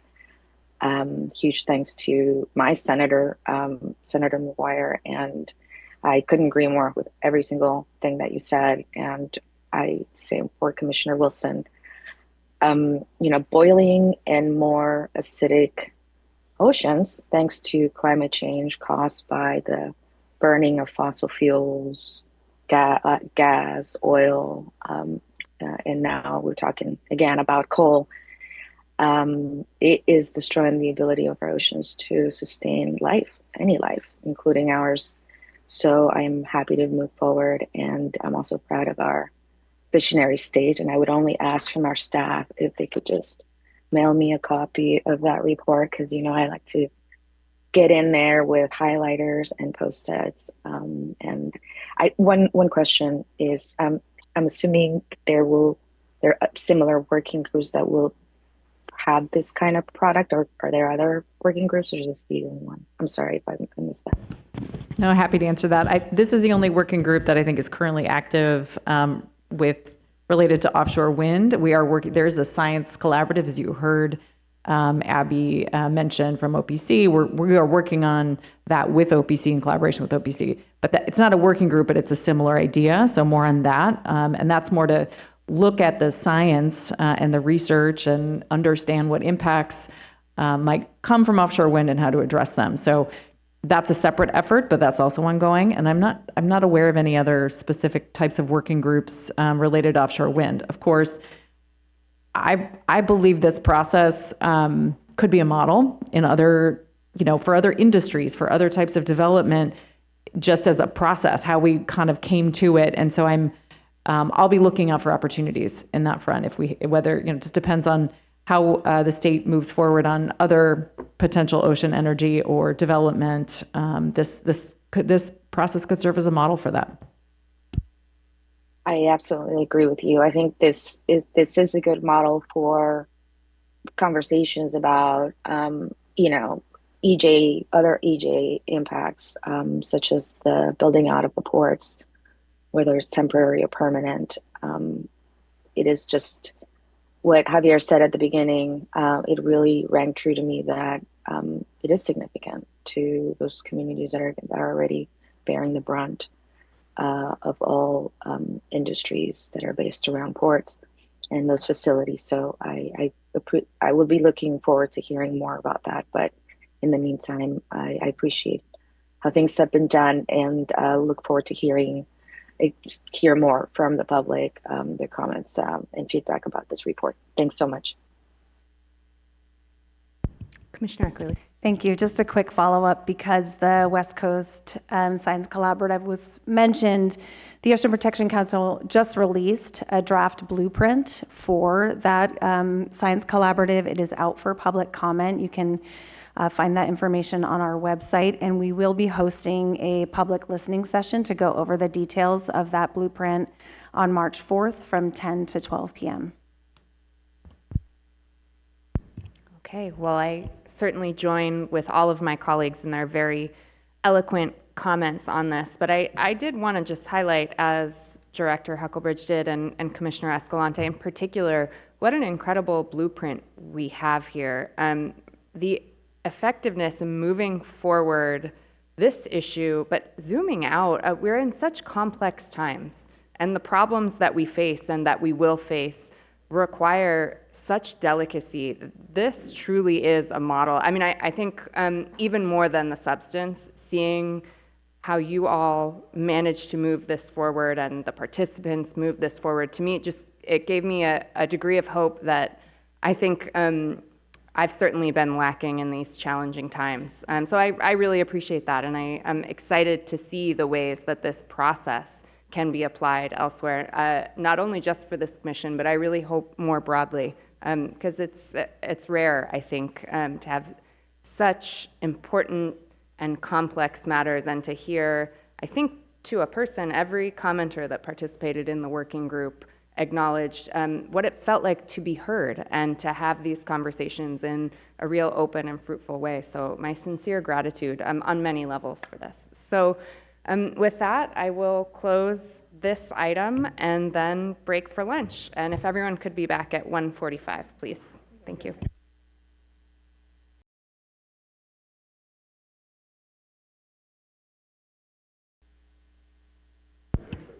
Okay, welcome back. Hope everyone had a nice lunch. We're going to continue on with our agenda, and we are on item 10. That's to you, Mr. Schwing. Actually, before Chair. Oh, this is going to take a second, but I need to recuse myself from this item number 10 for the waiver for the Seal Beach project, as I have a potential financial conflict under the coastal section. Government code, sorry.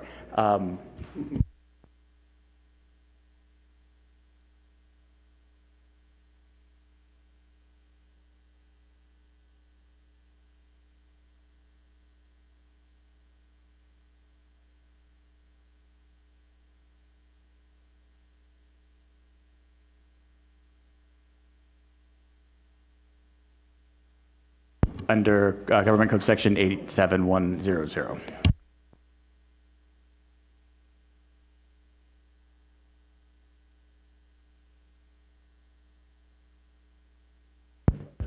Okay, Mr. Schwing. Thank you, Chair Harmon. So item 10 is the Deputy Director's Report for South Coast District, Orange County.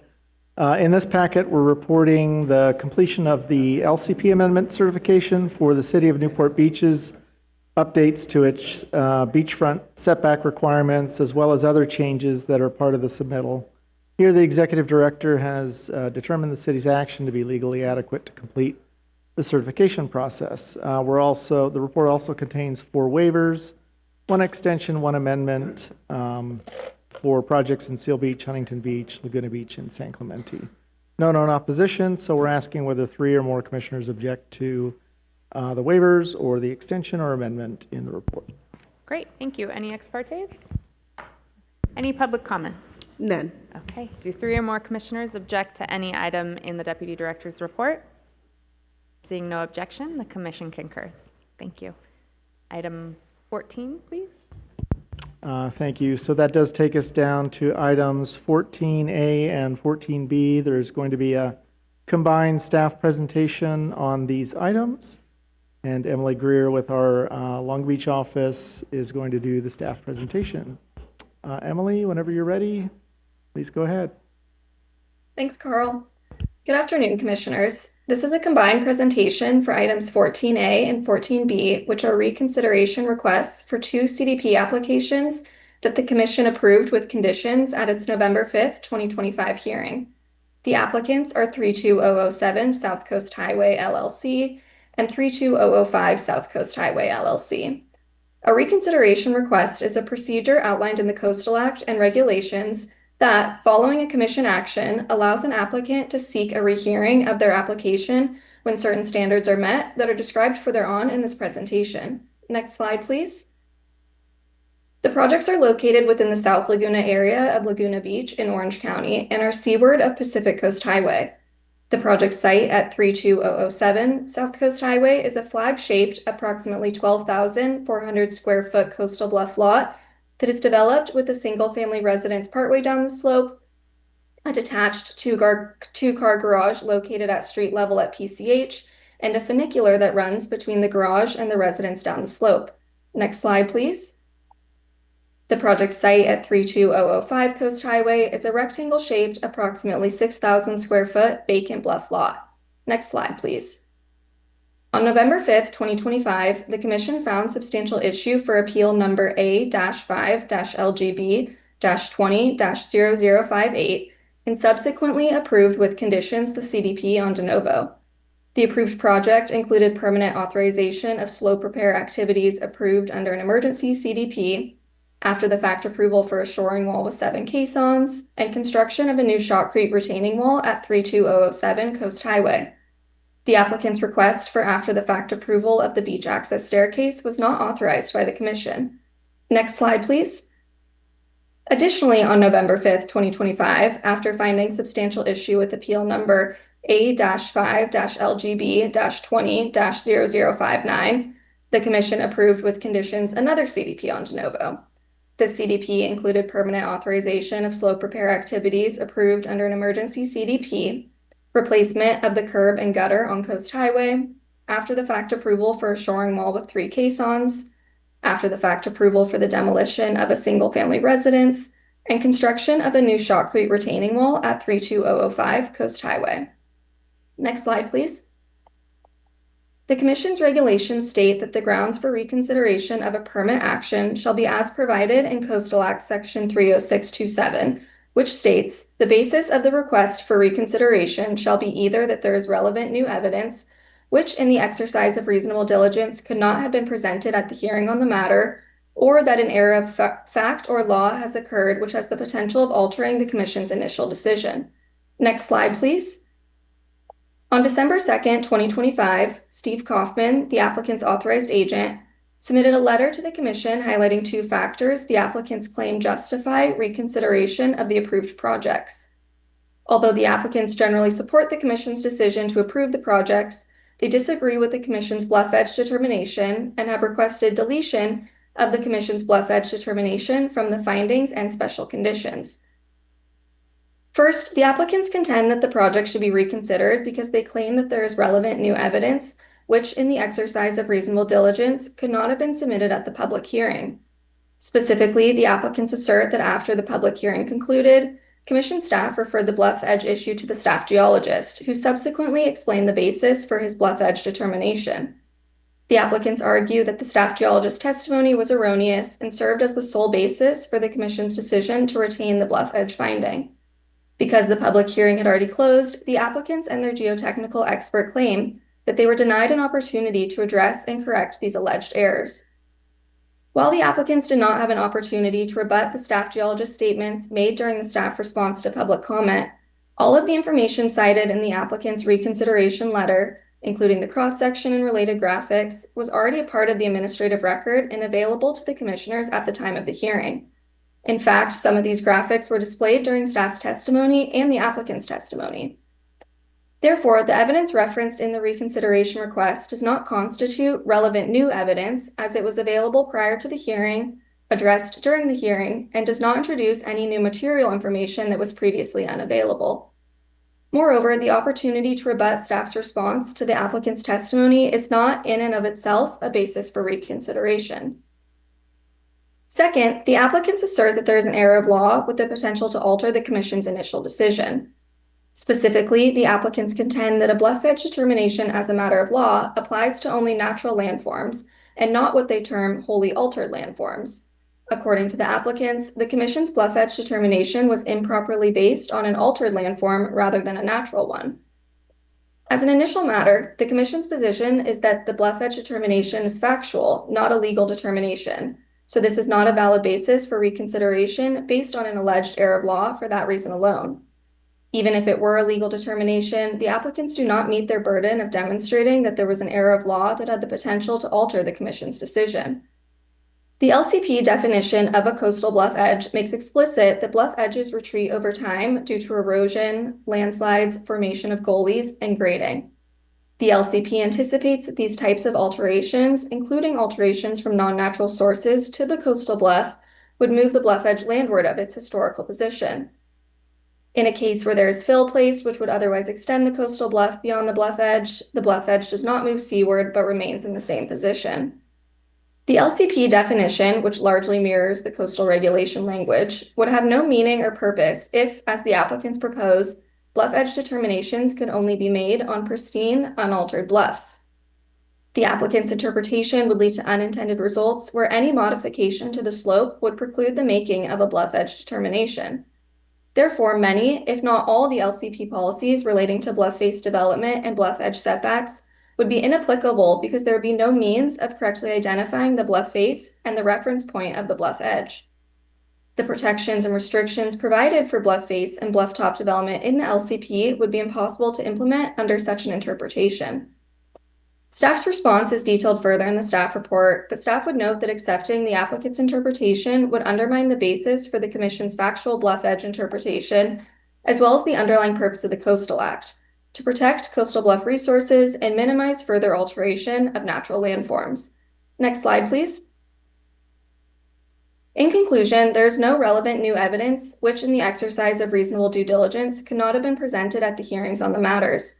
Additionally, no error of law or fact has occurred which has the potential of altering the Commission's initial decisions. Therefore, staff recommends that the Commission deny the applicant's request for reconsideration. Since publication of the staff report, Commission staff received a letter from the applicant's representative. The letter reiterates their request for the Commission to reconsider the removal of the bluff edge determination made for both projects and requests that staff include a July 2025 geofirm report as an exhibit to the staff report. Additionally, the applicant submitted a separate letter from geofirm dated January 30th, 2026, responding to the staff report. Geofirm's January 30th letter does not present any new, relevant information beyond what is already available in the record. Commission staff also received a letter from the Surfrider Foundation expressing support for the staff recommendation. All correspondence, including the 2025 geofirm report, has been uploaded to the Commission's website as correspondence for this item. Staff also published an addendum responding to the comments received. Commission staff continues to recommend that the Commission deny the applicant's request for reconsideration. The motions and resolutions can be found on page 5 of the staff report. This concludes staff's presentation, and staff is available for questions. Great, thank you very much. Are there any ex partes to report? Seeing none, any public comments on this item? Yes, we have 3, Steve Kaufman, Kevin Triggs, and Mitch Silverstein. Thank you. Mr. Kaufman. Good afternoon, Madam Chair, Commissioners, and staff. Stephen Kaufman, and I represent the 2 applicants on this request for reconsideration. Excuse me, sir. May I ask how much time you need? Thank you. I was just going to ask. 15 minutes, and I'll be followed by, briefly, with Kevin Trigg, who is our geofirm geologist. Okay. Thank you. If you could try to keep it as brief as possible. Thank you. I will do the best I can, which probably isn't very good, but I'll try. Thank you. I have a PowerPoint and a number of slides, and please go to the second slide. Quick background. The applicants own two properties on a slope below Coast Highway. At the top, next to the street, there was a house that, along with the slope under and below it, was destroyed when a key storm drain next to the property failed. At the bottom, the existing house is located on a flat natural bench, which then drops off at an 89-foot elevation contour sharply to the beach below. That is the bluff edge, as we all commonly understand what a bluff edge is, as shown in this photo. The damaged slope was temporarily repaired under an emergency permit. It's currently covered in plastic, as you can see, to protect the house below. In November, staff recommended approval of the permanent slope stabilization. We supported the recommendation and conditions, but asked you to delete just one sentence, a finding that estimated a bluff edge not at 89 feet, but at 150-foot elevation contour. We argued the finding wasn't necessary because it was completely unrelated to the slope repair, would inversely condemn the upper lot, leaving only a 324 square foot buildable area, and importantly for today, it was completely wrong, as demonstrated by an 18-page July 2025 geotechnical report prepared by GeoFirm and all of the evidence which showed that the bluff edge is located at the 89-foot elevation contour. At the hearing, the Commission approved the applications but retained the bluff edge finding, relying solely on the opinion of your staff geologist, whose testimony, I'm very sorry to say, was completely inaccurate. We ask the decision be reconsidered. Next slide. Starting with a clear error of law and fact. A bluff edge determination isn't just pulled out of whole cloth. The reason you make the determination is rooted in the Coastal Act and the two separate policies in the Act that address the alteration of natural landforms. That's the coastal resource. Those policies are your North Star in applying the Act to permits and LCPs. So, Section 30251 says permitted development shall be sited and designed to minimize the alteration of natural landforms. 30253 says new development shall not in any way require construction of protective devices that would substantially alter natural landforms along bluffs and cliffs. That's it. No policy in the Act authorizes the Commission or local government to regulate landforms or just topography that are simply unnatural, manufactured, or otherwise man-made for the purpose of a bluff edge determination. Next slide. In July 1977, just after the Act became effective, I was a Deputy Attorney General, happily reassigned to represent the South Coast Regional Commission and this commission, and to watch Commissioner Nodoff appear before that commission often. I was given copies of the Coastal Act, your regulations, and the statewide guidelines then in effect, including one adopted in May 1977, the Geologic Stability and Blufftop Development Guidelines. I passed out a handout to you. It's really the first page of that guideline. This tells you the very genesis of the methodology for how a coastal bluff edge is to be determined, tethered specifically to these policies respecting natural landforms. So the guideline began by citing and quoting sections 30251 and 30253, which address only natural landforms, followed immediately by the Commission's methodology for determining the location of a bluff edge, the very definition of bluff edge in your regulations and Laguna's, land use element on which your staff geologists relied here. So from the inception of the Act, the Commission and your staff, which drafted the guideline, well understood that a bluff edge is to be determined by reference to a natural landform, the protected resource. Next slide. As to the city's definition, in November 2011, your staff issued a staff report for a Laguna LCP amendment that focused throughout on, quote, natural landform alteration, and, quote, the need to address deficiencies in the minimization of natural landform alteration policies. And I've given you all the references in the handout.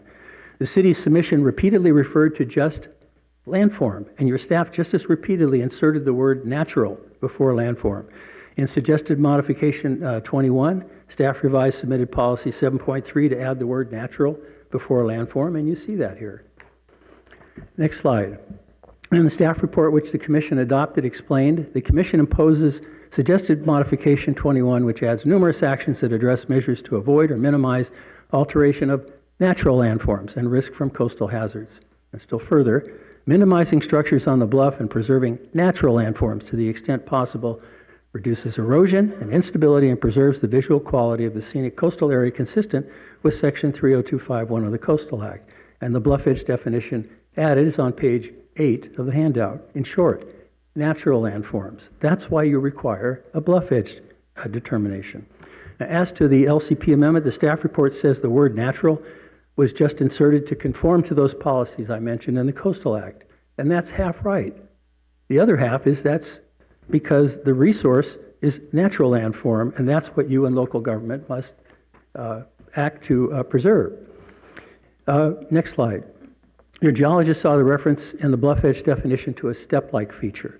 And without regard to whether the slope here was natural or unnatural, he opined, there's a bluff edge at the 150-foot contour. But this slope, as you see, was anything but natural, completely altered not once, but twice. First, resulting from the flood of water from the failed storm drain on Coast Highway, and second, modified and redone as part of a temporary slope repair under an emergency permit, resulting in a wholly unnatural manufactured slope. Next slide.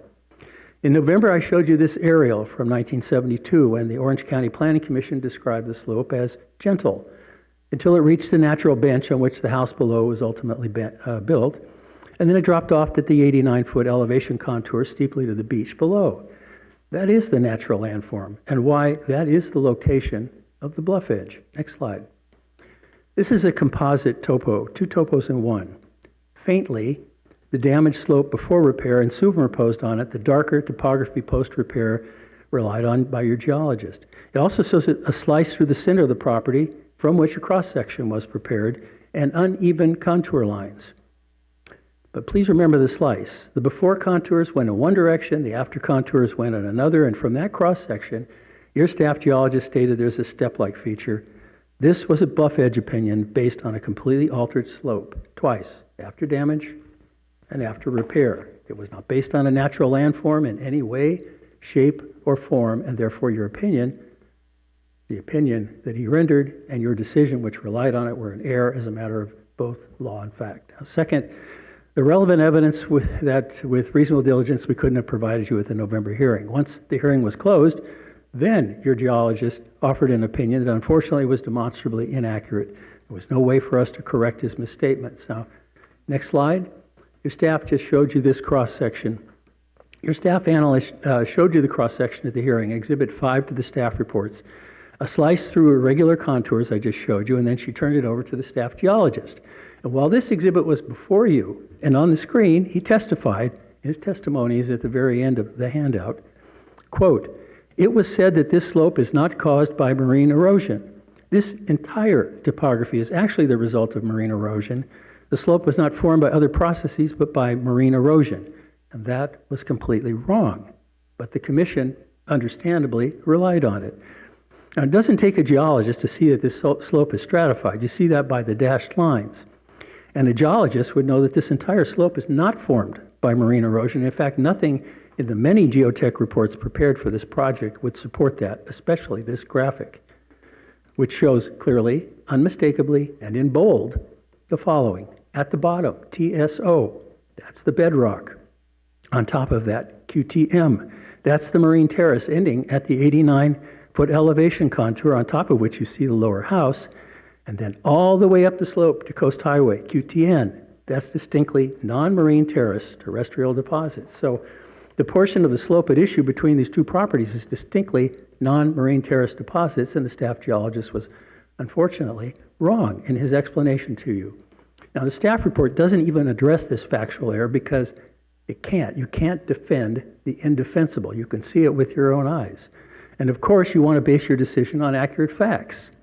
What you do have is an 18-page geotech report from GeoFirm with 9 references cited, including 7 prior site-specific reports from a firm that has probably conducted well over 1,000 such investigations in Laguna, including approximately 75 in the 3-mile area that includes this property. That report carefully analyzed the property's geologic background and conditions, historic aerials, and a topographic evaluation, and concluded the natural bluff edge is at the 89-foot elevation contour, and I quote, "That's the only bluff-forming erosion process to have impacted the seaward margin of the property in the last 83,000 to 105,000 years, and which defines the location of the natural erosional process that could impact stability or require setbacks to protect property improvements." In contrast, what do you have? No investigation, no report, no references, and inaccurate testimony. Now, staff pivots in the staff report here and suggests there is a natural bluff edge at 150 feet, And it can be affected by erosion, landslide, development of gullies, and grading. Yes, I agree with that. It can be affected, but you must have the natural bluff edge first, and there isn't one at 150 feet or other than at 89 feet. Next slide. Yes.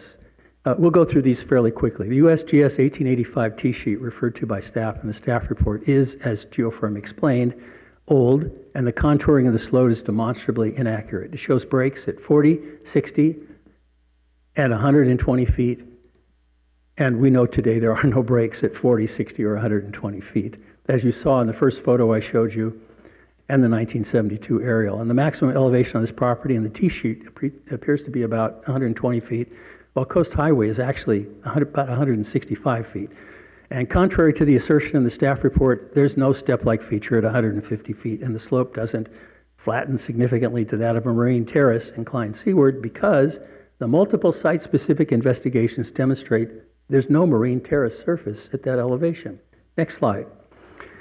These are aerials from 1938, 39, 47 that Geofirm provided. No natural bluff edge or step-like feature shown on this property. Next slide. Here again, the 1972 aerial. The gentle slope the Planning Commission noted and the 89-foot contour. No natural bluff edge at 150 feet. Next slide. Again, photos of that incredibly damaged slope. No natural bluff edge. Next slide. Again, the composite topo, the before and after. No natural bluff edge. Contours before going one way, contours after going the other way. And there is a 150 contour line, but it's on slope. And while the cross-section showed might look like it has a flat area on top based on a one-dimensional slice for the property, the two-dimensional topos demonstrate otherwise. Next slide. Still further. These are LiDAR surveys. These are three-dimensional views of the Earth's topography. No step-like feature or bluff edge at 150 feet, but they clearly show in red the step-like feature and bluff edge at the 89-foot contour. Next slide. This puts this property in context for you. You can create steps everywhere. All of the houses seaward of Coast Highway itself, and inland of Coast Highway, graded pads, streets, and other landforms all the way to the top of the ridgeline. That's not what the Coastal Act contemplates, not what the city contemplated in submitting its 2011 LCP amendment to, and not what the commission and staff intended when the word natural was carefully and repeatedly inserted before the word landform. Last slide. Commissioners, we respectfully ask that you grant reconsideration based on both grounds for reconsideration. A week after your November decision, the city approved a house on the upper lot and rejected the bluff edge suggested by your staff. That's been appealed, and hopefully it will come before you soon. And we ask that these two appeals be expeditiously rescheduled together with the appeal with the hope we can finally implement the permanent slope stabilization badly needed to protect the lower house from a further rainfall event. Thank you, and next, Kevin Trigg. Good afternoon, Commissioners. My name is Kevin Trigg. I'm the Principal Geologist of Geofirm. Our company has conducted on this particular bluff in Laguna Beach from Aliso Canyon to Three Arch Bay over 70 bluff edge studies. And we've enjoyed a great working relationship with Mark Johnson and with Joe Street. I saw Joe Street here today and caught up with him. And the history that we have with the commission is one of cooperation and one of collaboration. And we typically will prepare a report, define a bluff edge, and present it and have consensus or very close consensus. I mean, we'll get out in the field and we'll look at it, and we may be a few feet apart, but we can reconcile and we can get to a point where the project can move ahead and it's safe as the Coastal Act requires, and that there won't be any need for shoreline protection as the Coastal Act requires. So this particular project, I was taken aback by how far off our line and the commission's line was, to the point where I was kind of revisiting how is our analysis. These are the same principles, they're the same definitions, they're the same applications, yet we're nowhere near each other. We're at 89, he's at 150. We are several hundred feet apart laterally, and it doesn't seem like there's any hope of ever trying to reconcile this. If I could have just another minute. Is that okay? Please go ahead. Okay. Anyway, what I went back and I tried to figure out where is the key difference. And the key difference is in the statement that Steve brought up, where the consideration of the entire topographic surface of this area as being marine. Well, that would imply that there's a marine hazard throughout this whole area because it's a marine surface. That's not the case. The marine surface is much lower, and the surface that he's applying the setback to is actually accumulating. It's material that is being eroded off of the hillsides and piling up for thousands of years, and then ended up having Pacific Coast Highway built on it. So this is a depositional environment. It is not an erosional environment. There is no marine erosion anywhere on this material by evidence of the fact that there's non-marine material that has survived there for tens of thousands of years. So based on the technical data, I think that interpretation is creating this difference. And if we could have that alone, just that alone be reconsidered, I think we could go a long way to resolving the differences in the bluff edge. Thank you. Thank you very much. Mitch Silverstein should be coming up. And that'll be the last speaker.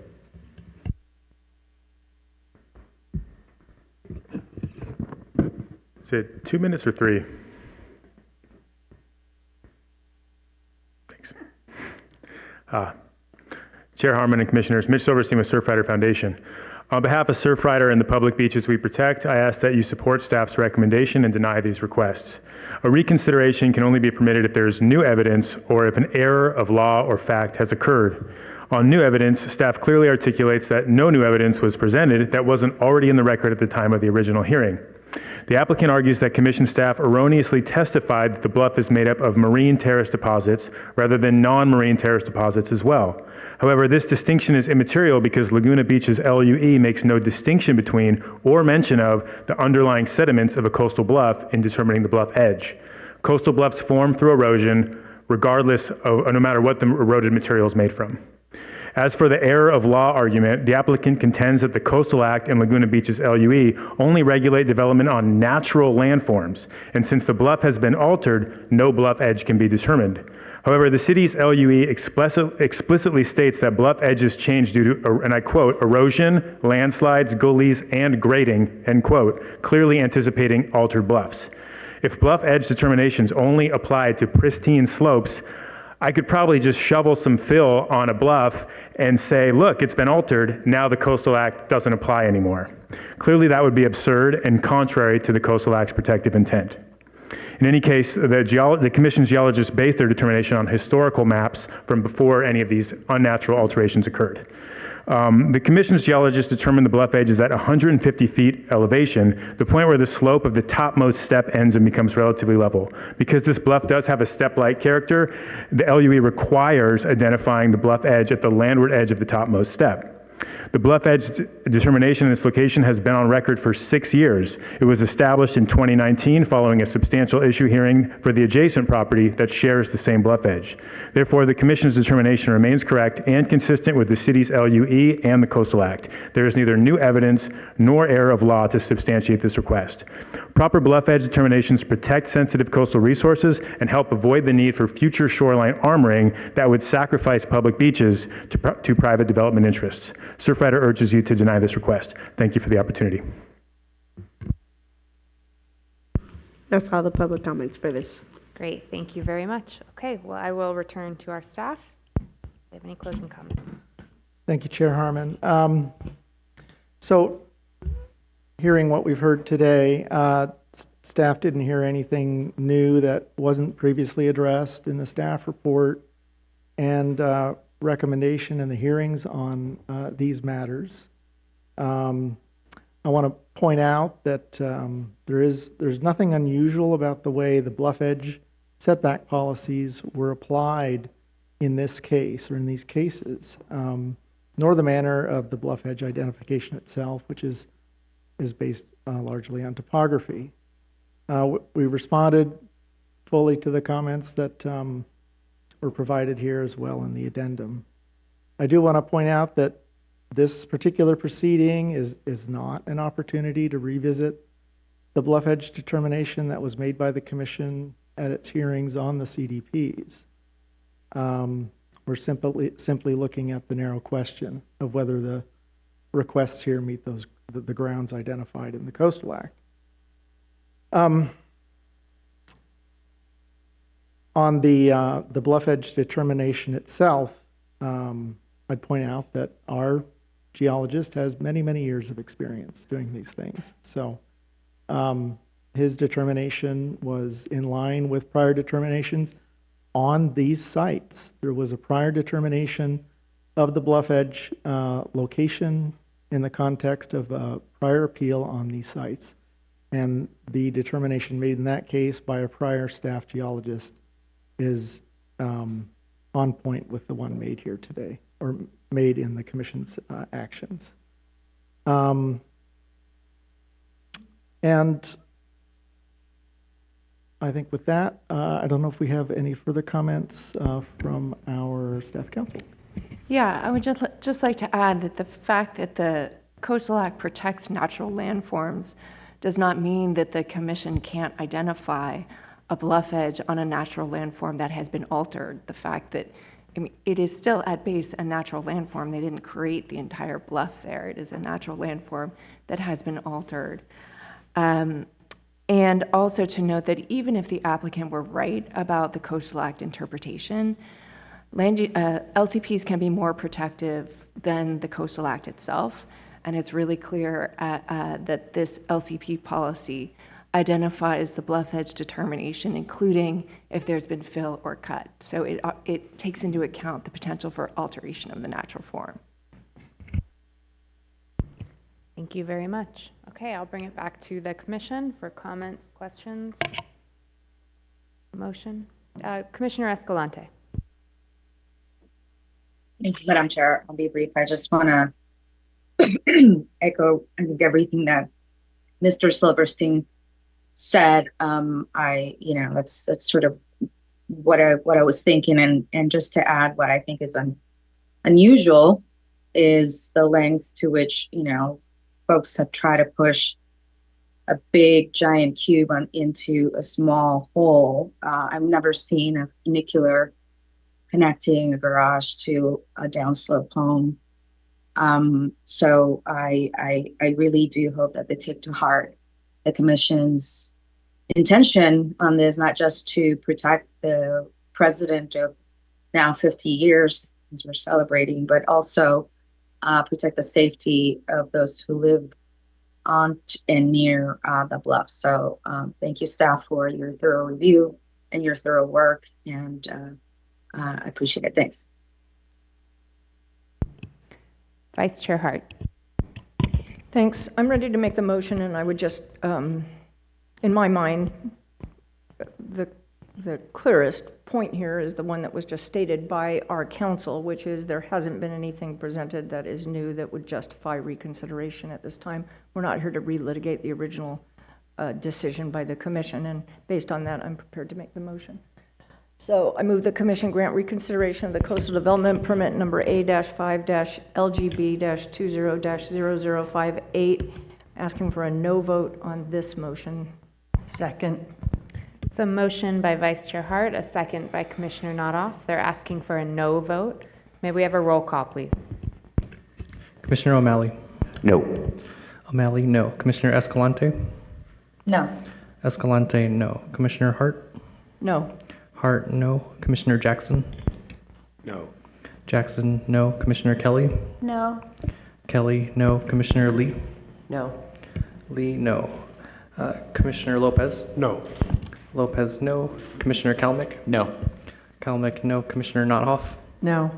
Notoff, no. Commissioner Moreno? Moreno, no. Moreno, no. Commissioner Wilson? No. Wilson, no. Chair Harmon? No. Harmon, no. The vote is unanimous. Thank you. All right, I can move on now to the second motion, which has to do with the second item, I believe. Are they combined? Yes. I move that the commission grant reconsideration of coastal development permit number A-5-LGB-20-0059 and ask for a no vote. Second. Motion by Vice Chair Hart, second by Commissioner Notoff. They're asking for a no vote. May we have the roll call, please? Commissioner Escalante? No. Escalante, no. Commissioner Hart? No. Hart, no. Commissioner Jackson? No. Jackson, no. Commissioner Kelly? No. Kelly, no. Commissioner Lee? No. Lee, no. Commissioner Lopez? No. Lopez, no. Commissioner Kalmick? No. Kalmick, no. Commissioner Nothoff? No. Nothoff, no. Commissioner Moreno? Moreno, no. Moreno, no. Commissioner Wilson? No. Wilson, no. Commissioner O'Malley? No. O'Malley, no. Chair Harmon? No. Harmon, no. The vote is unanimous. Thank you. Thank you very much. Reconsideration has not been granted. Thank you. Okay, now we will move on to item 15, please. Thank you, Chair Harmon. So the next item is the Deputy Director's report for San Diego Coast District. In this packet, we're reporting the completion of LCP certification, amendment certification for the City of Carlsbad's housing element rezone. Here, the Executive Director again has determined that the city's action is legally adequate. And we're also reporting 7 waivers for projects in Oceanside, Solana Beach, and San Diego. Again, no opposition, and we're asking whether 3 or more commissioners object to the waivers in the report. Thank you very much. Are there any ex partes? Any public comments? Yes, we have 3 online via Zoom. We'll start with Peter Mitsakos, followed by Brian Church and Amanda Quip. And I don't see Ramiro Lozada Amor. If you can, raise your hand.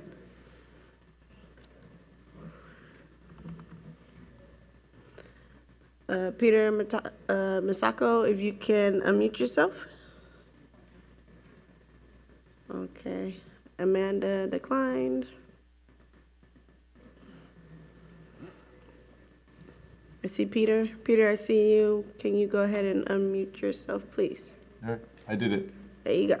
All right, great. I don't have any comment with regards to the project in Solana Beach, but I am here to address any concerns or questions that anyone might have.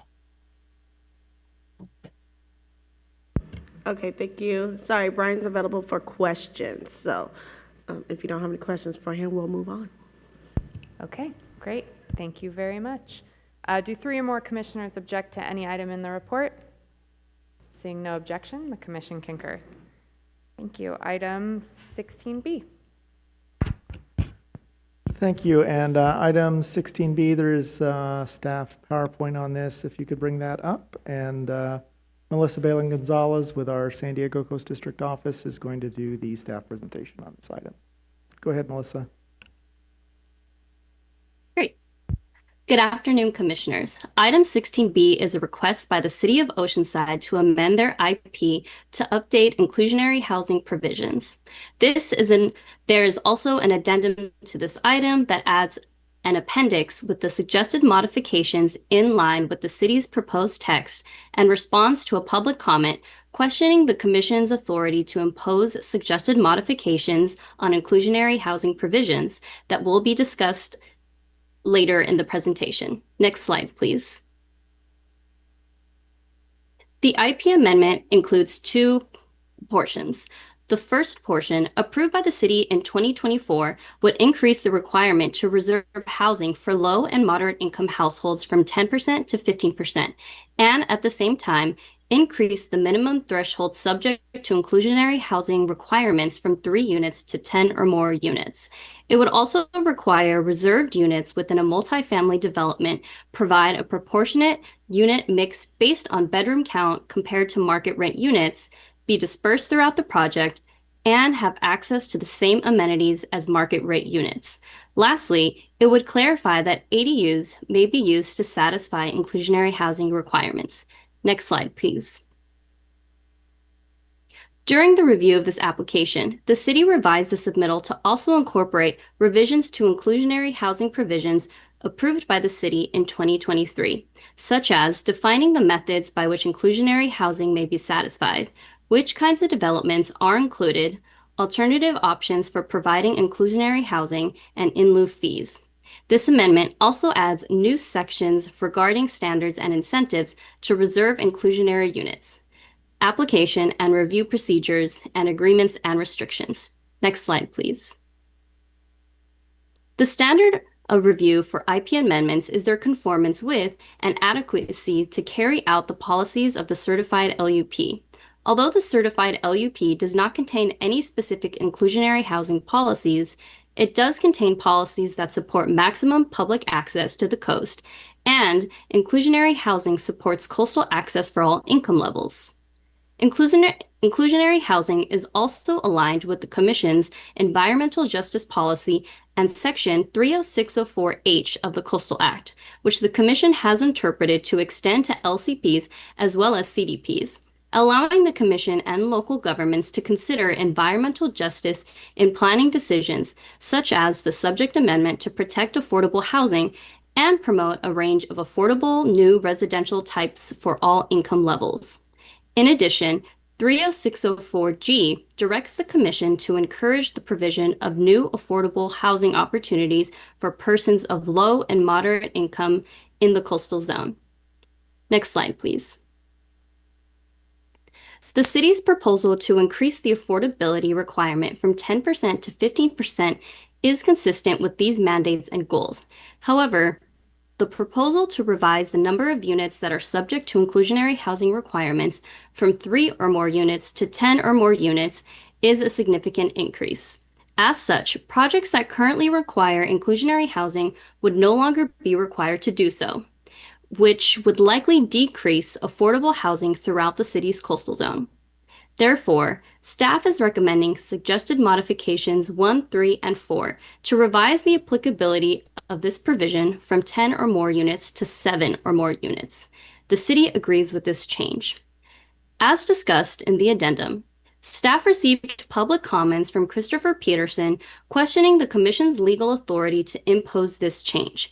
As clarified in the addendum, the Commission is not requiring the city to increase its affordability requirements, and Commission staff have coordinated with city staff to revise the 10-unit minimum threshold, triggering inclusionary housing requirements to a 7-unit minimum threshold. This modification was also recommended to be consistent with other nearby cities' inclusionary housing provisions, such as the city of Carlsbad, which has a minimum of 7 units, Del Mar with a threshold of 2 units, Encinitas with a threshold of 7 units, and San Diego with a threshold of 5 units in the coastal zone. This change would also allow developers to have a simple way to build projects with whole numbers of on-site affordable units, rather than have to provide fractions of affordable units via in lieu fees or alternative methods. Therefore, to memorialize the agreed-upon proposal, staff continues to recommend suggested modifications 1, 3, and 4 that the city supports. The commenter still questions whether lowering the threshold would actually be effective at increasing the supply of affordable housing.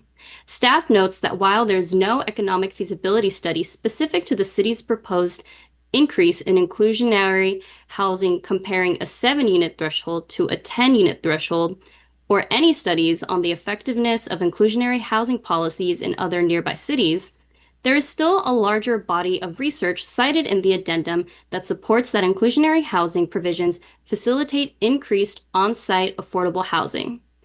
It is important to note that the city's goal is to ensure that its inclusionary housing policies work in tandem with its density bonus provisions, which is included in Item 16A, the Downtown Density for Sixth Housing Cycle Amendment. In order to incentivize developers to construct affordable units, density bonus can also be applied.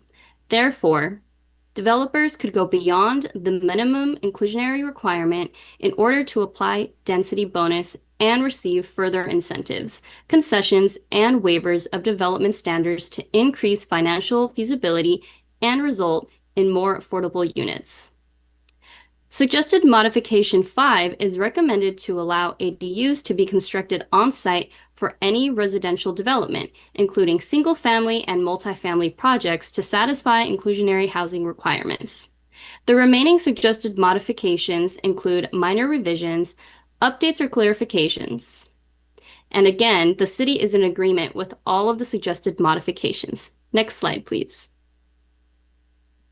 In conclusion, staff recommends that the Commission reject the proposed amendment as submitted and then approve the amendment with suggested modifications. The motions and resolutions can be found on page 6 of the staff report. This concludes the staff presentation, and staff is available for questions. Thanks so much, Melissa. Do we have any ex partes on this item? All right, seeing none, we'll open public comment. How many commenters do we have, or do we have do we have the city would be the first? Yes, we have Esther Sanchez, the mayor of City of Oceanside. Of course, whatever you'd like. And how much time would you need? I would say probably no more than 2 minutes. I'm going to keep my presentation really short here. Should we save the rest for the mayor, or just kidding? Sure. Wow, I get to say that? Yes. Just kidding.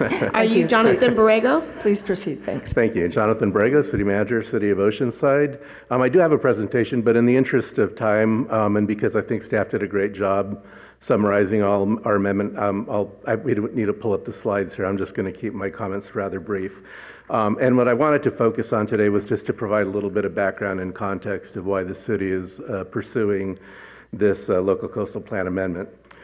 In the summer of 2023, the Oceanside City Council held a workshop on affordable housing. And the goal of that housing was to develop strategies to increase the production of affordable housing citywide, including, of course, within our coastal zone. One of the key recommendations emerging from that workshop was to increase the city's long-standing 10% inclusionary housing requirement up to 15%.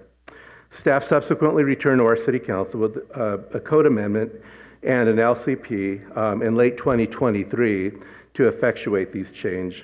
The changes went into effect for the balance of the city outside of the coastal zone in early 2024.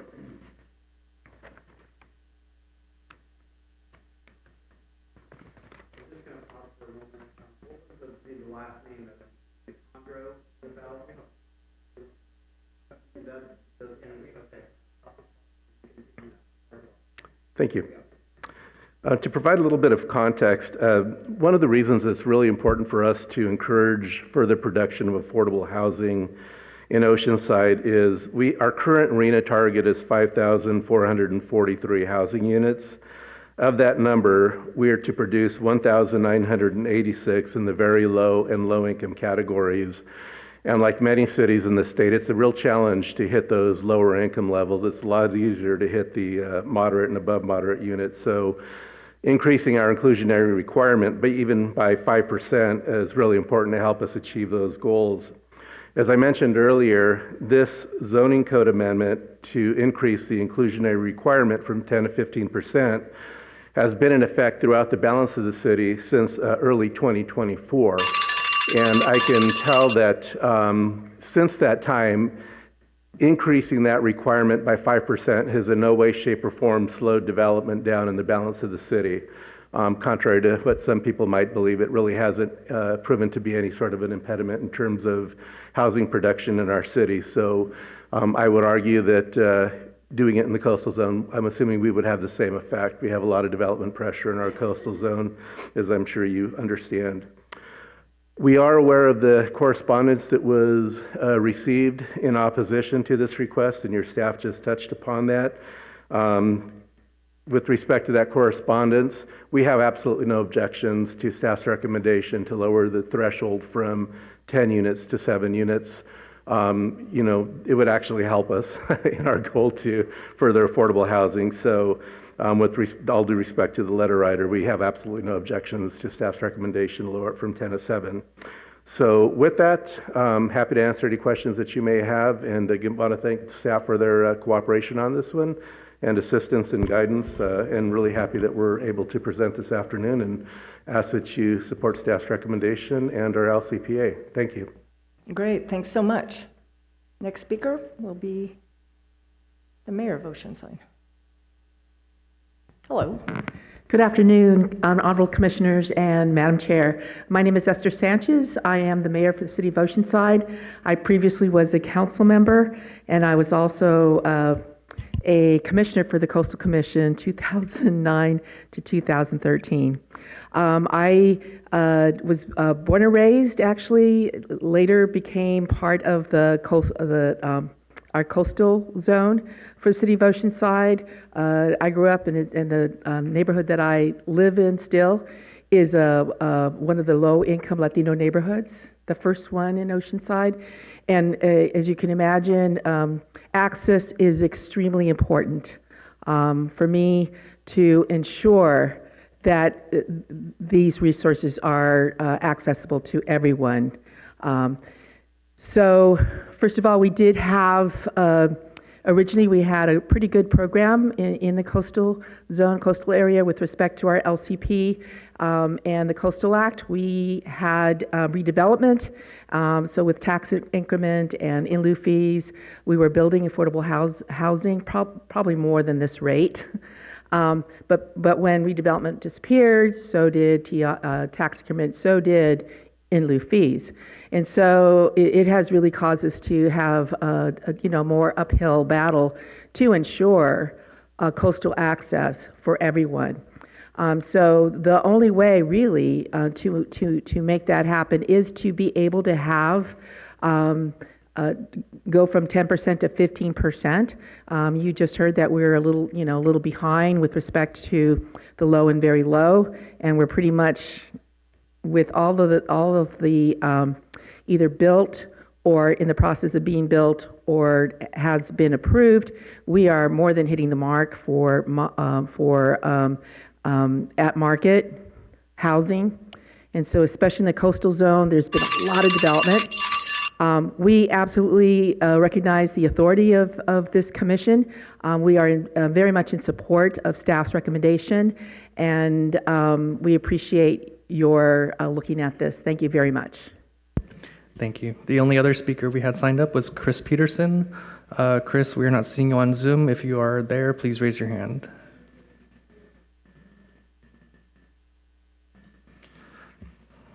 All right, I'm seeing no hands raised. Madam Chair. Okay, thank you. I'll return to our staff. If they have any closing comments, thoughts?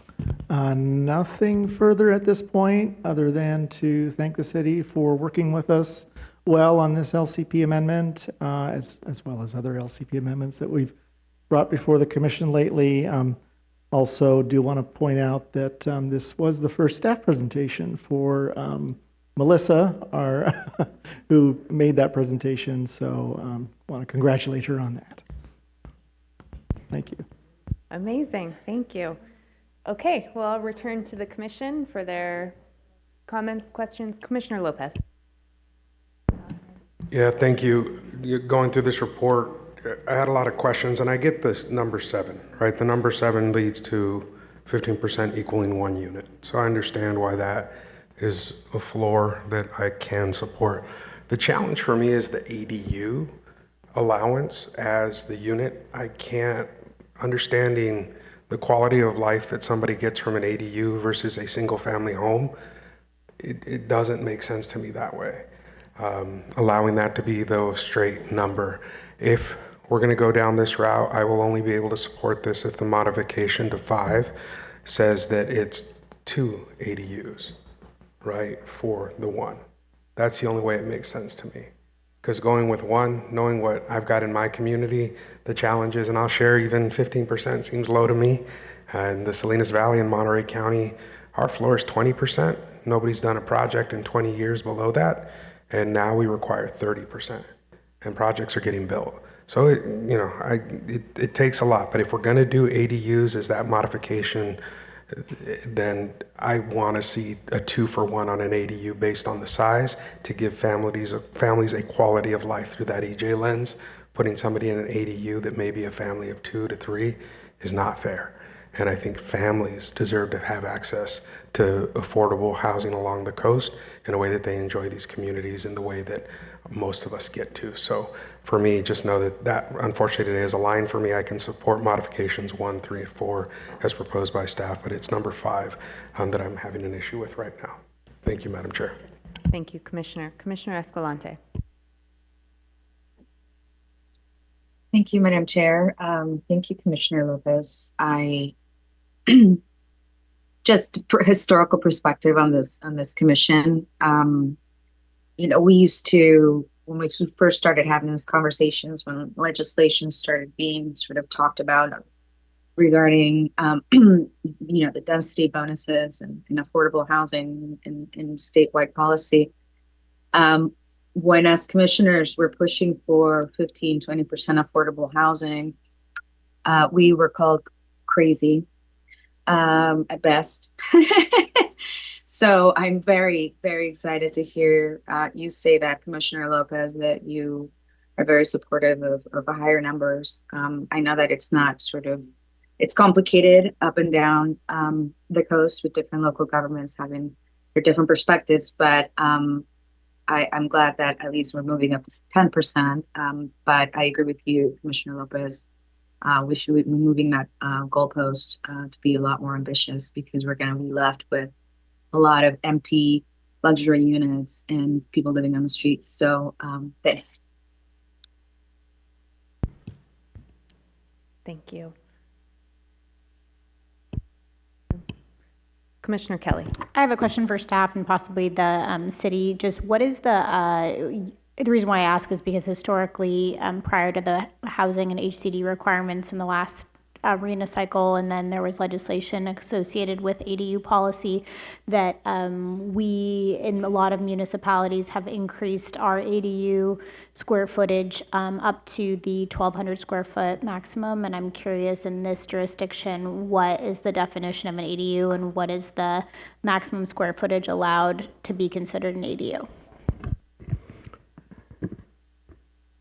Madam Chair and Commissioners, in answer to the Commissioner's question, yes, our ADU ordinance does reflect state law, and that was actually something that I was reflecting on back there, because you can have ADUs that are over 1,000 square feet.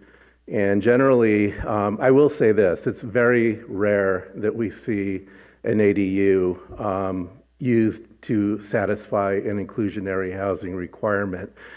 The only time that we've seen that in recent years has been with new larger single-family residential tracts, and there are new developments now that are being built with ADUs.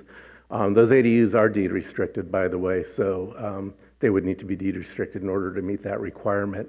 But the ADUs, I guess, that I'm familiar with in this scenario are actually fairly large, and actually larger than a lot of our apartment units at over 1,000 square feet. So, I respect what the Commissioner said. But I do want to make sure that it's clear that our ADUs can be over 1,000 square feet in size, so they're not necessarily the smaller units.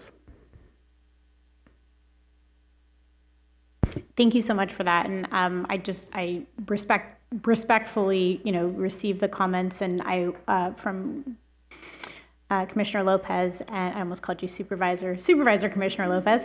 And I want to just state, I don't have, a particularly, I understand the process that this local jurisdiction has gone through, and understand that HCD is counting these ADUs as housing units per the Reyna cycle, so they are housing units. But that said, I think with some of the new state law changes, I think it's AB 1033 that jurisdictions can opt into now, those ADUs actually can be condo converted into their own purchasable units. So for communities who have high cost of housing, which I haven't looked at the average, cost per home in this jurisdiction specifically, but I know for where, we are in Sonoma County, those are actually the most affordable opportunities for new home ownership for individuals when they're not, obviously deed restriction is a a complicated factor on top of that, but even when they're not deed restricted, they still are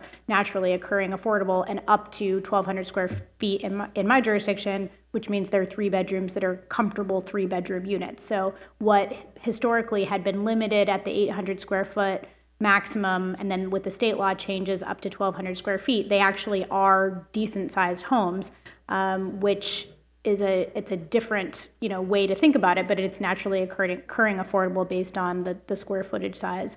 So it didn't jump out to me as, if it's somebody's pool house, that's a whole other issue and it's not going to be affordable. But if it's deed restricted per what the city manager said, then I do think it's actually going to increase the availability of housing stock for people who need it. So I don't think it's a terrible compromise, but I respect where you're coming from on it.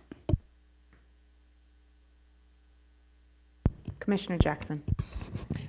I appreciate the conversation. I'd like to keep it going a little bit to see if there's any appetite to change that component to the ADU to a floor of 1,000 square feet. Is that something that, I know obviously we have to talk to. Can I jump in? Can I ask our staff to weigh in on this conversation and just give us some feedback on what you're hearing? Not a lot of jumping. I can start with the ADU issue. I think under state law, we can't set a floor of 1,000 square feet. So while that's a creative solution, I don't think that's consistent with the state ADU law. But I'll turn to Carl if there's anything else you have to add.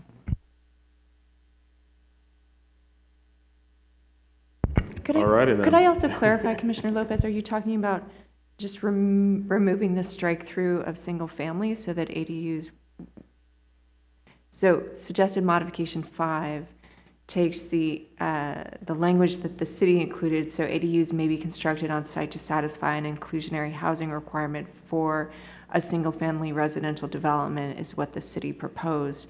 Our suggested mod is to remove the 2-word single or hyphenated word single family.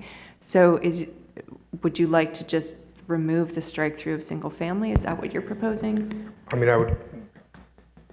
I guess the proposal would be to allow for either a single family home or 2 ADUs to satisfy that. Do you see that? So you can approach it from different ways. If you want to continue to use single family in there's a way to do that as well. But I think if we're going to go to ADU based on the fact that we don't define that, the state does, it could be as small as, and I would hate to see a community see 21 homes built with 400 is the floor for state on smallest, 400 square foot units built, and that having met the requirements. That would be something hard for me to see, given the opportunity we have right now to set an expectation to create housing for families.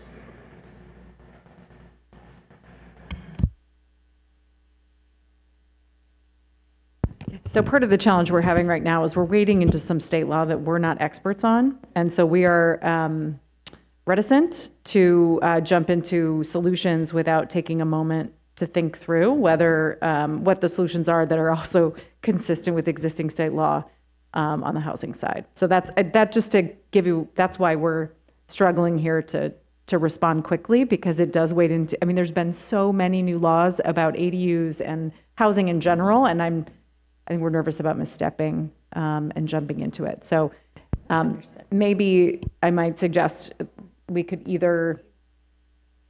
get a sense of the commission if this is a direction that everybody, that more commissioners are interested in, and then we can offer some suggestions for how to move forward. Let's do that. Let's continue. Commissioner Jackson, if you have more comments you'd like to make, otherwise I'll go to Commissioner Lee. No, I've made mine. Thank you. Thank you. Commissioner Lee. My question on this was just my understanding, if we're talking about thresholds around either 7 or 10 units, that these are not single-family projects. These are multifamily projects, and thus the ADU would be a standalone structure outside of that. And I just wanted to get a sense if if the expectation was that these are multifamily projects. No one's building 7 single-family homes on one lot and then creating an ADU to provide the inclusionary. I read that as a subdivision of 7 single-family homes, so I'm glad you asked for the clarification, because I But was if it's not. 7 single-family homes, then wouldn't that not be one project? Because you would do the subdivision. Should we invite the small lot city to subdivision come up and- obviate the inclusionary rule to begin with? I would maybe suggest we ask the city to come up and help us with this particular conversation. It would be great if you could opine on what you see the types of projects that would fit within these or around these thresholds. Clearly, it's not impacting, 50-unit apartment buildings or like, double duplexes, but what are Right, you so seeing? as I see it, is currently being discussed, it would apply to a single-family residential subdivision with 7 or more units. And within that subdivision of 7 or more units, in order for them to meet their inclusionary housing requirement, they would have the option of providing those affordable units as ADUs. And the alternative is if you were building a multifamily project, then I think that's kind of self-explanatory. But the way I understand it is it would have to be a minimum of a 7-lot residential subdivision. But back to my original point, I can think of one development that we've had in the city in which they've asked to allow their ADUs to count towards their inclusionary requirement. It's just not common practice at all, because typically a land developer does not want to deed restrict a housing unit in a brand new single-family subdivision. So, it's regrettably, it may be kind of a hypothetical situation, yet it's written into the ordinance, but I just don't really see that playing out for us.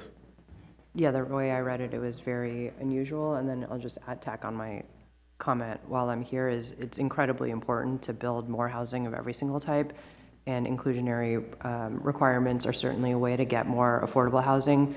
We just want to make sure that we are incentivizing people to build the housing. So when you move these thresholds around from 10 to 7 or 3 or whatever it is, you always have those last couple of units that fall off. So someone who decides, well, I'm just going to build 6 market rate units so I don't have to deal with the 7, versus if you could have gotten, an 11-unit project and then had the inclusionary apply. So hopefully there's been some study in this. I have not had a moment to run the model on this alongside the density bonus, but that has been an incredibly effective way to promote inclusionary housing units, particularly at extremely low income and very low income levels, to have sufficient density bonuses where it makes it completely worthwhile and that it pencils. Unfortunately, what we're seeing in so many places because of the rapid interest rate rise since 2022 is that so many things don't pencil. That is why you end up with luxury units, like Commissioner Escalante was talking about, because when you have to borrow money from the bank and you have to get money from investors who expect a certain return in order to build that thing, it's so expensive that you have to charge higher rents in order to justify all the people who lent you the money to build that thing. And what we need to try to do is find more lowercase a affordable ways to build as much housing as possible so that we don't have to charge as much for it. And part of it is in the math of these percentages. I see the 50% bonus for VLI and presumably a lower, maybe as low as 24% for just low income. And so I hope and assume that the municipalities are doing the math and also talking to people who are providing housing in these areas to make sure like this set of conditions will actually allow people and incentivize people to say, oh, I better go to Oceanside and build something, because they've created a set of incentives where it will actually make sense to build more. Thank you. Thank you. Vice Chair Hart. Yeah, thanks. I really appreciate that, especially with your experience, Commissioner Lee. And I also very much appreciate your comments. But I have to say I come down on the side of Commissioner Lee, because I feel like the most important thing, and particularly in light of what the City of Oceanside is saying, that they've only had one application for an ADU and a multifamily development. Is that what you said? One inquiry in a single-family development. Okay. Yes. But I have to say that right now, the number one goal is more affordable housing in the coastal zone, and anything we can do to facilitate that, I think we should be doing. With regard to your comments, Commissioner Kelly, I think that the way the law reads is that the municipality has to adopt the provision to allow ADUs to be converted to a condominium or whatever. Are you familiar with that? And is that the intention of the City of Oceanside, or where are you on that? No, No, and actually, and quite frankly, as I think about this in the context of the coastal zone, I would say that actually the likelihood of having a single-family residential subdivision in our coastal zone is almost zero. Yeah. And this is, It's I think we're multifamily, actually, yes. this is actually probably more applicable to our inland area as I sit and Yeah. reflect on the conversation. So, but to answer your question directly, yes, I am familiar with that law. We have not had any applications yet to subdivide and sell off ADUs, but I am familiar with that legislation. Yeah, and I mean, once you get this, and we'll see what happens. But in any event, Chair, from my perspective, I'm ready to move forward with the deletion of single family on that number 5. Okay, thank you. Any further comments? If not, I'd accept a motion. Vice Chair Hart. Just going to have multiple motions. I'll start with the first. I move the commission reject the City of Oceanside's implementation program amendment as submitted and recommend a yes vote. Second. Say motion by Vice Chair Hart and a second by Commissioner Wilson. There. I'm just looking for clarity, and I think it may be the second piece of it, but what's the motion on the suggested modification to number 5?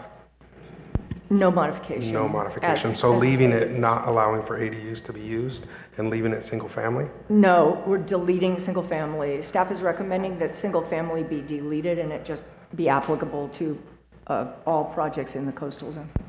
So But per if- staff's recommendation. If I could clarify, the motion on the floor right now is to simply reject the IP as amended. The second motion would be to adopt the suggested modification. So if you have concerns about the suggested modification, It's that part would of be the the second second, vote. right, okay, thank you. Right. So at this time, I'm asking for a yes vote to reject the implementation program as submitted. It's a motion by Vice Chair Hart, a second by Wilson. Yes. May we have a roll call vote, please? Commissioner Hart. Yes.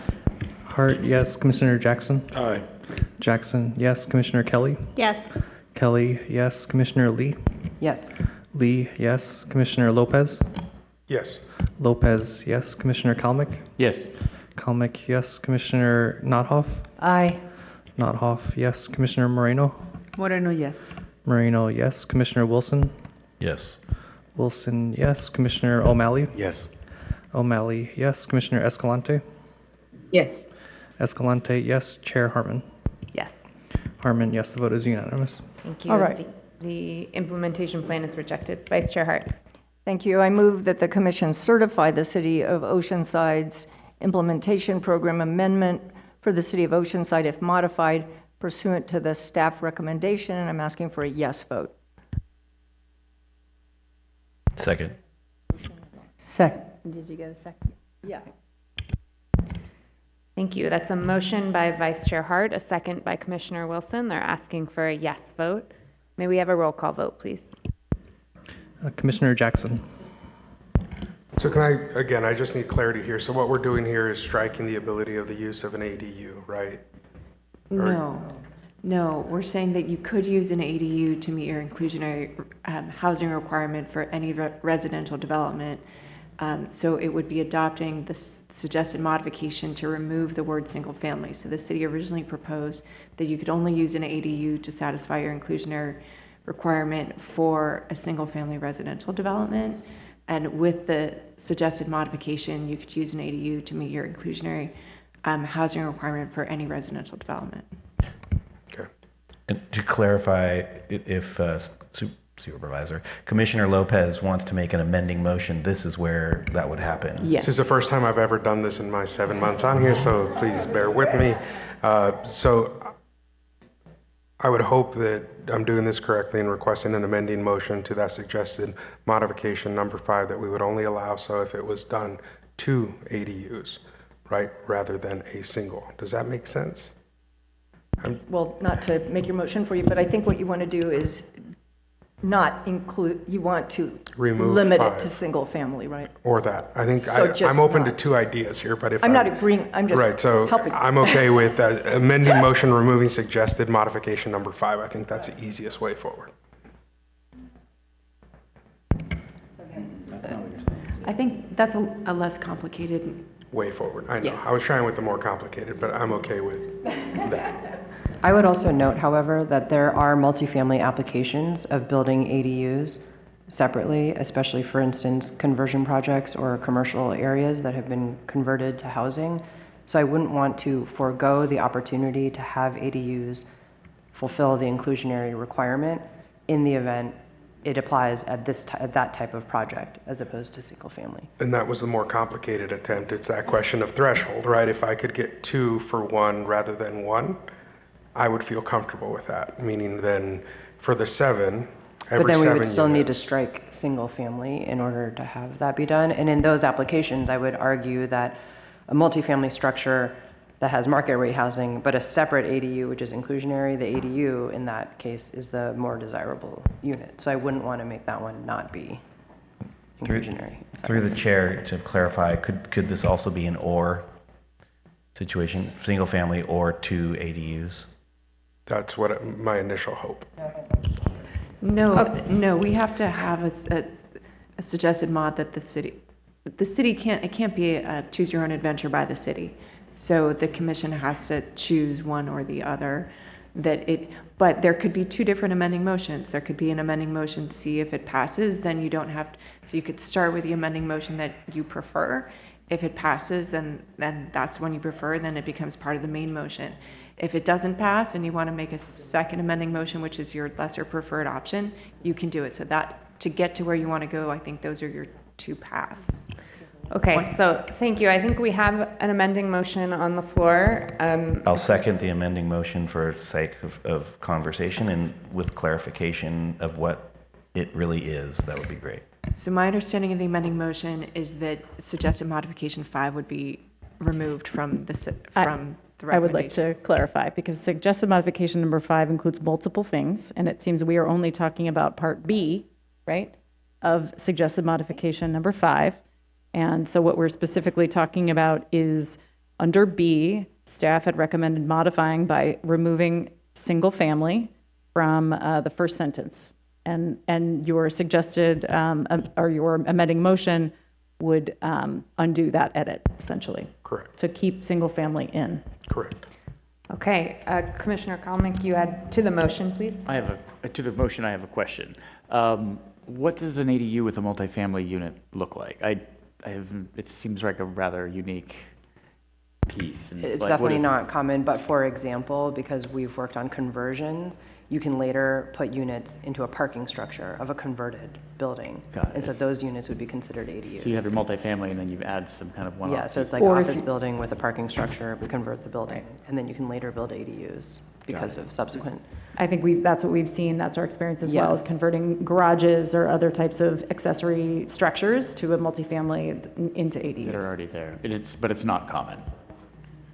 It's not common in new construction, I Sure, wouldn't think. you just build. We've definitely seen that Okay. in, as a way to address need for housing, certainly, especially in Southern California and the more dense developed areas. Okay, thank you.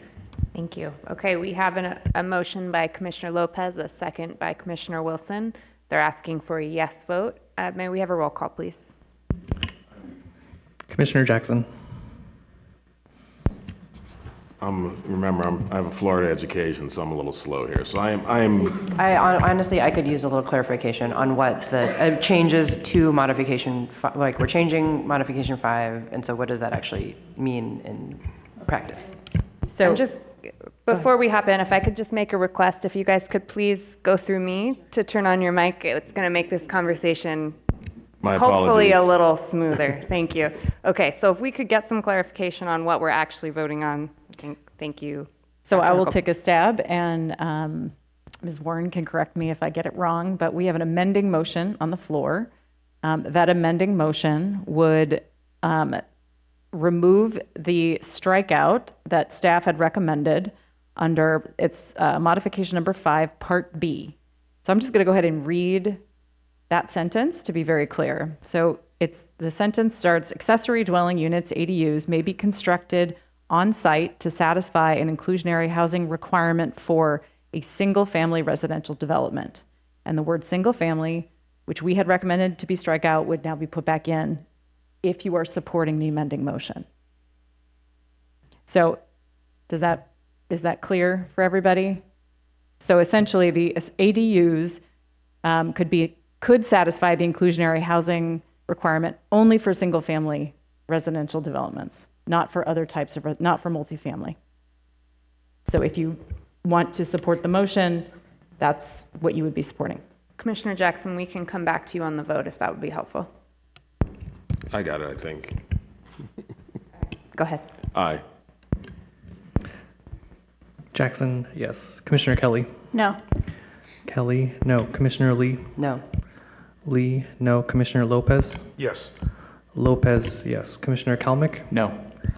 Kalmick, no. Commissioner Nothoff? No. Nothoff, no. Commissioner Moreno? Moreno, no. Moreno, no. Commissioner Wilson? Yes. Wilson, yes. Commissioner Harmon? Oh, no, sorry. Back to the top. Commissioner O'Malley? No. O'Malley, no. Commissioner Escalante? Yes. Escalante, yes. Commissioner Hart? No. Hart, no. Chair Harmon? No. Harmon, no. The vote is 4 yes, 8 no. Thank you. Commissioner Lopez, did you want to make another amending motion? No? Okay, thank you. Vice Chair Hart? All right, so we're going back to the original motion, which I'm not sure if it's on the floor. I think it is. It is. You don't We have to have a motion restate and it. a second. Do we have a second? Can't remember. Wilson, second. Yeah, and I'll speak to my second. I'm going to vote yes on this. I think we had a good conversation about this. I think it's important policy work that we do and that we're a part of in helping to provide and actually encourage more than provide in both of those things, housing and especially affordable housing, both in the coastal zone and hopefully everywhere else. Yeah, but I think this is moving in the right direction no matter what. So a needle in good direction, I'm going to give that support. Thanks. Okay, great. Thank you. This is a motion by Vice Chair Hart, a second by Commissioner Wilson. They're asking for a yes vote. May we have a roll call, please? Can we speak to the motion on the floor? Sure. Commissioner Moreno. My understanding is that an increase to the requirement to reserve housing for low and moderate income households from 10 to 15%. It's currently 10 and it's going to be moved to 15%. For me, although it sounds great in paper, most of the times projects don't pencil out. I think Commissioner explained it a lot more eloquently than I have. I've been of the belief that we need to get more housing in the state of California, and I think this is actually going to deter housing just in general in Oceanside, and specifically affordable housing. So I will be voting no on the motion. Thank you, Commissioner. Can I speak to the motion as well? Commissioner Lopez. I would just say that I think what I was hoping for was, in the end, to find a path to say that ADUs could not satisfy the low income, which I know is kind of against, and that's a period, right? I just feel that quality matters, and so I understand that first piece didn't carry, and speaking to this motion, I won't be able to support it for that reason. I think we're headed in the wrong direction in terms of providing the quality and type of housing that families deserve. Thank you. Thank you, Commissioner. Through the chair. Commissioner Wilson. So I'm going to be supporting this for the reasons that I think the economics of housing so close to the coast is not the same as people imagine it to be. And what we consider market rate in just these highly desirable zones, and especially where the land values are so high just by proximity of its location, you won't create affordable housing by creating more housing that isn't restricted or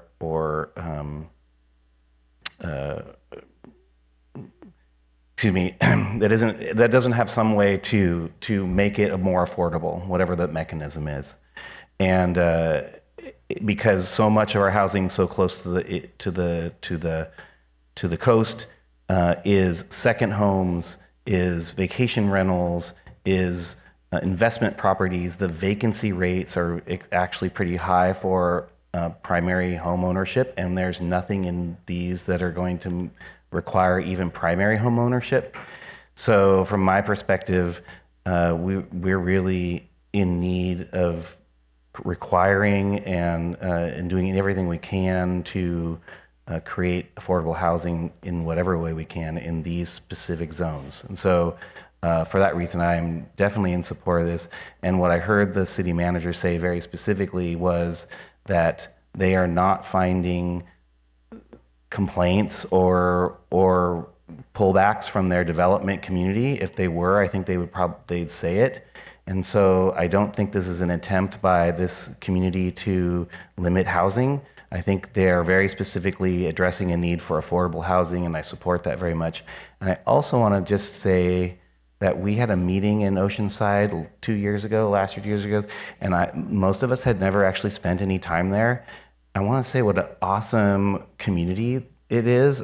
Just really surprisingly, I hope I'm not like blowing it up or whatever, but it was like, it just had that feel of a real community. The night market was amazing. The restaurants and the community in general and the vibe and the friendliness was just really cool. I just had to put a pin in that while I had the moment to just tell you what an amazing community you have, and looking forward to having some more affordable housing. Thanks. Okay, great conversation. We had Commissioner Escalante with her hand up. I'm sorry, Commissioner Escalante, I apologize. Thank you, Madam Chair. And just to wrap it up, and I'm definitely going to vote yes for this because it, one of my greatest goals here on this commission has been to be able to increase affordable housing. I live in the coastal zone. I live up in Del Norte County, which is the poorest coastal district or coastal county of the state. And luckily, we have right now an influx of affordable housing, and it's tremendous. It's having such a tremendously positive impact on the people that have been pushed out to live in the wetlands. So I'd say that any kind of intentionality and effort that we can put behind this is worthwhile. I completely align myself with the comments of Commissioner Wilson because of the years I've been on this commission, seeing the evolution of this issue, and also because I've been visiting every single community that I've been to up in that state, and can see how the impacts of having just a short-term rental or vacation rental community where there are no services, there are no kids, the schools are getting closed. So we need people living in these areas as well, and we need the workforce to be able to have dignified housing in the coastal zone. So for this, I will vote yes. Thank you. Thank you. Okay, Chris, to you. Commissioner Kelly. Yes. Kelly, yes. Commissioner Lee. Yes. Lee, yes. Commissioner Lopez. No. Lopez, no. Commissioner Kalmick. Yes. Kalmick, yes. Commissioner Notoff. Yes. Notoff, yes. Commissioner Moreno. Moreno, no. Moreno, no. Commissioner Wilson. Yes. Wilson, yes. Commissioner O'Malley. Yes. O'Malley, yes. Commissioner Escalante. Yes. Escalante, yes. Commissioner Hart. Yes. Hart, yes. Commissioner Jackson. Aye. Jackson, yes. Chair Harmon. Yes. Yes. Chair Harmon, yes. The vote is 10 yes, 2 no. Okay, the motion carries. Thank you very much. Great conversation, everyone. Okay, with that, we will move on to our next item, which is item 16E. Mr. Schwing. Thank you, Chair Harmon. So as we get started, I wanted to provide a little bit of context. As we all know, short-term rentals play an important role in providing visitor-serving accommodations in the coastal zone, and the Commission has long recognized their value for public access.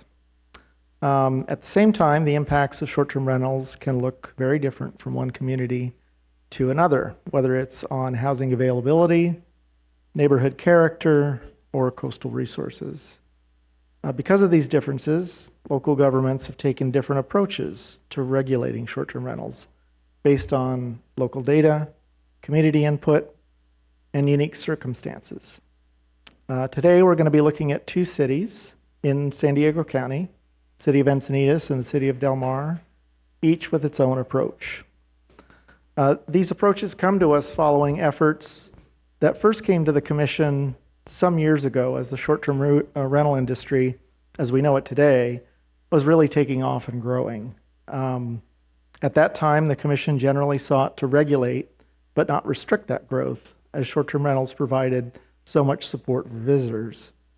However, these approaches weren't embraced as the local governments continued to deal with the impacts associated with bringing many visitors for short-term stays in residential areas. So staff's view is that it's important to respect the locally tailored solutions that are being presented to us as long as they're consistent with Coastal Act policies. And each city has worked to strike a balance between maintaining visitor serving opportunities and addressing housing and resource concerns. And staff has considered these proposals in light of their local context and the thoughtful process that shaped them. And with that, I want to turn over the staff presentation to Camila Paudo with our San Diego Coast District to do our presentation on 16D. We do have a staff PowerPoint, if we could bring that up. And Camila, when you're ready, please start. Thank you, Carl.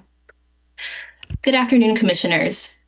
Before you is item 16D, an amendment to the City of Encinitas' local coastal program to introduce regulations governing short-term rentals, STRs, in the city. The amendment is designed to balance the benefits that STRs provide to coastal visitors and communities with the need to preserve community character and housing needs by capping the total number of STR permits allowed and allowing short-term rentals only in single-family and two-family residential units. The number of non-hosted STR permits citywide will be capped at 2.5% of the total housing stock, and the number of non-hosted STR permits west of I-5 will be capped at 4% of the housing stock west of I-5. Staff is recommending approval of the amendment with one suggested modification to include the city's 3-night minimum stay for non-hosted STRs into the certified LCP. Staff has received several comment letters in support and opposition of the city's LCP amendment. To summarize the issues raised in opposition, it is argued that the amendment does not adequately provide for and protect lower cost accommodations, and non-hosted STRs adversely impact housing and community character. Better Neighbors LA requests that the amendment be modified so that only hosted STRs are permitted in the city, while Cal STRA and Airbnb both request that the amendment be modified to reduce or revise the proposed restrictions. Staff has reviewed the comment letters and addendum has been published. The issues of lower cost accommodations and the impacts of STRs on housing and community character are addressed by the city's proposal, and staff continues to recommend approval with one suggested modification. Next slide, please. The city of Encinitas is approximately 20 square miles located along approximately 6 miles of coastline with a population of about 62,000 people. About 14 square miles, or 71% of the city, is within the coastal zone. The city consists of 5 largely residential communities with public beaches and acclaimed surfing conditions. The city's residential zones provide for a variety of densities, but predominantly allow for single-family residential land use. Low and medium density residential zones are found in the coastal zone and near the beach, particularly west of I-5. Approximately 0.3% of the city is zoned for visitor serving uses. The city has 15 transient lodging establishments, like hotels, motels, and a beach campground, all of which are in the coastal zone, 12 of which are located west of I-5. Next slide, please. The city's current short-term rentals regulations have not yet been incorporated into the LCP, but they have been applied to STRs throughout the city for the last several years, including in the coastal zone. Short-term rentals, either hosted or non-hosted, are permitted in all zones, but only in single-family and two-family residential units. There are no existing limitations or restrictions on the number or location of STRs beyond them only being allowed in single-family or two-family residential units, and that non-hosted STRs require a minimum 3-night stay. Other existing STR regulations include nuisance control policies, such as addressing trash, noise, and unruly gatherings. Additional existing regulations include the requirement to pay transient occupancy taxes and grounds to deny, suspend, or revoke an STR permit. Next slide, please. Short-term rentals are a popular form of visitor accommodation in Encinitas. The map and STR numbers on the screen are from the city's October 2022 presentation to the Planning Commission. City staff provided more current STR numbers recently. Using the current numbers, there are approximately 443 total STRs citywide, which is approximately 1.7% of the total housing stock. As can be seen from the map on the screen, the majority of STRs in Encinitas are located near the coast west of I-5, which is in the coastal zone. Approximately 96% of STRs are in the coastal zone, with approximately 79% located west of I-5. Most of the STRs in the city are non-hosted, meaning the property owner does not remain or reside on site or on a property immediately adjacent to the short-term rental unit property during the short-term rental period. Citywide, there are 350 non-hosted STRs, representing approximately 79% of the STRs. In the coastal zone, there are 336 non-hosted STRs, representing approximately 79% of the STRs in the coastal zone. West of I-5, there are 283 non-hosted STRs representing approximately 80% of the STRs west of I-5. Next slide, please. Zooming in closer to neighborhoods west of I-5 shows that it is also common for non-hosted STRs to be within several parcels of one another. The city has found that there are high concentrations of STRs, particularly non-hosted STRs, occurring in communities west of I-5, which is contributing to adverse impacts to community character and city services due to excess noise, disorderly conduct, overcrowding, parking, and accumulation of trash. Next slide, please. The subject amendment before the Commission today proposes to add a new short-term rental chapter into the LCP. The new regulations include caps on the permits issued citywide and west of Interstate 5, a 200-foot distance between non-hosted STRs requirement, and parking requirements. Specifically, west of I-5, the maximum number of STRs allowed will be 4% of the total housing units located west of I-5. Citywide, the maximum number of STRs allowed will be 2.5% of the citywide residential units.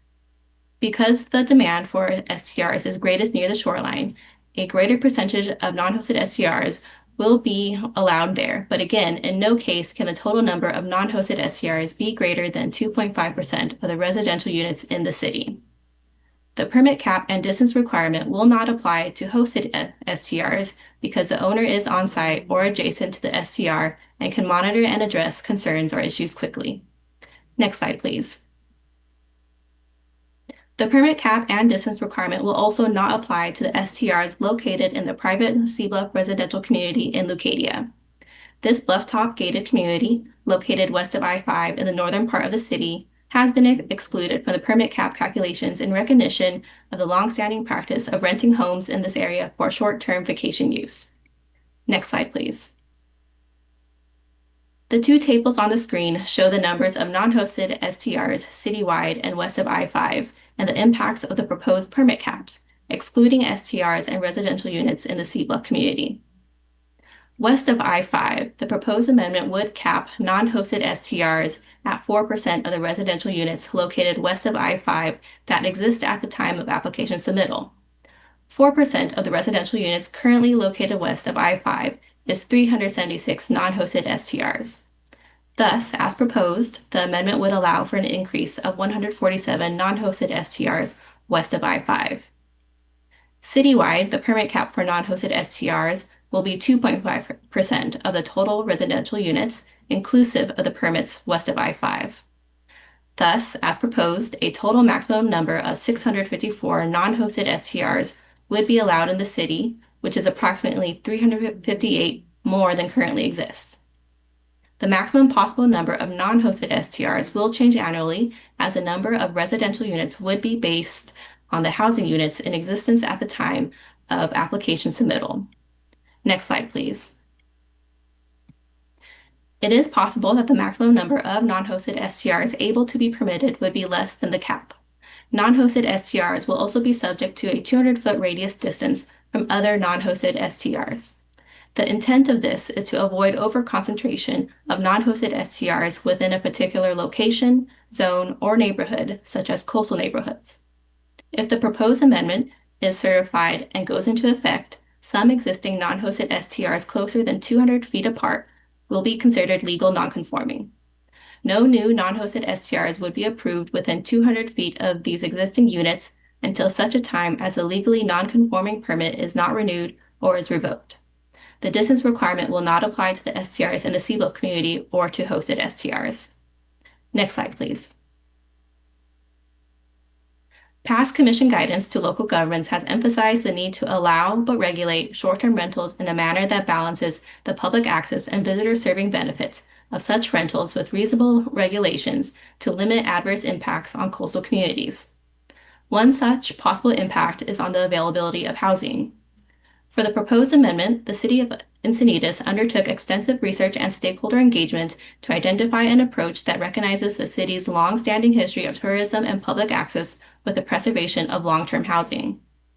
The city has communicated to staff that it is on track to meeting its housing goals of the sixth cycle housing element. At a high level, the city has permitted 1,379 new units out of their total assigned 1,554 dwelling units for the 2021-2029 planning period as of December 31st, 2024. The current estimate of 443 total STRs, both hosted and non-hosted, represents approximately 1.7% of the housing stock in the city. By tying the STR permit cap to the amount of housing in the city will be able to assure that STRs do not become a dominant portion of the housing supply. Next slide, please. The one suggested modification is to codify the proposed 3 minimum night stay for non-hosted STRs in the LCP. This minimum night stay applies to non-hosted STRs already, as it is in the current regulations in the city's municipal code, but not in the LCP. Including the minimum night stay in the LCP ensures that any future changes to the minimum night stay will be reviewed by the Commission for impacts to visitor serving accommodations. It is staff's understanding that the city does not oppose the suggested modification. Next slide, please. In summary, the proposed amendment caps the number of non-hosted STRs in the city of Encinitas to a total of 2.5% of the residential units citywide. By tying the STR permit cap to the amount of housing in the city will be able to assure that non-hosted STRs do not become a dominant portion of the housing supply, supporting long-term housing. The distance requirement between non-hosted STRs will avoid overconcentration of non-hosted STRs in locations, zones, and neighborhoods.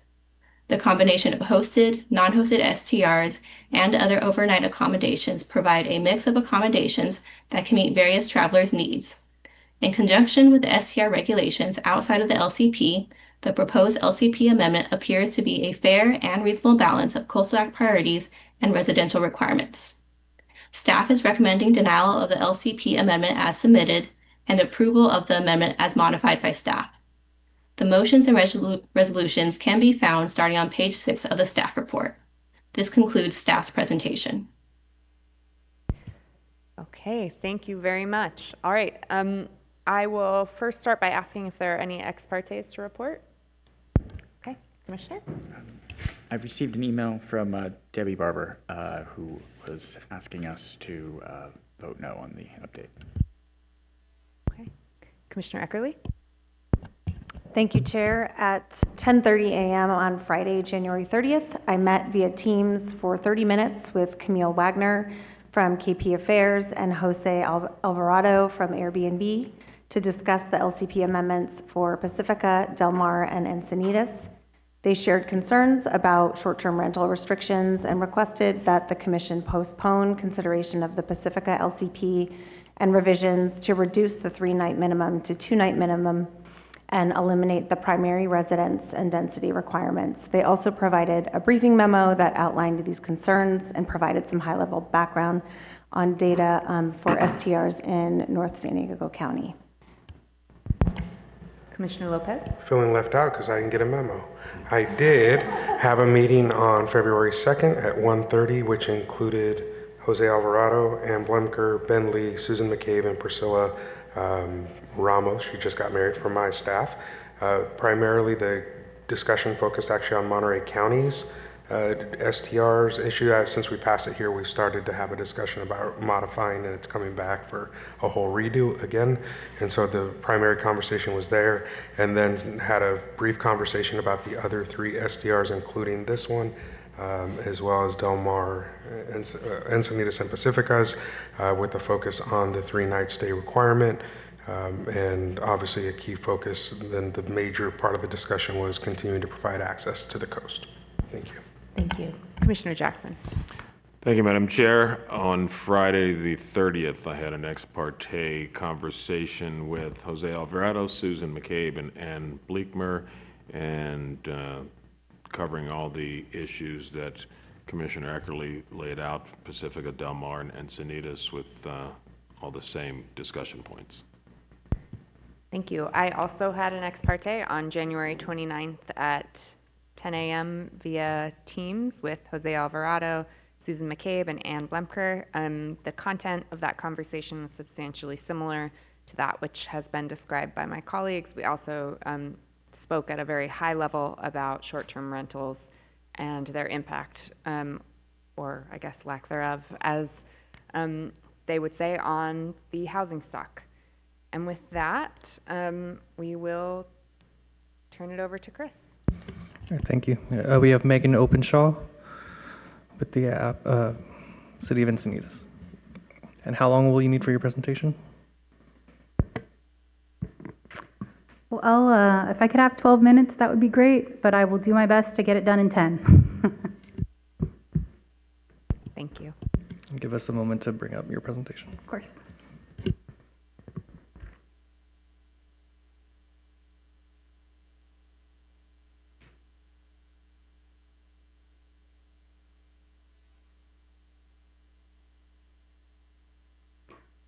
All right. Well, good afternoon, Honorable Chair, Commissioners. My name is Megan Openshaw. I'm the Assistant Director of the Development Services Department with the City of Encinitas. I'm joined here today by my colleagues, Patty Anders, who's our Planning Manager, as well as Charlotte Brenner, who is our Project Manager. And I'll be providing you with a brief presentation on the City of Encinitas' short-term rental local coastal program amendment. Before I get into it, though, I want to give a big shout out and thank you to the local coastal commission staff that we've worked with. They've done such amazing work and they've been wonderful to work with. We really appreciate their diligent efforts, and they're instrumental in getting us to where we are here today. Next slide, please. So you may have just heard this from Camilla's presentation, but we are about 19.6, 20 square miles located within San Diego County, as well as the San Diego Coastal District. And 71% of our city is located within the coastal zone. Our population is at around 61,000, a little bit more, so it can round up to 62,000. And we have a historic tourist character for our community as well as our economy. And that's largely attributed to our wonderful surf as well as our sprawling 6 miles of Pacific coastline. Fun fact, we also have a nationally recognized best restored beach. That's our Cardiff State Beach with our Living Shoreline project. And we have 5 distinct planning communities. Additionally, it's important to emphasize that we have made significant progress in meeting our regional housing need allocation numbers within this 6th cycle of our housing element. And we're very supportive of affordable housing development. Next slide, please. And so what this image here demonstrates is that all of that area in blue, that's our coastal zone, that's that 71%, and it touches each of our planning communities. Next. And so while all of our distinctive planning communities are within the city, they're not all near the coast, even though all of them touch that coastal zone. Next slide, please. And so as mentioned, we are very focused on our housing production, and we have a very strong track record of this. In fact, in this housing cycle, we've achieved our highest levels of housing activity since our incorporation.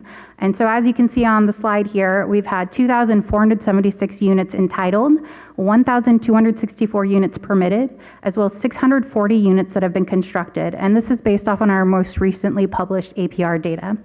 And we intend on continuing to address these housing needs, and that's through our 6th cycle housing element cycle, which is in 2029. Next slide, please. And how have we accomplished that? Well, we really focused on implementing regulations and tools to promote housing production. What that looks like is streamlining our housing. We've adopted general plan and zoning code amendments, including our R30 overlay zone, which increased density on key sites. And we've leveraged those sites, in fact, having 12 of those 15 sites already being approved. Additionally, we've incorporated affordability initiatives, and that's including increasing our inclusionary housing requirements. And in addition to that, we've really focused closely on strategic planning efforts. That includes our El Camino specific plan, which has objective design standards. Furthermore, we acknowledge that there's a lot of work being done at the state level, and so we've worked to develop tools to implement those state law provisions. And in fact, we're the third highest in approvals in San Diego County for accessory dwelling unit development. In addition to that, we've focused very hard on preserving our existing natural occurring affordable housing. We've done that by increasing our residential rehabilitation funding. Next slide, please. And click next. Thanks. So a little bit about how we got here today. So our background and timeline. In 2021, our council initiated an inclusive public process regarding our short-term rental regulations. And with that, they provided direction to staff to return with a data-driven analysis and establish a maximum number of short-term rentals. Next. And in 2022, after that intensive public process, we developed our ordinance based off of the data and the public participation, and that's the ordinance that you're looking at today. Next. And in 2023, we submitted our local coastal program amendment with coastal staff, and between the two of us, we've engaged an extensive collaborative process to help ensure that our ordinance addressed Coastal Act requirements and had a balanced, data-informed regulatory framework. Next. And so in 2025, after extensive data collection and collaboration with local staff, we were deemed complete in July of 2025. Next slide, please. So what's important to note here is that unlike other coastal cities, which have concentrated resort or hotel districts, much of our coastline is actually directly adjacent to established residential neighborhoods. So within this context, short-term rentals help us provide that necessary equitable visitor-serving accommodation, and they function within a residential context. Next slide. Additionally, short-term rentals function as a land use, and what that means is that you see those impacts at a neighborhood scale, and that was a significant driver in our decision to establish a regulatory framework. So those impacts included noise, parking, as well as occupancy intensity. Next slide, please. And what was very important to the city is that when we focused on developing our ordinance, we had to ensure that we had a coastal policy framework, and that's informed by coastal policy principles that require a careful balancing of multiple objectives. We wanted to ensure we had equitable public access as well as visitor-serving accommodations. We wanted to ensure that we had residential protections to preserve our neighborhood character, and that we ultimately took a balanced approach to our short-term rental regulations. Next slide, please. And so what that looks like is that right now, today, our existing ordinance has no limits on regulations. And so what we developed was a cap with 4% for non-hosted short-term rentals west of I-5 and a 2.5% cap of total housing units citywide. Additionally, we focused on generating a radius, and that's a 200-foot radius between non-hosted short-term rentals to avoid overconcentration as well as neighborhood impacts. Additionally, we focused on only single-family or two-family dwelling units. Next slide, please. Now, what you may have noticed is that we did differentiate geographically. So on that right-hand side of your screen, there's a map with a big red line down it. That's the location of the I-5, and all of those dots are short-term rentals. So what we noticed is that 95.9% of all of our short-term rentals were located in the coastal zone, and that 79.5% of them were located west of the I-5. So we wanted to ensure that we were addressing that differentiation and that concentration within our ordinance itself. Next slide, please. So we established the 2.5% and the 4% cap, and that was to really focus on balancing visitor accommodation needs with housing preservation as well as maintaining neighborhood character. These caps were informed by our 2022, that's when we adopted the ordinance, data analysis, as well as extensive community input. And so during that time, we gathered comprehensive data and established a baseline. What is our existing housing stock? How many existing short-term rentals are comprised within our city? And based off of that, including stakeholder input, our city council made that determination that caps of 2.5% citywide and 4% west of the I-5 would help continue accommodating our necessary visitor-serving uses while preserving our housing stock and managing those neighborhood scale impacts. Next slide, please. So where are we today? So in terms of our current capacity, we're at 1.1% citywide for our non-hosted short-term rentals. And west of I-5, we are at 2.4%. So what that shows us is that we still have remaining adequate capacity for our additional short-term rentals while staying within policy limits as well as protecting our community character. In addition, we were very intentional with selecting a percentage basis. We wanted to ensure that we had a very scalable framework that as our short-term rental inventory would grow, it would be able to do so proportionally with our housing stock increasing. And that ensures additional flexibility over time. Additionally, it also allows us to ensure that short-term rentals don't become a dominant portion of the city's housing supply. Next slide, please. So in summary, our objective was not to prohibit short-term rentals, but to allow them in a regulated manner that serves multiple community goals simultaneously and is consistent with the Coastal Act. We wanted to ensure that we provided equitable access to coastal resources as well as visitor accommodations with short-term rentals. We wanted to manage any sort of addressing overconcentration in our residential areas. And additionally, we wanted to preserve and maintain our housing stock to the greatest extent feasible, as well as ensuring that we're able to protect and support our neighborhood compatibility. Next slide, please. And with that, the City of Encinitas approves and supports the modified language proposed by the California Coastal Commission staff and greatly appreciates the partnership, work, and coordination that went into this amendment. Next slide, please. Thank you, and the team is available for questions. Thank you. Thank you so much, Ms. Openshaw. Chris. Thank you. We have 8 speakers signed up for this item. We're able to find 6 right now. First, we'll start with Fong Bui, followed by Noah Suarez Sykes and Jose Alvarado. Fong Bui, when you're able to, please unmute and begin.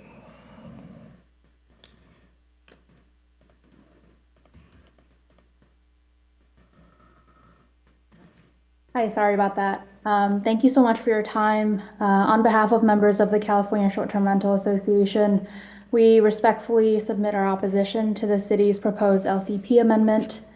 We really appreciate the city's effort to regulate short-term rentals. However, several provisions in this proposal would significantly reduce affordable coastal accommodations in direct conflict with the Coastal Act's mandate to protect public access. STRs are the backbone of coastal access in North San Diego County. They provide about 60% of all overnight visitor capacity. And in Encinitas specifically, they account for roughly 62% of coastal lodging. Eliminating the supply would require building more than 4,000 new hotel rooms just to replace existing capacity. And that's quite unrealistic right now environmentally. STRs also serve as a different and critical audience. They're especially important for families and groups averaging nearly 6 guests per home compared to fewer than 3 per hotel rooms. They're more affordable as well, with median rates of about $72 per person per night. Nearly a third qualify as lower cost accommodations under Coastal Commission standards. We absolutely support Encinitas' proposal to grandfather existing operators who pay TOT and have not had permits revoked. This should absolutely be preserved. However, the combined impact of a 2.5% citywide cap and a 4% cap on west of the I-5 and a rigid 200-foot density requirement would really drastically constrain supply. We respectfully urge the Commission to consider and increase the cap to better align with neighboring Del Mar at 5% limit and maintaining grandfathering protections. Thanks for your time. Thank you. Next is Noah Suarez Sykes, Jose Alvarado, and then Nicole Jackson. Noah Suarez Sykes. Tremendous. Can you all hear me? Yes, we can hear you. Wonderful. Okay. Give me 1 second. Good morning, commissioners. I said morning. It's afternoon. It's been a long day. Good morning or good afternoon, commissioners. My name is Noah Suarez Sykes, and I am the lead organizer at Better Neighbors LA, a coalition of hosts, tenants, housing activists, and community members working to regulate short-term rentals to preserve long-term housing. We support policies that include true home sharing and host-only rentals as the best path forward to balance affordable coastal access for visitors with the housing needs of coastal communities. So I'm here to comment on item 16D. BNLA urges the Coastal Commission to amend the Encinitas LCP amendment before you to allow only true home sharing in hosted-only rentals. In Encinitas, we see a significant gap in affordability between hosted STRs, which have an average nightly rate of $141 a night, and unhosted STRs, which have an average rate of $202 a night. The average unhosted STR in Encinitas is not a lower-cost coastal accommodation, but the average hosted STR in Encinitas remains affordable without displacing residents. Overall, hosted STRs have a smaller impact on regional housing stock in the coastal zone, while allowing the operation of unhosted short-term rentals removes housing units in the market, increases housing prices, and causes issues for neighbors. In fact, 80% of all the STR complaints in Encinitas since 2021 have originated from unhosted STRs. This is especially an issue considering the expansion of unhosted short-term rentals in Encinitas proposed by the LCPA. Currently, 1.1% of Encinitas' housing stock has been converted into unhosted STRs. This LCPA would more than double that to 2.5% total. Without strong safeguards like the primary residency requirement inherent in a true home sharing policy, this LCPA risks accelerating the corporatization of long-term housing. We urge the Commission to consider appropriately balancing the housing needs of coastal communities with visitor access by amending the LCPA to allow only true home sharing and help ease the burden of the housing crisis on coastal communities. Thank you. Thank you. Next, Jose Alvarado, Nicole Jackson, and Kimberly Jackson. Jose Alvarado. Great. Chair Harmon, Commissioners, Commission staff, my name is Alvarado, and I'm the Public Policy Manager for Airbnb here in California. Thank you for the opportunity to share my comments today. I'm here to express our opposition to the Encinitas LCP as amended, primarily with the following three items.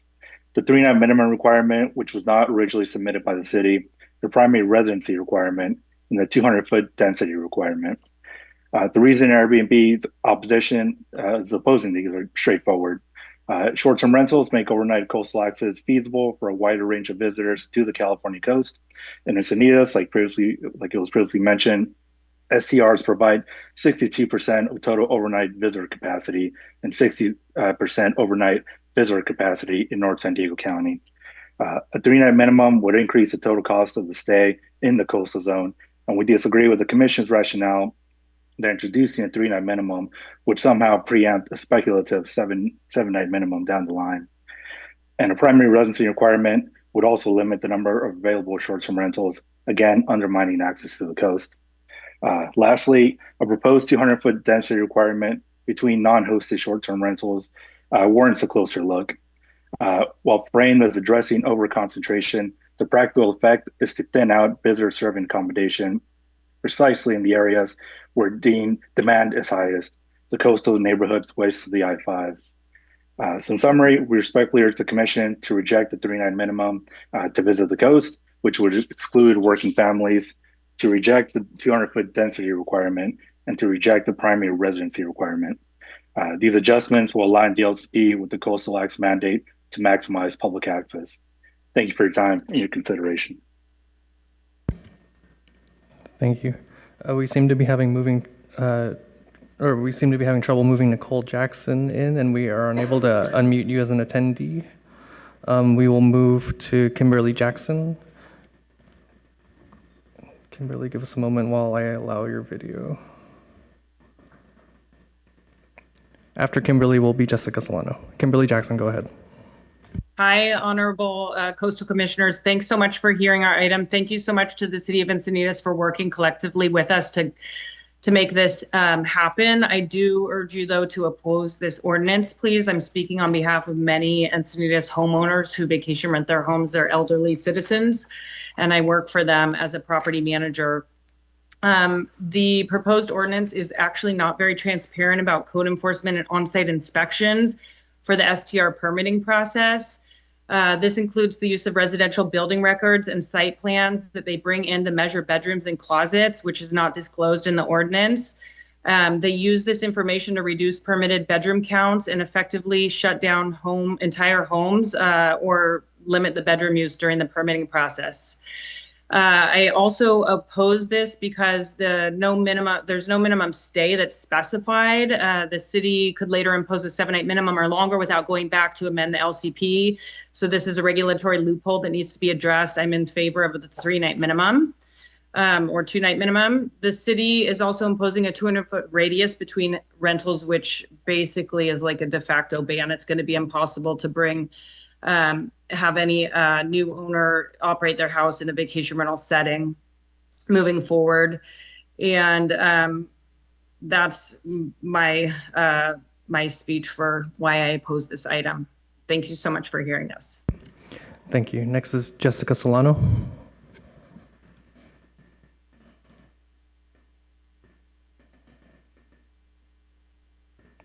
Good evening, Commissioners. I am a short-term rental property manager, and I represent several owners in the city. I am here to respectfully oppose the Encinitas short-term rental ordinance as currently written. This is not about avoiding regulation. However, understand and accept reasonable rules. The concern is that the ordinance lacks transparency about what is actually authorized, what actually authorizes the city to do during inspections, and that lack of clarity creates real risk for property owners. If you read the ordinance itself, it states that the city may inspect a property to verify compliance. However, it does not clearly define the scope of those inspections. It does not expressly state that the inspectors will verify bedroom counts room by room, evaluate interior layouts, inspect closets, or determine whether interior spaces are permitted to the city's satisfaction. Despite that, homeowners are now being told that these are exactly the types of inspections that will be occurring and have already been practiced since 2022 when this was passed. That disconnect matters. Regulations should be clear on their face. However, homeowners should not have to rely on verbal explanations or avoiding enforcement practices to understand what they are agreeing to. If interior inspections of this depth are intended, that authority should be explicitly written into the ordinance and reviewed as part of this commission's approval, not implied later. This lack of clarity is especially concerning at the Coastal Commission level. The Commission expects transparency and predictability and the consistency in local coastal programs. Vague inspection authority paired with broad enforcement discretion undermines those principles and invites inconsistent application. Beyond enforcement, thank you so much. I oppose this regulation. Thank you. Next is Nicole Jackson. Hi there. Thank you for allowing me to speak. My name is Nicole Jackson. I'm a homeowner in Encinitas. I'm a parent, and I also own and operate 2 3-bedroom boutique homes as a 2-family duplex in Cardiff Village, west of the 5. This is a 3,000 people live in that neighborhood, and there are 17 hotel rooms in Cardiff Village. 17. So 25% of my bookings in 2025 were literally my neighbors, my friends and my neighbors. These are people with plumbing issues, termite tenting, 2-night stays for termite tenting. This is a neighborhood that is 50-foot wide double lots. It is an effective ban in the neighborhood that will restrict entire blocks for 1 permit. This rule may function differently in Encinitas entirely in the larger lot portions, but in Cardiff Village, it's incompatible with just how the city has laid it out. What the last speaker noted on inspections, these are homes that were built sometimes in the 50s, the 60s, the 70s, and the residential building records don't always reflect what prior owners did. Citations do happen, and then you get shut down after you've made a huge expense in scaling a business. Speaking on parking, go back to the ADU policy. That's when parking became a nuisance. And when it comes to noise, short-term rental hosts can get noise monitors. I've never had a noise complaint. 0. I oppose. Thank you. There were 2 other speakers signed up that we aren't able to find, Spencer Stein and Carrie Smith. Spencer Stein and Carrie Smith, if you're in the meeting, please raise your hand.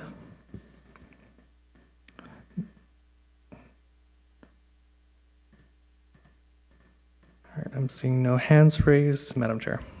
Thank you very much. Okay, well, I will return to our staff to see if they have any closing comments.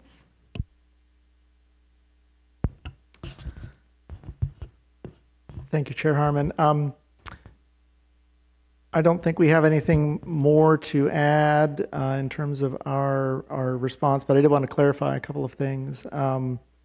One has to do with the 3-night minimum. That is part of the city's proposal, but it is not currently part of the certified LCP proposal. So they were proposing the 3-night minimum requirement to be outside in regulations, but outside the LCP. And staff's recommendation is to include that 3-night minimum requirement in the LCP amendment, so that if there are any changes sought in the future, up or down, that would require an LCP amendment and would have to come back in front of this commission. Okay, thank you very much. And I was remiss in failing to offer the city the opportunity to respond if they'd like to do so. All right. I think I took adequate notes. Let's hope I did. I think the initial feedback that we received was related to comparisons to the city of Del Mar related to increasing the total percentages associated with our caps. In response, I'd like to say that we picked a scalable approach related to our percentage caps. We wanted to ensure that, number one, we still had capacity to allow for additional non-hosted short-term rentals considering current conditions today. In addition, we did take a look back at the past 5 years for what the trend was in terms of short-term rentals, even unregulated to the state. It's been relatively consistent. We haven't seen it increase too much, but we do acknowledge the value that these short-term rentals provide in terms of visitor accommodation. So we did want to provide that capacity. And to us, we're a little bit larger than Del Mar, so our percentage, even though it looks smaller, the total number of units that would be allowed would be much larger just on the basis of our size of our jurisdiction. Related to the next item, I think that there were concerns related to the, bless you, removing the non-hosted provisions. I wanted to remove non-hosted residential or short-term residences or rentals. With that, for us, it's true that most of the impacts that we've observed have come from non-hosted short-term rentals. However, it's also true that that makes up the larger percentage of what the current short-term rentals are. And so from our perspective, we still want to provide that additional visitor serving accommodations to increase the allowable places that folks can come and stay in our wonderful city. The next item, I think there was 3 different items. The first one was related to the 3-night requirement minimum. Coastal staff just did an excellent job discussing that item, but I'm happy to speak a little bit more to that as needed and if there are questions that arise. But the second item that was brought up was related to the primary residency requirement. They were asking to reject that. We don't actually have a primary residency requirement, but we do show with our primary tax exemptions that we have a significant number of individuals within our city, specifically in the coastal zone. It's like 70% who actually own their properties. So we didn't feel that we needed that requirement because the community already has reflected that we have a significant number of homeowners that live there. In addition to that, I believe the third item was to reject the 200-foot radius requirement. Based off of the data that we found, we feel that that's still necessary because of that neighborhood scale impact. What we found is that the more that we see clustered together, the more those impacts are compounded. So for us, this is only applicable to the non-hosted short-term rentals because we found that the hosted short-term rentals have a percentage-based lower incidence of code enforcement issues. Therefore, we wanted to keep that 200-foot radius to continue managing that over-concentration. The next couple of items, I think in total, were focused on primarily code enforcement provisions and how do we approach code enforcement. So a lot of that you're probably not going to see in the land use portion, which is a lot of what you're looking at today because that's our local coastal program amendment. However, our Title IX is where we have a huge list of essentially items that applicants are required to include in terms of information. That includes items like total bedroom count, as well as health and safety of the existing residences. And all of those items, the applicants are required to include in their application. And then our code enforcement is required to affirm that those are the conditions and they're accurate and they're legal during the inspection of the residence. But I'm happy to address any other additional questions that may come up to them, but I believe that addresses the concerns that came up. Thanks. Great, thank you very much. Any final words from our staff? Good. Okay, great, thank you. Then I will return to my colleagues for comments, questions. Commissioner Nada. Well, I want to thank everyone for their presentation today. I want to say particularly Ms. Openshaw, it's been a very comprehensive and responsive presentation, and it's helped me understand the city's approach more thoroughly. I want to just acknowledge that, there's a lot that we've learned about short-term rentals. There's a lot that we've observed about short-term rentals in the less than 20 years that they have been occurring on the California coast. And I think it's taken local jurisdictions time to get their heads around and see what makes sense for their local jurisdiction. And it's taken the Coastal Commission time to figure out how to incorporate the local conditions into our statewide obligations for housing as well as visitor serving accommodations. And I think that, just before I joined the commission, actually, it was here in Half Moon Bay in, believe it was March of 2023, when the commission looked at what the Half Moon Bay proposal was and really acknowledged that there are local conditions that should be reflected and that things are going to be different in some areas. So, for example, the proposal to exempt, I think it's Sea Bluff in Encinitas, that reminded me of what we did in Dillon Beach or Sea Drift in Marin County. So it's, we rely on the local jurisdictions to help tailor these to something that makes sense. So I just wanted to acknowledge that the commission is we are evolving as to how we look at this, because we had a full hearing in Santa Cruz about housing, and we received very clear testimony about the impact short-term rentals have on the housing market, particularly workforce housing, and the very workforce that we rely on to support our visitor serving and commercial operations in the coastal zone.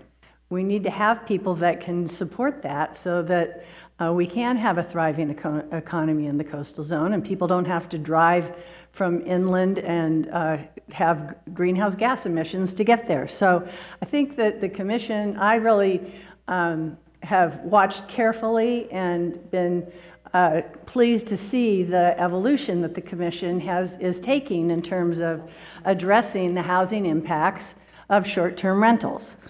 And while each one is different and it's hard to look at each one and see how it does, I rely very much on the local jurisdiction's presentation. And once again, I think Ms. Openshaw has addressed these issues quite clearly.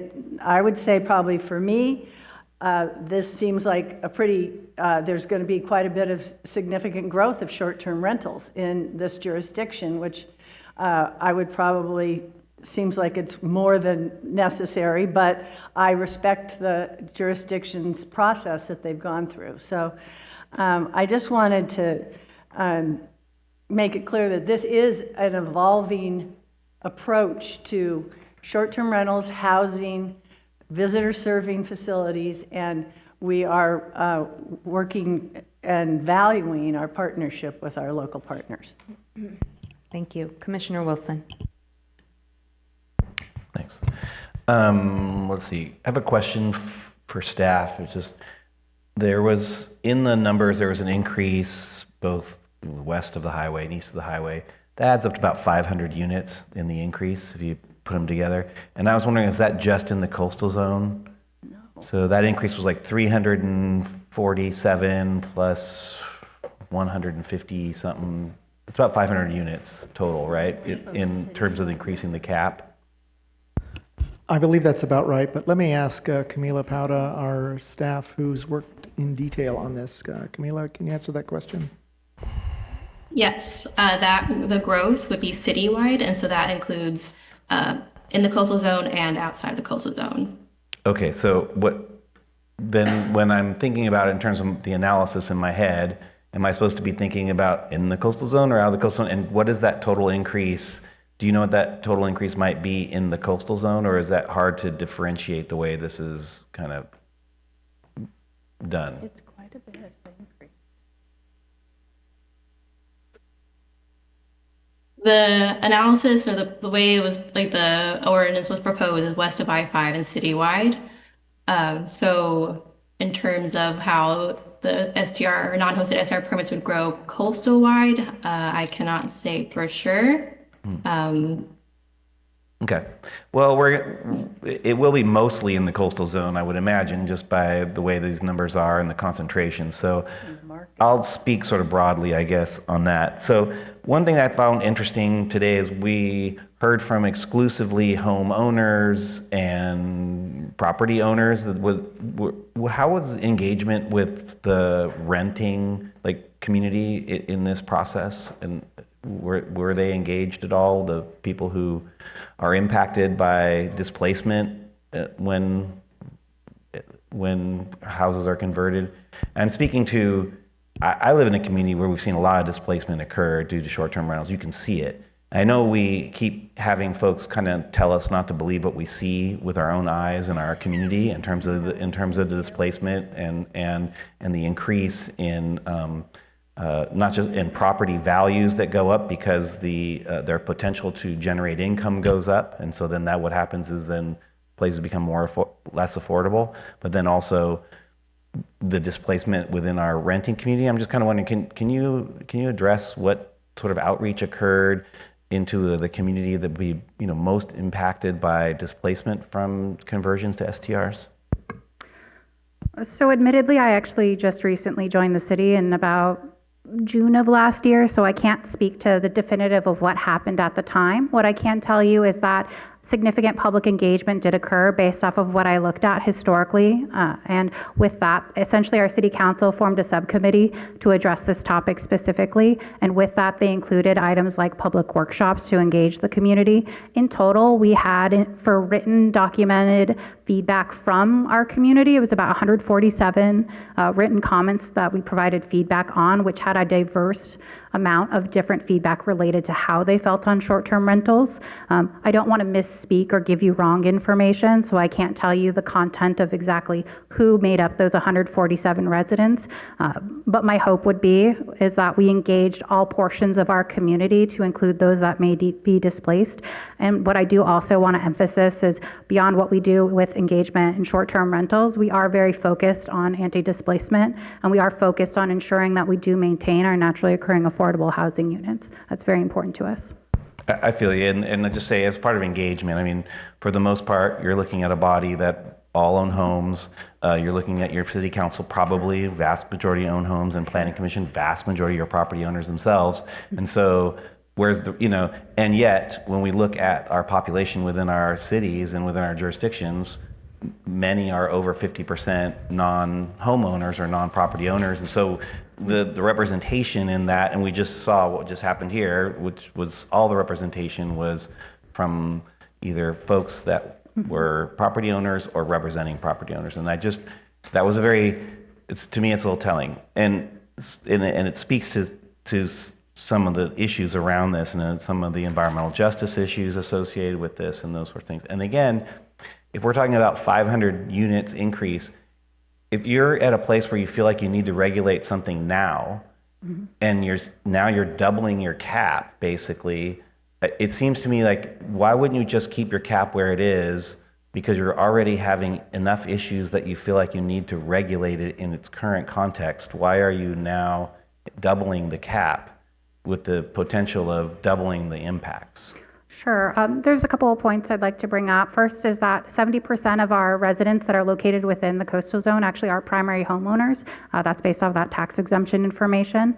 Regarding why we would want to establish caps, today we don't have any caps. We have no regulations or limitations on short-term rentals generally. And so when we were looking at establishing those caps, it was on the basis of the feedback that we received. We need to figure out some way in which we can regulate them. And so in those dialogues, we had actually originally started with a 3% and a 5% cap. And within that, what the feedback was received specifically from like our planning commission as well as the community was that they didn't want to see an increase of more than 100% in that cap. And so they actually reduced that to the 2.5% and the 4%. But based off of that feedback, it was still understood that providing that increase would give us a scalable framework to be able to allow for visitor accommodations, but it would still be a small enough number where we can manage the neighborhood scale impacts. And you had a housing cycle that was, and you built 640 new units within a housing cycle. What was that time frame? I'm sorry, it was just very small. Happy to talk about this. The text was very small. I couldn't read it. So Yeah, certainly appreciate the questions. Yeah. So 640 units, that's been between 2021 through 2024. okay, that's a pretty good rate. I appreciate that. So especially with 61,000, I would say that that's moving in the right direction. You say much of that was affordable housing then? Off the top of my head, I wouldn't say much of that was affordable housing necessarily, but we have affordable housing included within that number. I would actually have to defer to staff to know if we have that exact number. We may not. Off the top of our heads, we can certainly look into it. Okay, and then it's interesting, I just want to say, so we're talking about the potential conversion. This is basically a program that would potentially convert 500 single-family homes into hotel businesses, more or less. If we were to propose a hotel that would tear down 500 homes in Encinitas, what do you think would be the response? Balanced, although I guess I'll let my planning manager respond. Hi, Patty Anders. I'm our planning manager, and I have the privilege of ensuring that we meet our Reyna. So I do want to answer your first question about the percentage of affordability levels. So of the 640 units constructed, 22% were very low, 19.5 were low, 13.1 were moderate income levels, and 240 were above moderate. So if, and then your second question about tearing down 500 units, state law has a good handle on that. And if you tear down a unit that is deed restricted, we are required to replace that. And actually, I think it's not even deed restricted. If you tear down a unit, you have to replace it, even if it was legally non-conforming and not built. So there's a good mechanism in place within the regulatory framework of HCD and our housing law. Except when you convert that unit into a non-residential use, commercial non-residential use. I mean, I'm just saying, if you had an apartment building with 500 units in it and you said it's just going to be dentist offices and this, that, and the other, and just converted it all out, state law would prevent you from doing that. But right now, what we're proposing is a program that will convert out 500 units without any compensatory requirement to replace them. Yeah, and that's where we would rely on our caps, because even without any caps, we haven't seen an oversaturation of our housing stock. So we, like Megan had mentioned, we wanted to have a balanced approach that was scalable and tied to our existing housing stock. Yeah, I hear that, but it's just interesting to me to watch us say there's a housing crisis, make all these policies to build more housing, and then in the same day talk about a policy that would and could remove 500 units, which would be almost, which is difficult. Your community went through a lot of process to build those 600 units, and it was a lot of work, and it cost a lot of money. And it's just interesting that, that we're talking about the potential of converting 500 more units, additional units out of residential use. I know you don't have the answer to this. I get it. But my point is that it's just interesting that we have this conundrum that we're supposed to be providing this access, but also part of these coastal communities is in the character of the coastal community is the characters, the people who live there, the people who work and surf and provide services and are providing art and community and volunteers in our organizations, all those things. I just tell you, I come from a place where there's a town that has 25% of their STRs, and now we can't find anyone to volunteer for city council, and we can't find, I'm just saying it has impacts, and that's why I'm so surprised that you guys are willing to double what you have now, you know, and wait to see what that impact might be. Those are my comments on this. I want to also appreciate that even though from my perspective, this probably doesn't, I know it doesn't in my world protect housing in the way that I think it should, because again, when we keep talking about the need to build more housing in order to bring down the price of housing, but at the same time we'll do policies that remove housing. I appreciate that in the current context you have no rules, and actually short-term rentals in essence are code violations in their current context for most places like that don't have this, and so you have to create a framework to do that. And I agree that having a framework is better than having no framework, but beware. That's my comment. I'll leave it at that, and I appreciate the chair allowing me this time. Always. Commissioner Kalmick. Thank you. As a recovering local official who helped write their STR ordinance in the small, quaint city of 200,000 people with 85,000 units who were not meeting their Reyna numbers and fighting aggressively to stop that. I respect the points that you were making. I think, though, just for context, though, they already have 250 units that have, to use your parlance, converted. So it would realistically be another 200 and change that potentially could come off the market. Well, the cap would be, is it 750 was the total cap? I thought 500 was the total cap. Ish. The total maximum number is 654 non-hosted. Non-hosted. And they already have 300 and change? Yeah. That's right. Ish. So it's 350. But I just want to point that it's not 500 more off. But again, it's that kind of balance of having two disparate ideas in your head at the same time. But I did note that there are not a lot of hotel rooms available. If staff could talk about that, and then I have a couple other questions for city staff, if that's okay. Yes, you're correct. So we currently only have 15 transient lodgings available with 725 rooms, and we have 147 spaces for RV parking and camping. Okay. For a city of your population is 60,000 and change? Yeah, 61,000 and change. Okay.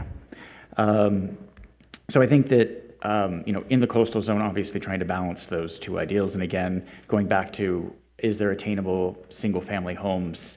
Are those legitimate, attainable housing, not even capital A affordable? Are they attainable for low-income folks trying to buy effectively housing within the first 3 blocks of the beach?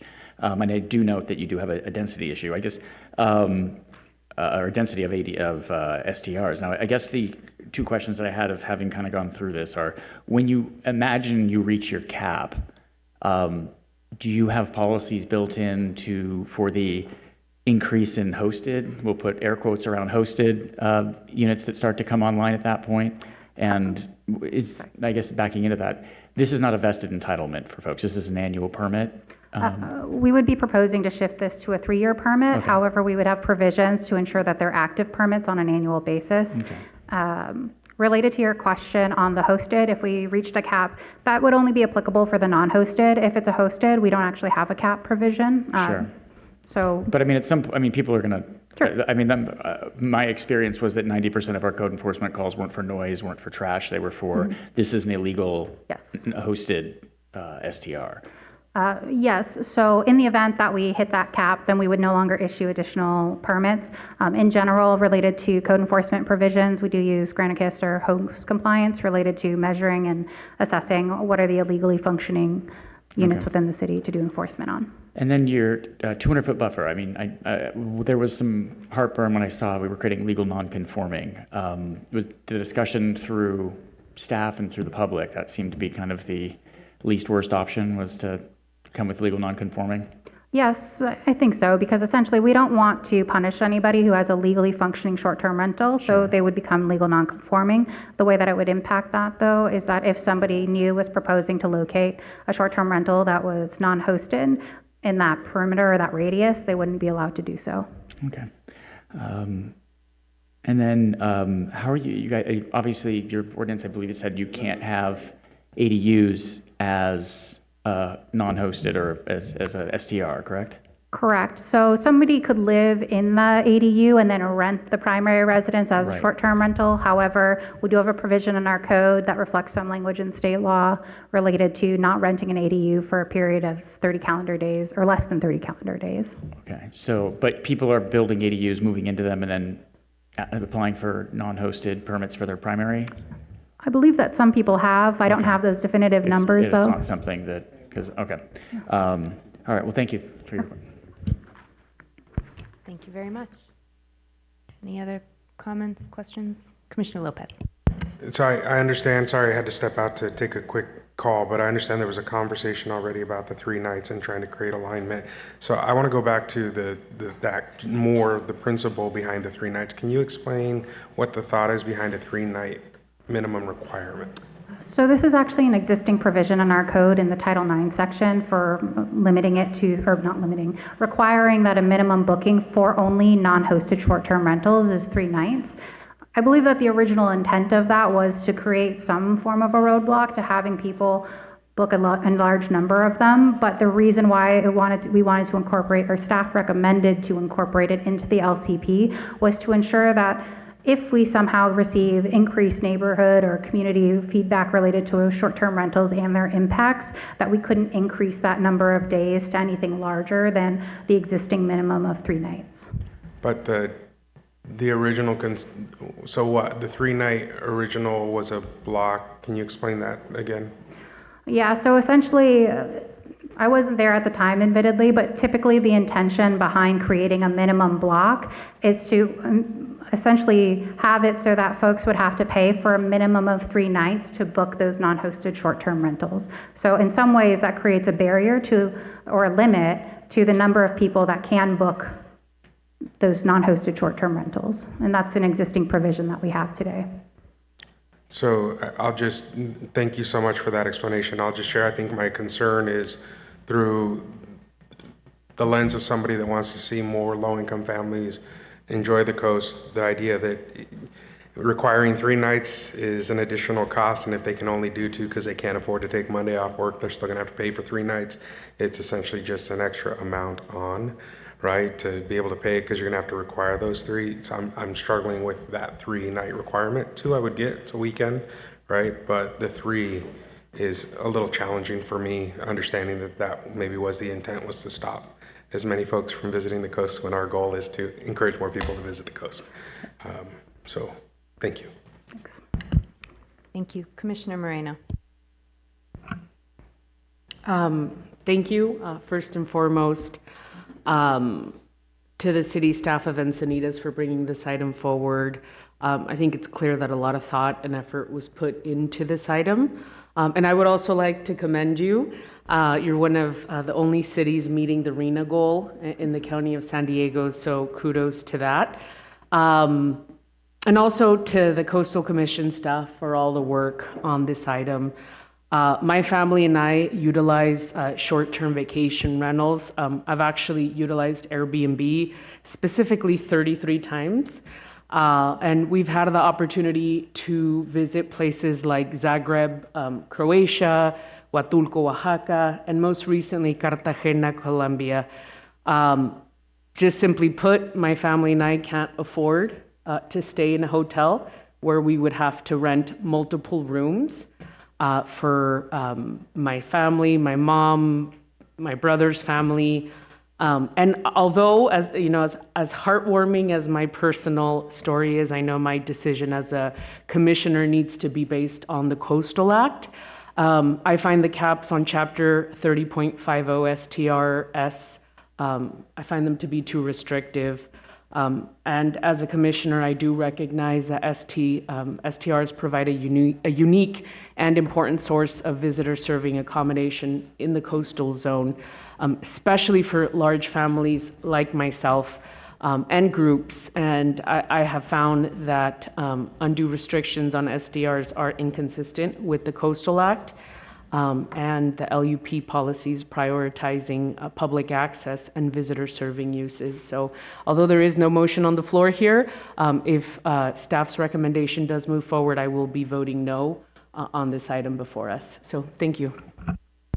Thank you. Commissioner Jackson. Thank you. Thank you for the discussion, very robust. My colleague, Commissioner Wilson, talked about evolving, and Commissioner Nordhoff talked about evolving. I was the old guy that was like, no on e-bikes, these damn e-bikes. E-bikes and short-term rentals always evoke a visceral reaction for those who love them, for those who hate them, and everything in between. And coming from a small coastal town, I can tell you, my personal evolution, and I'll get to a couple points in a second, but I think it's important.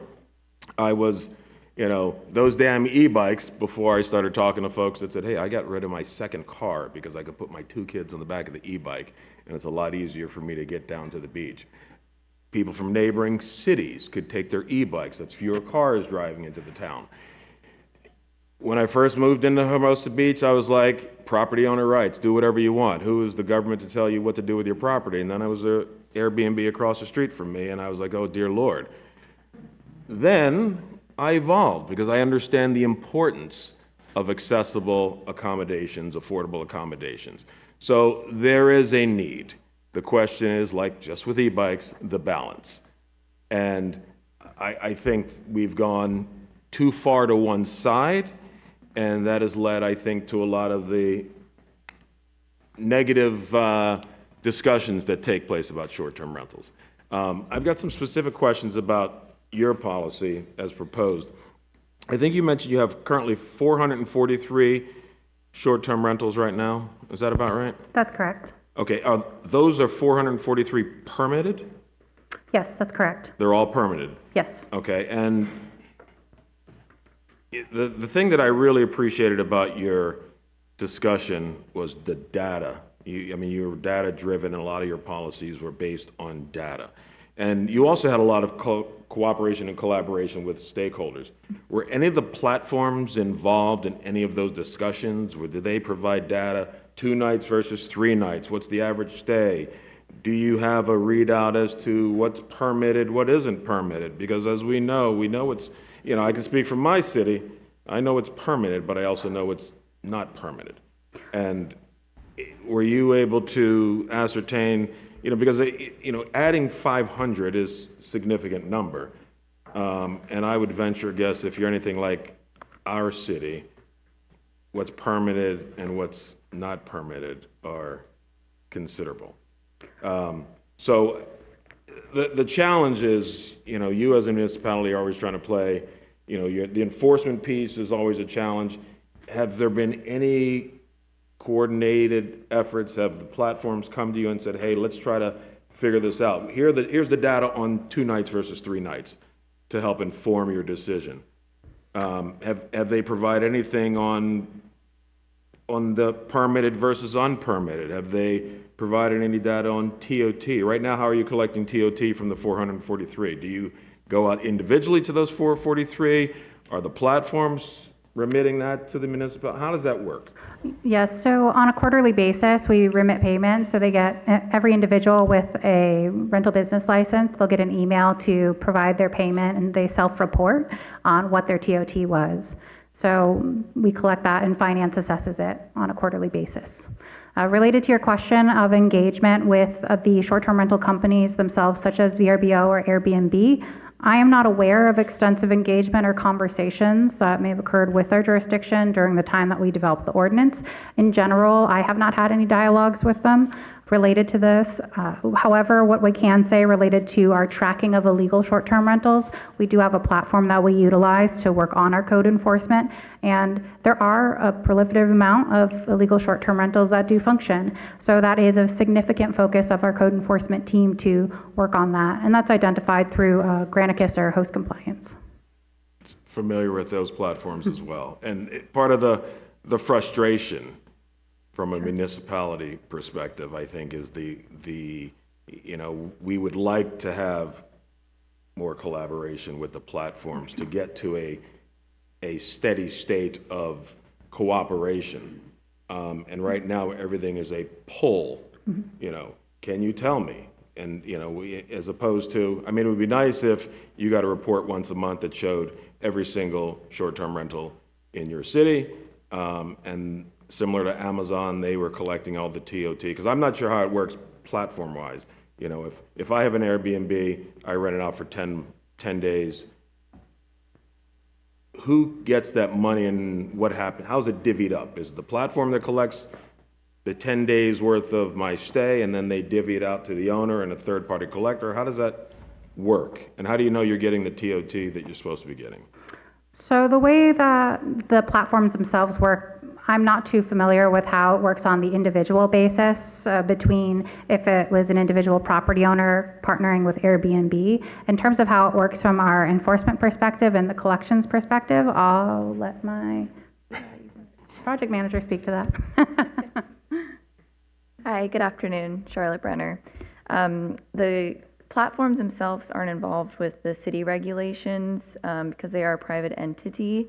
So the applicants come straight through the city, and we have a robust permitting process where we collect the TOT through, as Megan was saying, through the city. I was just searching through our public comment that we submitted to Coastal Commission staff in June, and I didn't see any written comments from these platforms if you were looking for engagement from them.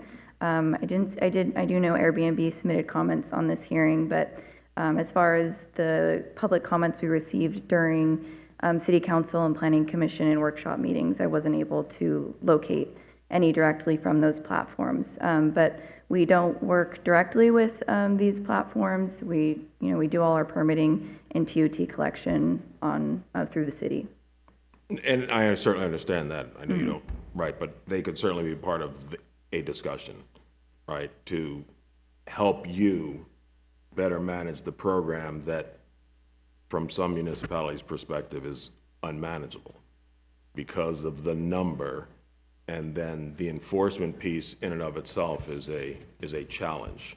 And with a couple keystrokes, you could have all the data you would need to better inform you and enable you to do the enforcement piece. So if you've got 500 unpermitted, you don't know there's 500 unpermitted. You got to rely on Granicus and all these other platforms, and they become very sophisticated in terms of getting around your enforcement. I'm speaking from my perspective, from my city. So it's the frustration piece, but I think what it highlights that I think that if there was an opportunity to have some collaboration, and if the platforms were willing to push the information down to you, as opposed, so you're not playing whack-a-mole constantly, that gives you the ability to look at real data to add to your decision-making process.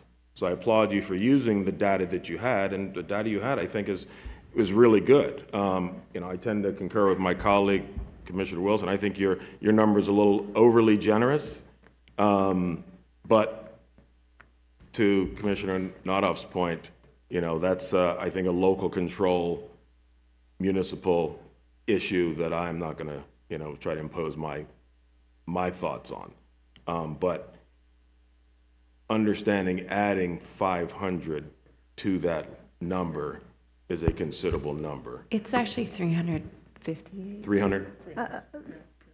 Sorry, 350 is how many we currently have out of the 443, but it's 296 that would be added. Thank you. Okay. It's not 500. So adding, just to clarify. adding 300, and again, those are the known permitted.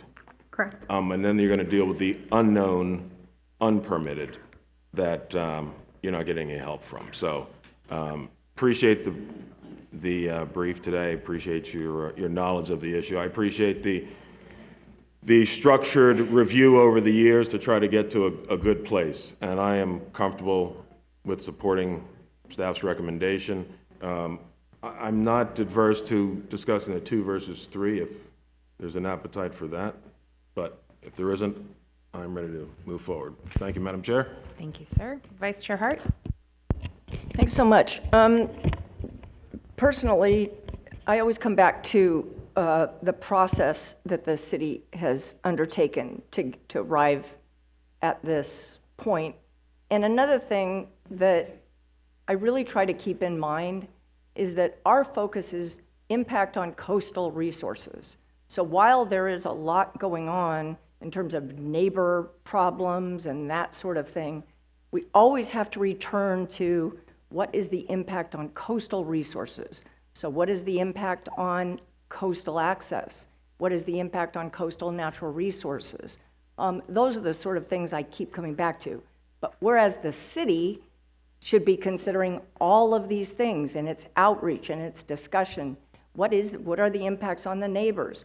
You know, what are the impacts on the city's resources? You know, are there more police calls, et cetera, et cetera? Those are city issues.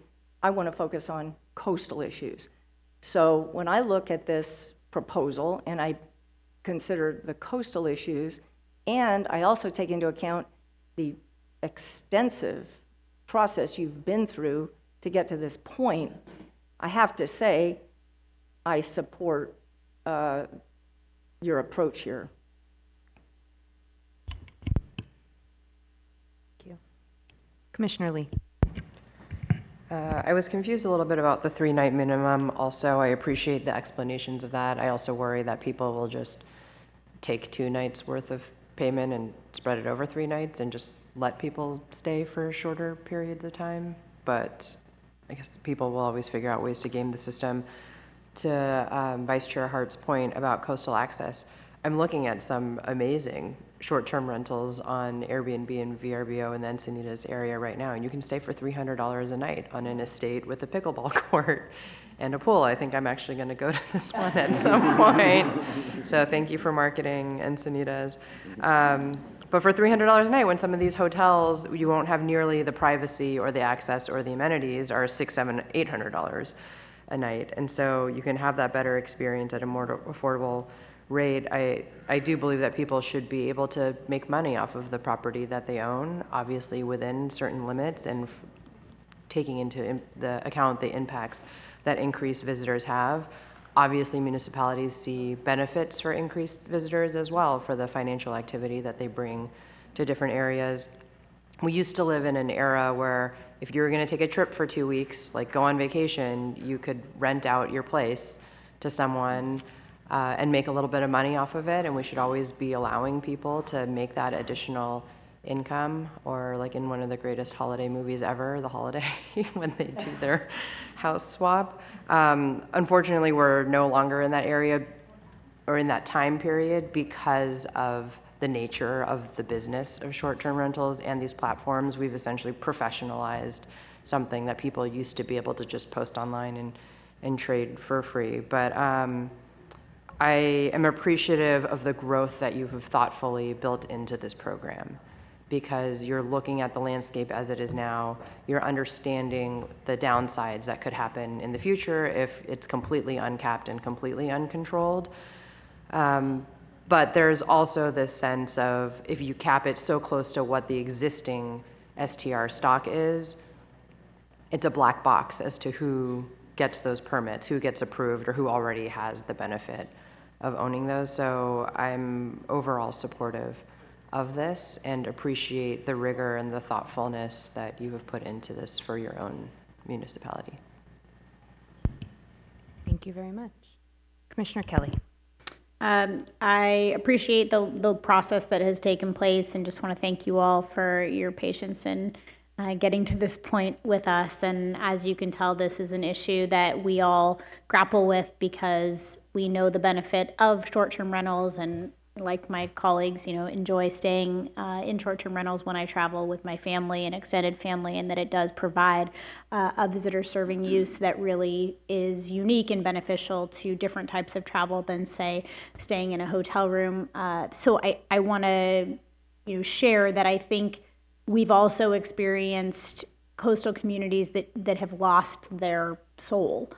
Because they've basically turned into all that the residential housing has turned into de facto hotel rooms. And I think ultimately in the long run, economically for a community, that makes it less authentic and less interesting to visit. And so the thing by which you're trying to create access to ultimately ends up eroding the unique nature of the community. And you could be in any beach town in any part of the state or the world. And so I think, to Commissioner Wilson's comments earlier about when communities have a good thing going for them or a unique thing going for them, it really makes people want to visit there and want to come back. And part of that unique nature is a local culture, is people who live there, who work there, who are the breathing embodiment of that community. And you're not just going there to stay in a place and visit the beach, but you're going there to be a part of that authentic local experience. And that is unique to the sense of place that we don't want to erode by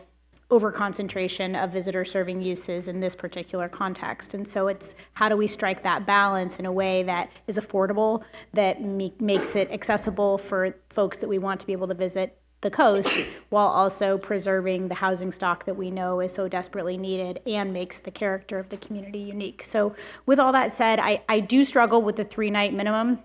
I think, to Commissioner Lee's point, people are going to figure out a way to game the system anyways, and it will just become something that is the cost of doing business that people who can afford it will afford to do.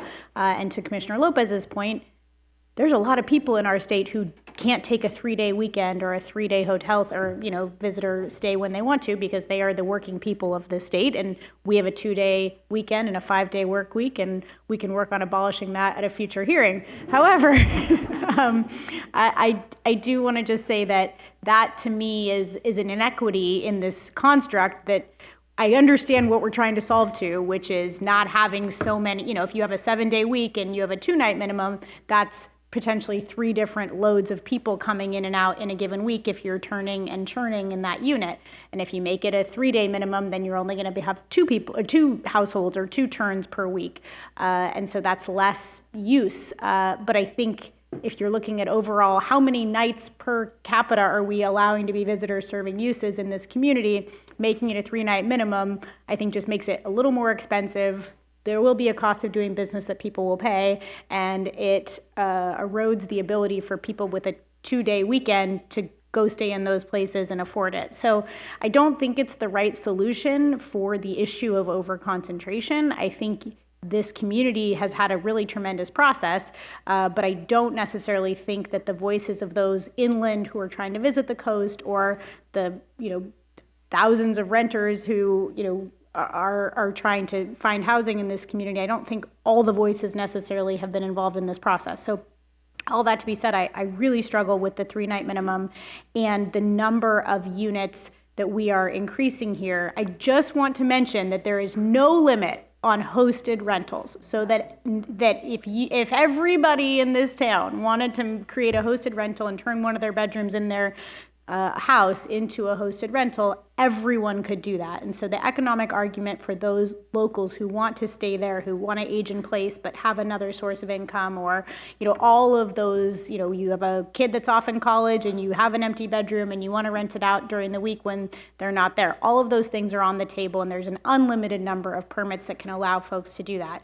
And as someone who stayed in hosted rentals, it's a really fun experience and a great way to experience the local community and still have that low cost visitor supporting use. So to me, I think that the increase in number of allowable unhosted rentals juxtaposed with this minimum of 3 nights is not a solution that I feel great about.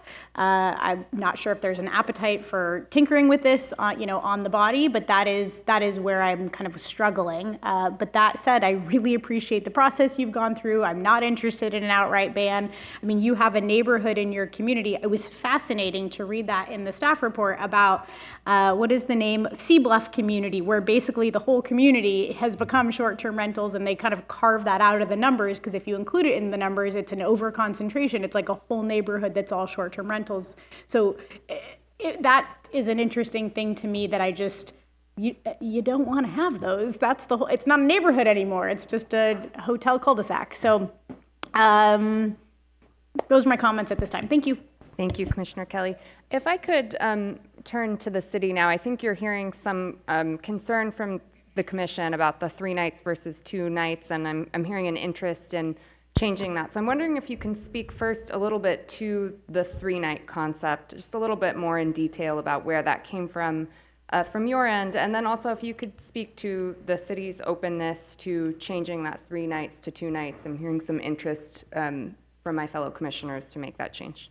Yeah, from the city's perspective, the 3-night minimum is only focused on the hosted or the non-hosted short-term rentals. Hosted short-term rentals can be 1 night, 2 nights. That's still an option for any hosted one. It's a balance of a couple of items. In one hand, it's to mitigate some of the impacts that come with a non-hosted short-term rental. But on the other hand, it's also about maintaining community character. For us, that 3-night stay helps limit those neighborhood impacts. It helps limit that density and concentration of the different types of non-hosted short-term rentals and the commercialization of that without sort of the residents that are there to help maintain our community character. So from our perspective, just limiting that 3-night minimum on just the host or the non-hosted short-term rentals, that was from the city's perspective, our ability to maintain that piece of the city.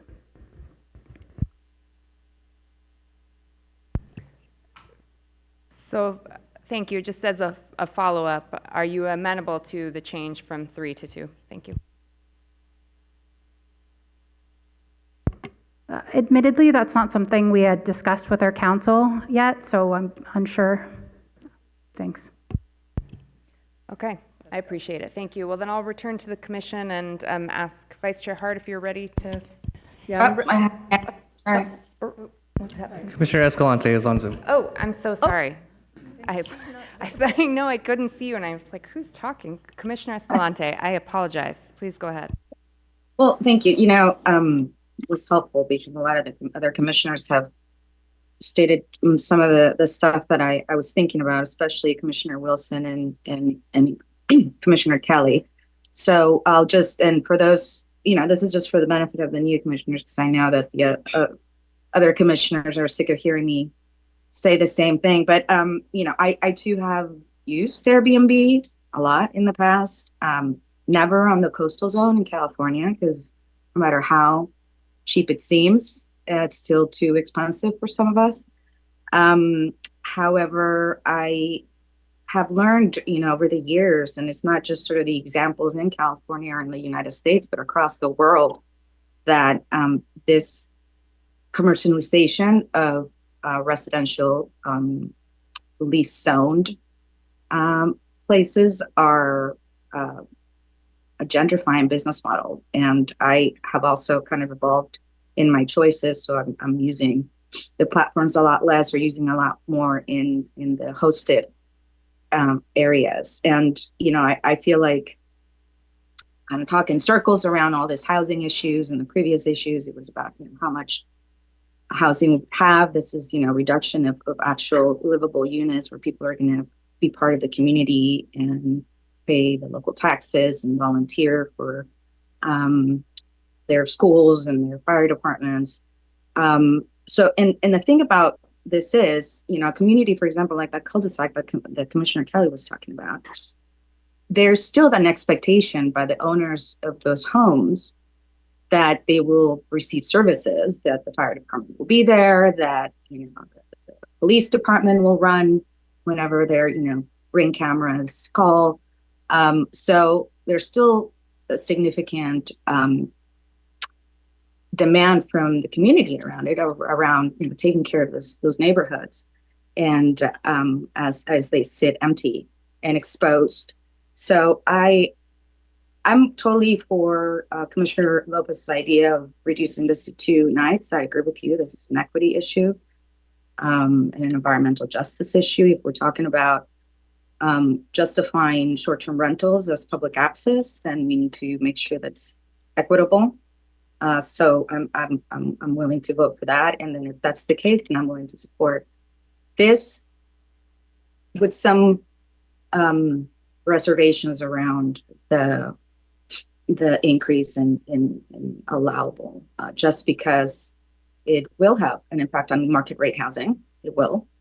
And we need to get a grip of this. And I don't know if there's, a legislative solution, because this is something we deal with every single month, every single day that we meet. And I know that it's tailored to the individual local governments of what they want, but I think overall we've seen the trends and the impacts on the overall equation of housing supply in the state. So, and I would encourage those who have not reviewed our very thorough housing briefing, informational briefing that we had a few months ago. I hope that maybe our executive director can share that link with the new commissioners, so they can hear kind of all the testimony from everyone across the state. Thanks. Thank you, Commissioner. Okay, Vice Chair Hart. Thanks so much. All right, at this time I'm prepared to make a motion. And I'm going to start with the first motion, and then I believe the 2 to 3 night issue would be part of the second motion. Is that correct? Okay. So I move that the commission reject the implementation program amendment LCP-6-ENC-23-0041-1 for the city of Encinitas as submitted, and I'm asking for a yes vote. Second. That is a motion by Vice Chair Hart, a second by Commissioner Nodoff. May we have a roll call vote, please? Commissioner Lee. Yes. Lee, yes. Commissioner Lopez. Yes. Lopez, yes. Commissioner Kalmick. Yes. Kalmick, yes. Commissioner Nothoff. Aye. Nothoff, yes. Commissioner Moreno. On this one, Moreno, yes.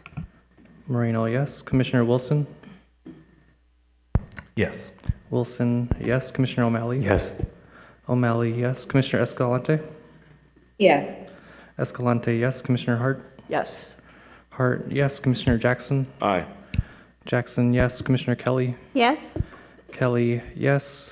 Chair Harmon. Yes. Harmon, yes. The vote is unanimous. Vice Chair Hart. Thank you. All right, now we're going to move to the second motion, and my sense of the commission is that the majority, and I could be wrong, and we'll find out, would like to see it go from the currently recommended 3 nights, which the city has adopted. The commission, it sounds to me, feels strongly that a 2-night minimum is more in line with our mission of access and affordability. So based on that, my motion is going to incorporate the recommendation of a 2-night minimum stay. Do you need it to go forward and then amend it? It's preferable if you do Okay. choose an amending motion. Thank you. All right, so I'll go ahead and make the motion with the 3 nights, and we'll see how that goes. And if it doesn't pass, then we'll move No, to make the motion with the and just 3 to- nights, and then you can make an amending motion to 2 nights. And if that passes, that gets incorporated into your I see. main motion. And Okay. then just a clarification on that, is that it's still within the cap, where it's just how it's regulated within the cap. Correct. This isn't affecting the number. Correct. Thank you. Okay, I move that the commission certify the implementation program amendment LCP-6-ENC-23-0041-1 for the city of Encinitas if it is modified pursuant to the staff recommendation. And on this one, I'm recommending no vote because, even, so you get yes on this and then we amend? Yes. And if the amending motion doesn't pass and you're unhappy with the other Oh, I suggested see, so mods, we you do can this. then vote no. Okay, Yeah. got it. And I'm asking for a yes vote. So this is just to pass what has been recommended. This is the original motion. Someone will then make an amending motion before we vote on this to amend from 3 to 2. We'll vote on that. If it passes, it'll get incorporated into this motion, which we will then vote on. Okay. And So it's clear as mud. And I just want to make a comment that I think that there are protections for this community that are written into both the Coastal Act, sections 251, 30253, 30604, as well as policies in the LUP or LCPA policies, specifically policy 1.14. I just want to get that into the record so that we understand that we do have policy that does protect these communities from significant changes associated with the other side of the policies where we're trying to also create affordable accommodations in the coastal zone. Thank you. And I'd is that like a to second? second Vice Chair Hart's motion. Thank you so much. So that's a motion by Vice Chair Hart, a second by Commissioner Kelly. They're asking for a yes vote, and I will entertain an amending motion at this time. That amending, that happened quickly. I'll offer an amending motion that would reduce the minimum night stay from 3 to 2. Okay, there's an amending motion on the table by And Commissioner staff Lopez. has a hand up. And just to clarify, that would be to section 305030, the special regulations that need to be modified. It would read minimum night stay, non-hosted short-term rental units shall have a minimum night stay of 2 consecutive nights. This provision shall not apply to hosted short-term rental units. That was the intent. Thank you. Perfect. Okay, we have a motion by Commissioner Lopez, a second by Commissioner Jackson. They are asking for a yes vote. May we have a roll call, please? Commissioner Lopez. Yes. Lopez, yes. Commissioner Kalmick. Yes. Kalmick, yes. Commissioner Nodoff. Aye. Nodoff, yes. Commissioner Moreno. Moreno, yes, on this one. Moreno, yes. Commissioner Wilson. No. Wilson, no. Commissioner O'Malley. Yes. O'Malley, yes. Commissioner Escalante. Yes. Escalante, yes. Commissioner Hart. Yes.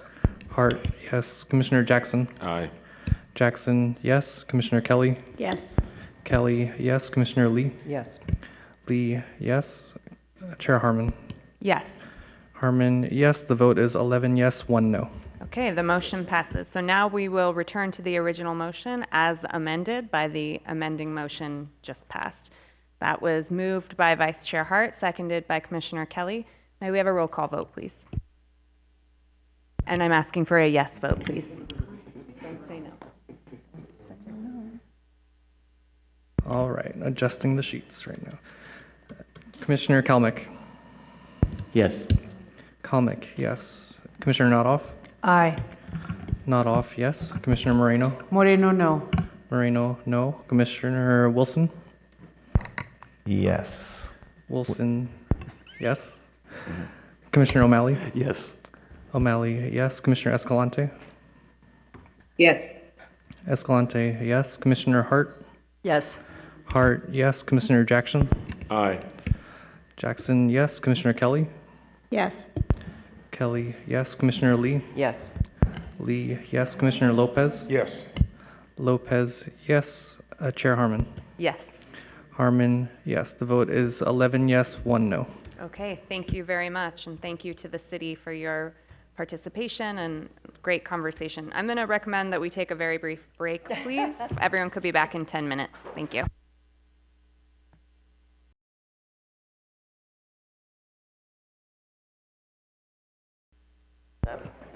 Okay.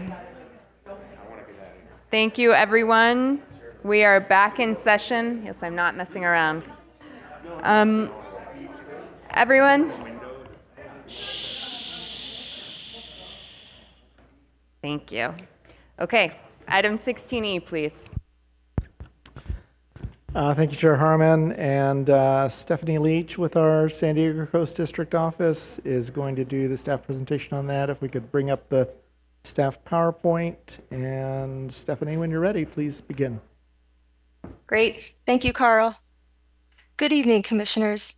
Item 16E is an amendment to the Certified Implementation Plan of the City of Del Mar to establish regulations for the use and operation of short-term rentals, or STRs.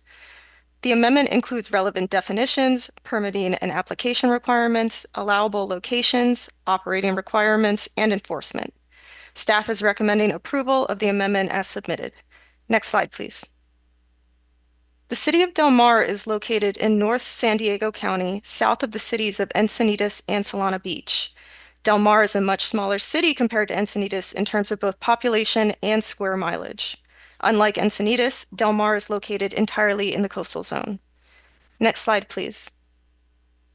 Despite its small size, the city hosts millions of visitors year after year. There are currently no permitting requirements for STRs in effect in Del Mar, and the city has spent several years considering the proposed amendment. The city has kept its own database of STRs as well as hired a consultant to understand the number, location, and operating parameters of the existing STRs within Del Mar. As a result of this research and public outreach, the city has proposed an amendment they believe maintains the residential character of their community, prevents an overconcentration of STRs in specific areas of the city, and accommodates the historic patterns of short-term rental use within their community. Next slide, please. The proposed amendment caps the total number of short-term rentals in the city at 129 units, with several neighborhood-specific caps included as shown on this slide. 129 STR units is equivalent to 5% of the total number of dwelling units located in the city based on 2020 census data. 129 units will remain the upper limit on allowable STRs until the City Council votes to increase the cap and a future LCPA is approved. However, the program allows existing STRs that have registered with the city to be grandfathered or legacied into the new program regardless of the proposed cap. There are 150 existing STRs currently eligible for a short-term rental permit to be granted after the certification of this amendment. A waitlist for new STRs will be established after the LCPA becomes effective, and eventually, as the legacied STRs cease operating, it is anticipated that the maximum number of STRs citywide will go down to the proposed cap of 129. Next slide, please. The program requires the owners of new STRs to claim their unit as their primary residence, meaning that they live in the unit they are renting out for more than 6 months of the year.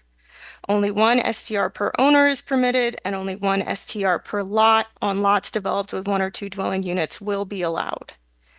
STRs would be allowed in both residential and all commercial zones except the tourist-oriented beach commercial zone. STRs would be allowed in apartment buildings located in commercial zones, but not apartment buildings located in residential zones. STRs would be allowed within condominium buildings in either commercial or residential zones, but STRs would be limited to 10% of the total primary dwelling units within that complex. The city's amendment requires a minimum stay length of 3 nights at a short-term rental, which reflects the average stay length according to the city's data collected in 2023. Next slide, please. There are no restrictions on the time of year or number of times a property may be rented per year, and no distinctions between a hosted stay, where the homeowner is present, or a non-hosted stay. Other provisions require compliance with the Good Neighbor policy, which requires a local contact person available 24 hours a day, signage, and compliance with noise restrictions and trash control. Short-term rentals will be prohibited in any dwelling units that are subject to deed restrictions or affordable housing covenants, or in ADUs located in residential zones. Next slide, please. As discussed with the previous amendment, in reviewing short-term rentals, the Commission approach has been to strike a balance between the visitor-serving aspects of STRs and the potential for impacts to community character and long-term housing. Different cities have different needs and approaches to this issue. In the case of the proposed amendment, the city explicitly considered long-term housing during the development of the new provisions. The city found that most of the existing STRs are second homes, so the primary residency requirement means that the future units used as short-term rentals will also be occupied dwelling units that provide long-term housing. The city has a number of different housing programs and site-specific goals designed to fulfill their regional housing need allocation targets for lower-income housing. While many of the site-specific projects cited here have not been reviewed or approved by the city or commission yet, this information signals that the STR program, as proposed by the city, will not jeopardize their ability to meet their RHNA numbers and provide affordable housing. Next slide, please. After reviewing the subject amendment, staff finds the amendment as proposed is a flexible approach that's sensitive to the historic short-term rental use within the community that has, until now, never been subject to a permit, and that the current goals of the city to maintain their community character while providing for affordable housing can be fulfilled. All 3 of these goals, supplying overnight visitor accommodations, maintaining community character, and providing affordable housing, are supported by the LCP. Staff is recommending approval as submitted. Del Mar has a long history of short-term rentals and hosts millions of visitors each year. The proposed amendment seeks to balance visitor access with housing needs. It would allow all 150 existing short-term rentals to be permitted initially, but over time reduce the total to 129 units, which is about 5% of the city's housing stock. New short-term rentals would be limited to primary residences, helping preserve housing and preventing large-scale operations. The 3-night minimum is intended to maintain community character and reduce nuisance issues while still supporting affordable visitor stays. STRs would be prohibited in any unit that is deed restricted affordable residential ADUs and apartments in residential zones. Over time, this approach as a whole is expected to shift short-term rental ownership towards local residents and align the program more closely with housing goals. The motions and resolutions for the amendment begin on page 5 of the staff report. There is a brief addendum to the staff report, and this concludes staff's presentation. Thank you. Thank you very much. And I will, ask for ex partes again. My ex parte that I referenced for the last item covered this as well. I assume that's true for my colleagues. I think Same. you still need to report the content of it because it's a different administrative record. Okay, thank you very much. All right, in that case, who would like to go first? Commissioner Eckerly. Thank you, Chair. At 10:30 a.m. on Friday, January 30th, I met via Teams for 30 minutes with Camille Wagner from KP Affairs and Jose Alvarado from Airbnb to discuss the LCP amendments for Pacifica, Del Mar, and Encinitas. They shared concerns about short-term rental restrictions and requested that the Commission postpone consideration of the Pacifica LCP and revisions to reduce the 3-night minimum to 2 nights and eliminate the primary residence and density requirements. They also provided a briefing memo that outlined these concerns and provided some high-level background data on STRs in North San Diego County. Okay, Commissioner Jackson. Thank you, Madam Chair. I also met with Jose Alvarado, Susan McCabe, and Blemker on the 30th of January, and will ditto the comments from my colleague, Commissioner Eckerly. Commissioner Lopez. On February 2nd, 2026 at 1:30 p.m., I had a 30-minute meeting with Jose Alvarado and Blemker, Ben Lee, and Susan McCabe on the same topics as were covered by my colleagues prior, including as well a longer conversation about the Monterey County STR ordinance. Thank you. Commissioner? I received an email from Debbie Barber suggesting a no vote on the Del Mar update, and making reference to the cap and the inability, the lack of additional units. And I received an email from Kimberly Jackson opposing this ordinance as well, and opposing the primary residence requirement.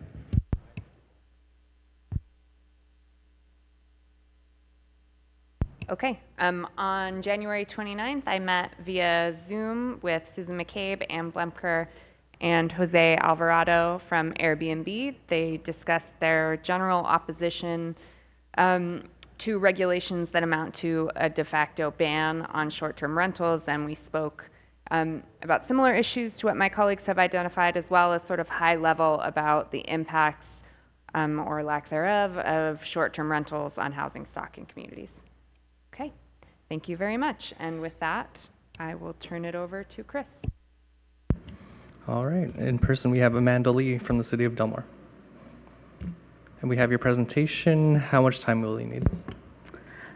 Let's try 8, please. I will try and speak very quickly. And first, I will, as that's coming up, I just want to say many, many thanks to Stephanie Leach and Diana Lilly and Carl Schwing and the rest of the Coastal Commission team. It's been over 10 years that we've been working on this, so this is a huge milestone for us to be here before you. Do you have the presentation ready? I'm Amanda Lee, Principal Planner with City of Del Mar, and my Planning Director, Karen Brindley, is also here. And we can go ahead to the next slide. Thank you.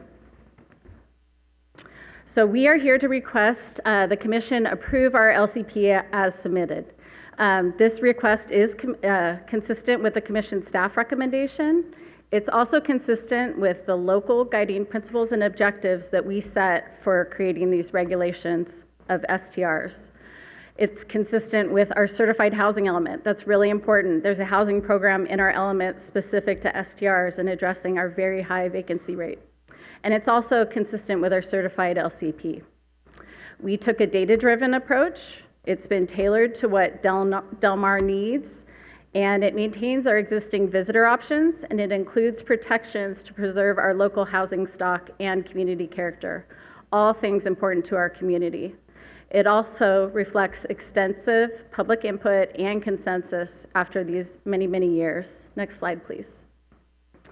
As mentioned, we did have extensive public participation. We did take a pause during COVID and resumed in preparation of the ordinance 2023 and 2024. We had over 10 very robust meetings to prepare and finally ultimately adopt our STR regulations ordinance. It also included processing of a ballot measure in which that was adopted, and it was really getting the STR owners to agree to finally pay TOT so that we can reinvest that into the community. So it was a community effort. You had the residents and the STR owners come together. We also hired a consultant, and that consultant helped us to collect data so that we could understand the number of existing STRs in our community, understand how, what are their rental rates? How many days are people staying in these rentals that have been occurring in our community? And then also, because we often hear, there's no availability, we need more. Well, we actually found there's plenty of occupancy in these in terms of the number. We, to kind of fine tune, we looked initially at what was being advertised, and then we encouraged the STR owners to voluntarily register online so that we could start to collect that database. And we started in September 2023, and we collected that information all the way even past our ordinance through December 2024. And we did adopt an ordinance September of 2024. Next slide, please. This slide shows we really have three main neighborhoods. Stephanie did a great job of describing our community. We're small, we have less than 4,000 residents actually now. Our North Beach neighborhood has historically been the area where short-term rentals have occurred. And the number in North Beach is a little bit different than Stephanie's. I think she had a number before our registry was complete. So this is the actual number, and you can see 63% of our STRs are in North Beach, which is a beach-level neighborhood. We also have South Bluff, which is contiguous to our village center, our commercial district, and then you have our homes in the hills. So you can see the distribution there. And as Stephanie mentioned, we have over 3 million visitors to our beach each year. So we're a small city, hosts a lot of visitors. Next slide, please. I'm going to run through 7 main provisions with our ordinance. The first being, our ordinance does allow for short-term rentals in any residential zone or commercial zone that allows housing.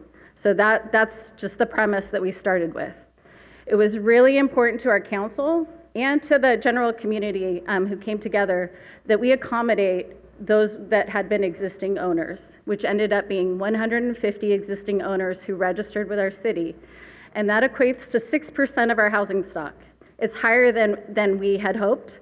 Initially, we were seeing lower numbers of what was being advertised, in the 120s, around there. But we ended up having that. Our ordinance specified the parameters. You have to come in, not just to register, but you have to come in and get an STR permit. And as mentioned by Stephanie, that will be the first time we ever have an STR permit issued for these owners to operate. We also set a cap, and that's important because in Del Mar, there's endless demand. People will continue to increase doing these short-term rentals if we don't have some type of cap. And that cap was set at 5% of our total housing units, but it's not being applied to our existing STR owners.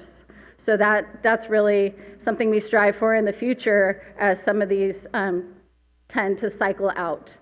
With the new STRs, we're following the best practices. We're following the Coastal Commission's workshop where we talked about housing and the effects of this and how it's really displacing tenants. That is a reality. We have seen that in Del Mar. So that is a part of it, but it doesn't apply to these original, the 150 we have right now.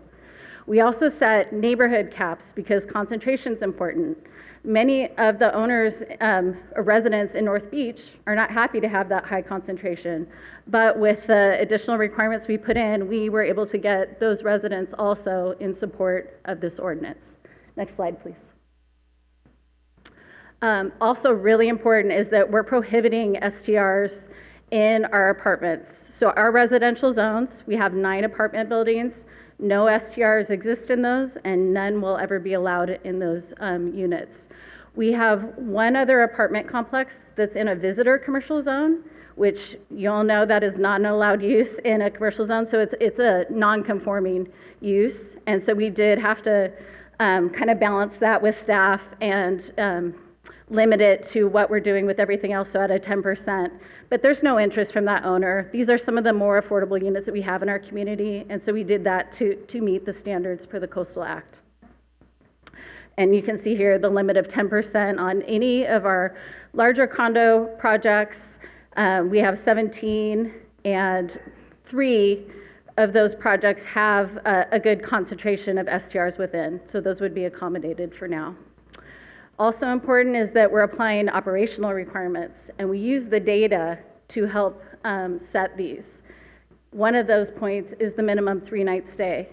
And so our data collected by our consultant showed that nothing was lower than the 3. So it's a range of 3 to 5 in our area. And that did cover Solana Beach, Del Mar, the surrounding San Diego area, as well as La Jolla. So that was an important data point. It was also, we talked about hosted, non-hosted.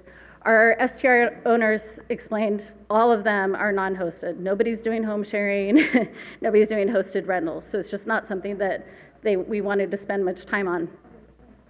The really important thing is having a 24-hour contact person to respond to complaints. We're not really seeing nuisance issues, but we certainly don't want them to start under this new ordinance. And then also the good neighbor policies, and our owners typically follow those. Next slide, please. The other important point, and this is really important to the data, was we have sufficient visitor accommodations. We have more than a 1-to-1 ratio. And in the past, Coastal Commission has always used within a 5-mile radius over that 10-year period. So when you look at, we have, per the 2020 census, do you mind if I just finish? Okay. 2,574 total dwelling units, and then when you look at the hotel rooms within 5 miles, 2,379 plus the hundreds of STRs. Next slide, please. I just want to cover really quickly, there were 3 opposition letters submitted on our LCPA. None of these stakeholders participated in our local process. So these were reflecting statewide issues. They're things that you see each time you hear an STR ordinance. They range from the STR industry wanting less restrictions, and then you have the other side who wants more limits on STRs. In this case, it was Better Neighbors LA that put that on our particular. And I can tell you each of the issues that has been brought up, even in the prior item, we deliberated that in the council meeting. So it was very well discussed and intentionally decided by our city council to meet our community needs. And I think that's a testament. This time we don't have a bunch of STR owners here in front of you upset with the ordinance. The other part that I mentioned, I know the 3-night minimum was a big one in the prior. But as mentioned, the data we collected reflects that this is the trend. That's what our STR owners share, is that it's families coming basically for a week or a portion of a week. The rate, these are not affordable units. This is what we collected at the time, which was not even the high season. So 625 to 630 a night. The example, we have some of the STR owners that try to represent it as affordable, but even, they're showing the extreme situation like a July 4th. These are renting for like $10,000 a night, just to give you that extreme of what we see in Del Mar. We intentionally want to accommodate all 150. We don't want something lower. And then really important point was on the housing. And I know this came up earlier. There's always the deniers about whether or not this impacts tenants. And I can tell you, Commissioner Wilson, that came up when we were accepting registries. We got a call from a tenant who was being displaced because somebody wanted to jump in and right before we adopted the ordinance, registered as an existing STR. So it's definitely happening. I was a student who lived in Del Mar when I was at UCSD. The housing where I used to live is now 60% STRs. Definitely a trend. The other part was, it was intentionally decided by the council to stick at 129. We don't want it to be flexible at 5% because we're also committed to do our housing goals per our housing element. So we're producing units. And finally, we did go through set guiding principles and objectives. You will recognize many of these come from the Coastal Act. That ties in with the values of where we were going. So it's accommodating your residential character, and then also honoring that tradition of the STRs, minimizing the impacts to the neighbors, and then making sure that they're not becoming concentrated. And finally, last slide.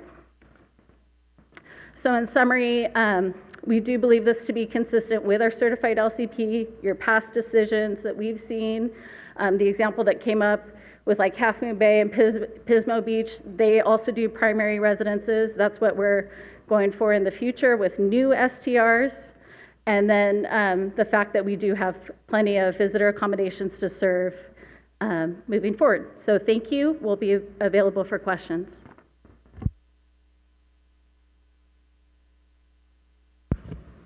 All right, thank you. We have a total of 11 people signed up. We're able to find 7 right now. We'll start with Fong Bui, Maura O'Neill, and Jose Alvarado. Fong Bui, when you're able to, please unmute and begin.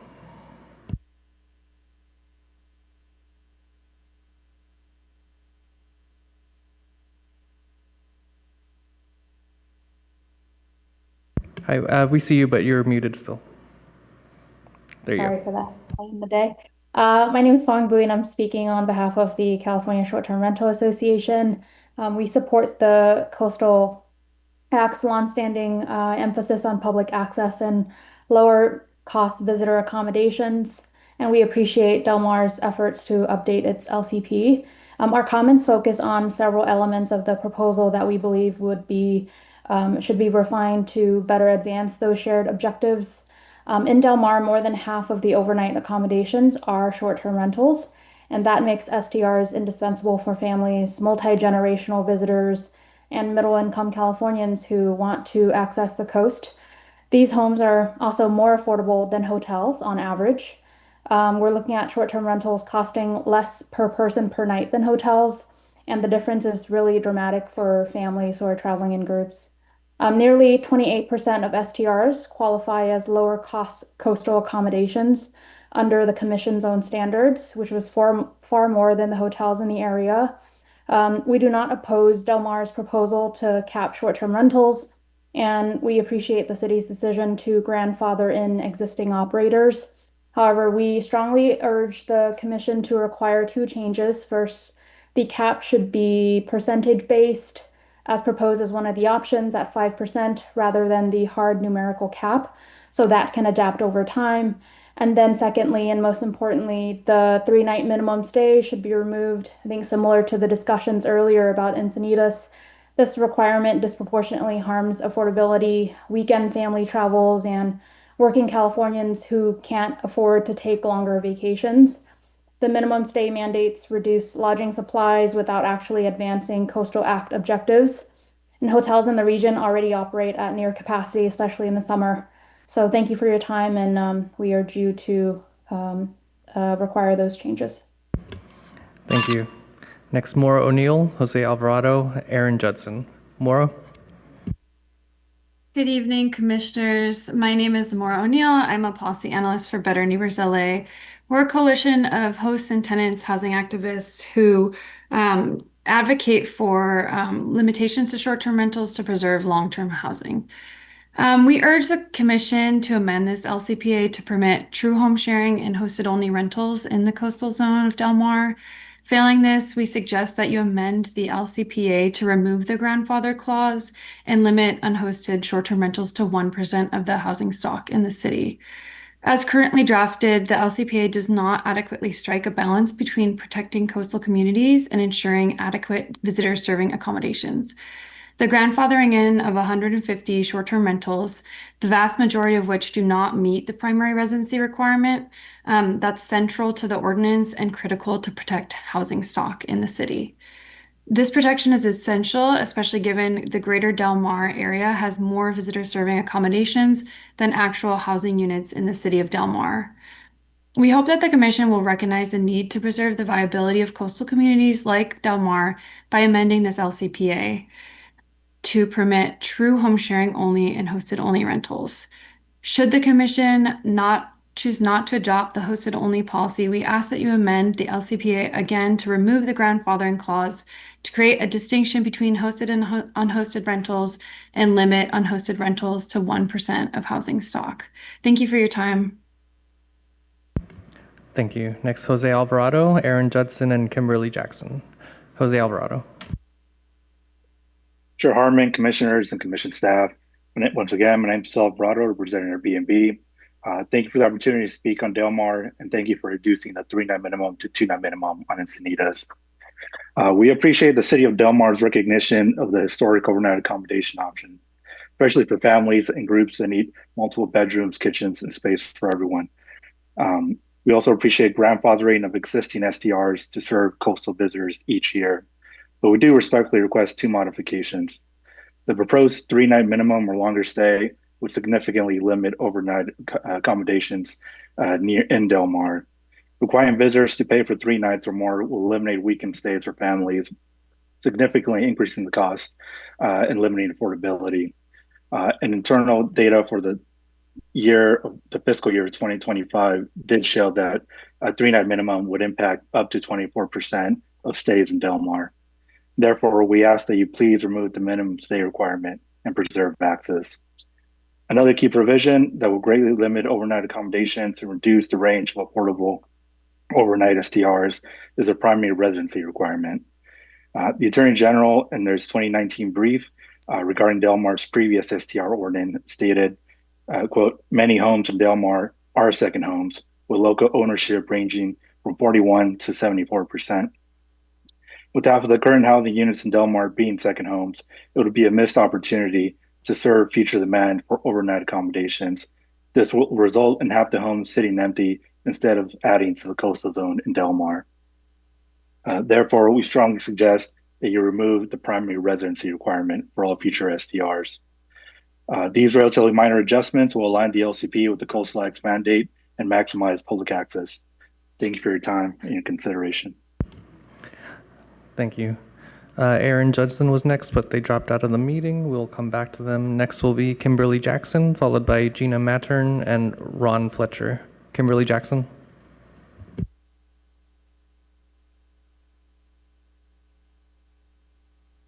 Sorry about that.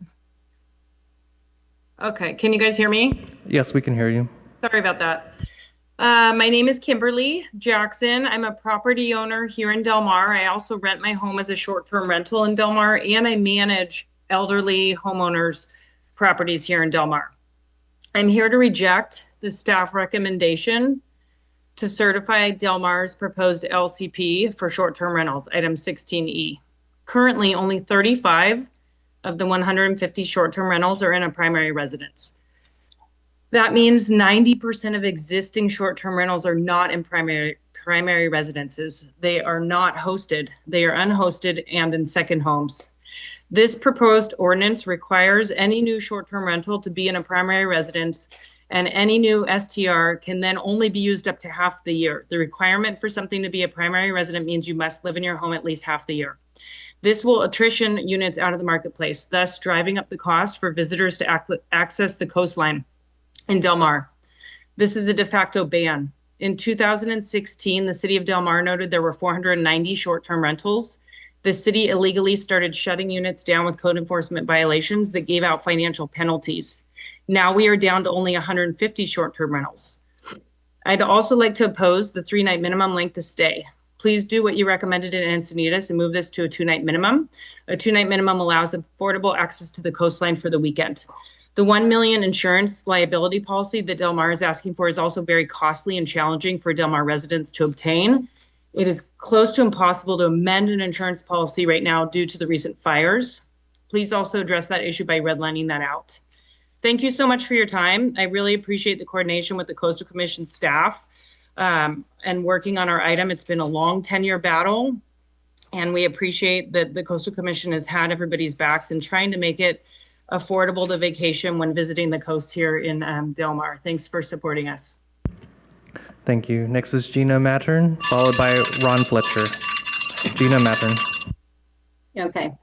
Hi, my name is Gina Mattern, and I'm a homeowner 20 years plus and also a member of Costa del Rey Homeowners Association in Del Mar. And I am respectfully urging you to approve a targeted exemption or modification to the proposed Del Mar LCP amendment that would otherwise apply a 10% cap to multi-unit developments and to specifically exempt Costa del Rey condominium building from that cap. Costa del Rey is a 16-unit building. 12 of those units, about 75%, currently operate as short-term rentals. This is not a typical residential apartment or condominium building. It was never designed for full-time residential living. It has one shared parking space per unit, no garages, limited storage, no community or amenity spaces, and no infrastructure that supports long-term occupancy. These characteristics make it inherently visitor serving, not residential, exactly the type of use the Coastal Act prioritizes near the shoreline. In the broader North Beach zone, there are approximately 94 short-term rentals. Costa del Rey represents 13% of that total. Importantly, concentrating STRs in a single purpose-built building actually reduces neighborhood impacts by keeping transient use away from surrounding full-time residences and preserving the residential character of nearby streets. Costa del Rey also provides the only truly affordable rental option in this immediate beach area. Our 2-bedroom units start at $300 a night, well below the $600 a night average, comparable to nearby rentals. This allows middle-income families and visitors access to the coast, something that would otherwise be unavailable to them. Eliminating STRs here would not create affordable housing, and it would simply eliminate affordable coastal access. Thank you for your time. Thank you. Next, Ron Fletcher.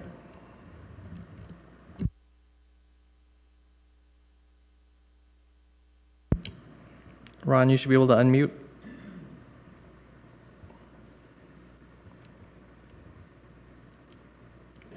There you go. There you go. Okay, great.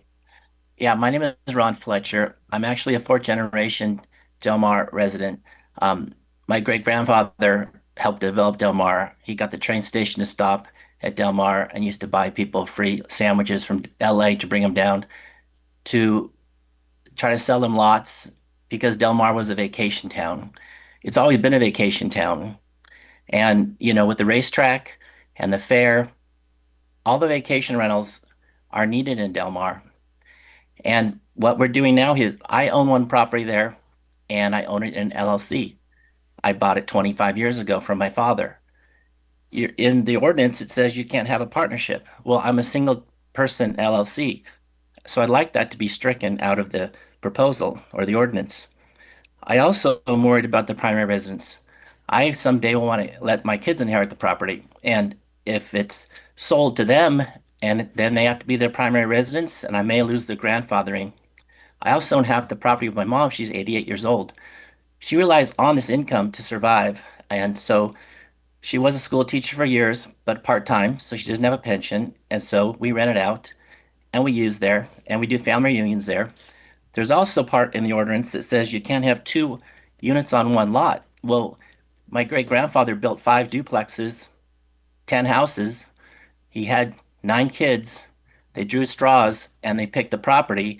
And so these duplexes are owned with 2 people. So they're duplexes with 2 separate families. A few have been sold off. Some are still in the family. But it's very important. This ordinance, Stephanie and Amanda have some great statistics, but Del Mar is a vacation rental town. So I suggest that the Coastal Commission let the vacationers use the house and come and visit at an affordable rate, because you're not eliminating housing stock. You're adding people to the beach. Renters are people, and we let our house be rented out to many others. I suggest you do not vote yes on this proposal and vote no completely. Thank you. There were 5 other names that we weren't able to find. I'm going to call the names: Aaron Judson, Laura DeMarco, Richard Langstaff II, Skip Murphy, and Jennifer McDowell. If any of you are on Zoom, please raise your hand. Again, Aaron Judson, Laura DeMarco, Richard Langstaff, Skip Murphy, Jennifer McDowell.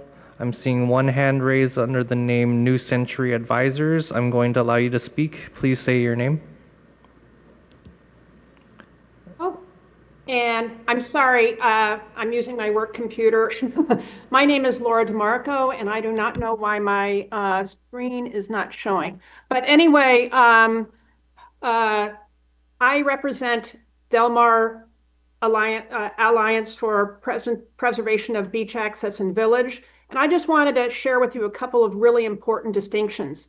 Even without permitting, without paying TOT, without the hassle of going through the bureaucracy, only 35 of 150 short-term rentals right now are hosted as in primary residences. When these regulations are put into effect, there's going to be even less.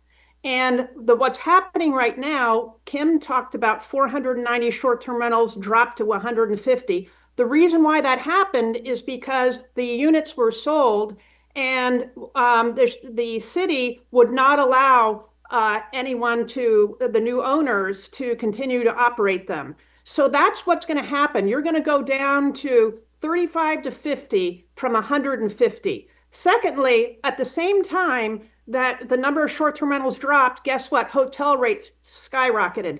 So the only hotel on the beach, the Del Mar Beach Hotel, their rental rate went from $300 to now in July of July 4th holiday, it's $1,050 a night. I really apologize for sending you my suggestions, but I urge you to reject the primary residency requirement. I urge you to do like Encinitas, where it's 5%, not necessarily an arbitrary cap of 129 that has to be changed all the time with you guys and waste your time. And thirdly, I think the $1 million liability insurance policy is another barrier to entry for even the hosted people to come in. They're not going to want to do this. It's too much of a hassle. And I urge you to preserve this great coastal access that the racetrack needs and the beach people need as well. Thank you. We're not seeing any of the other speakers. Madam Chair. Great, thank you very much. Okay, I will return to the local government representative. They have a response. Thank you very much. There was a lot there. So the most recent comment, the cap is not arbitrary. It was based on data. It's based on our number of units and considered the number of existing STRs. All 150 are being accommodated.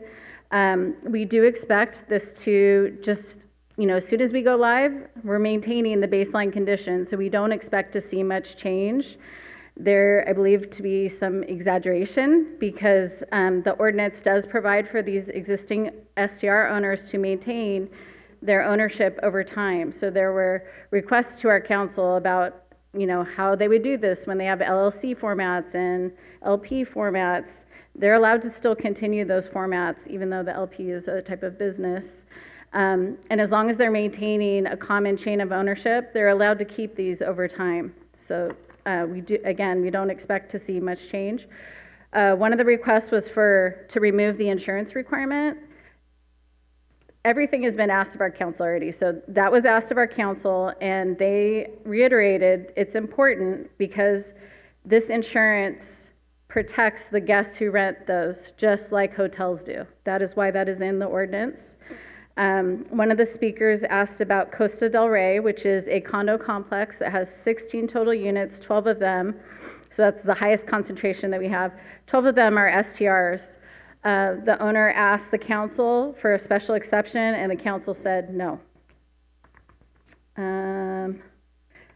The primary residence, I think, is the last one, and this is really important.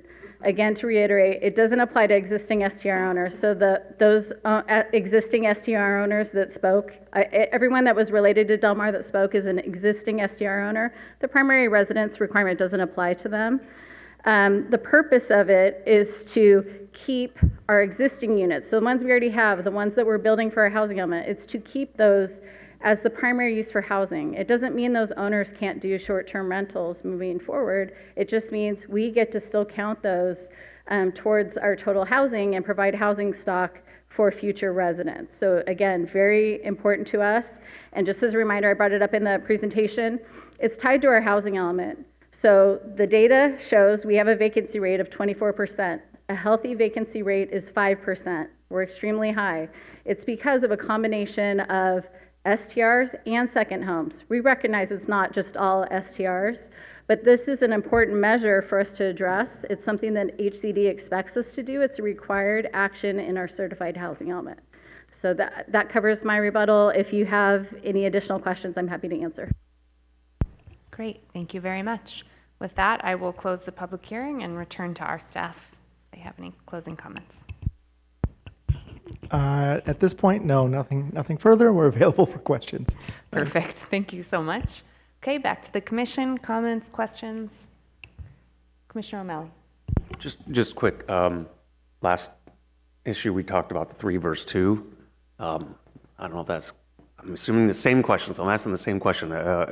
Would the city be open to it? What, are we going to go down that road? Because I want to start closed session as soon as we can. Thank you.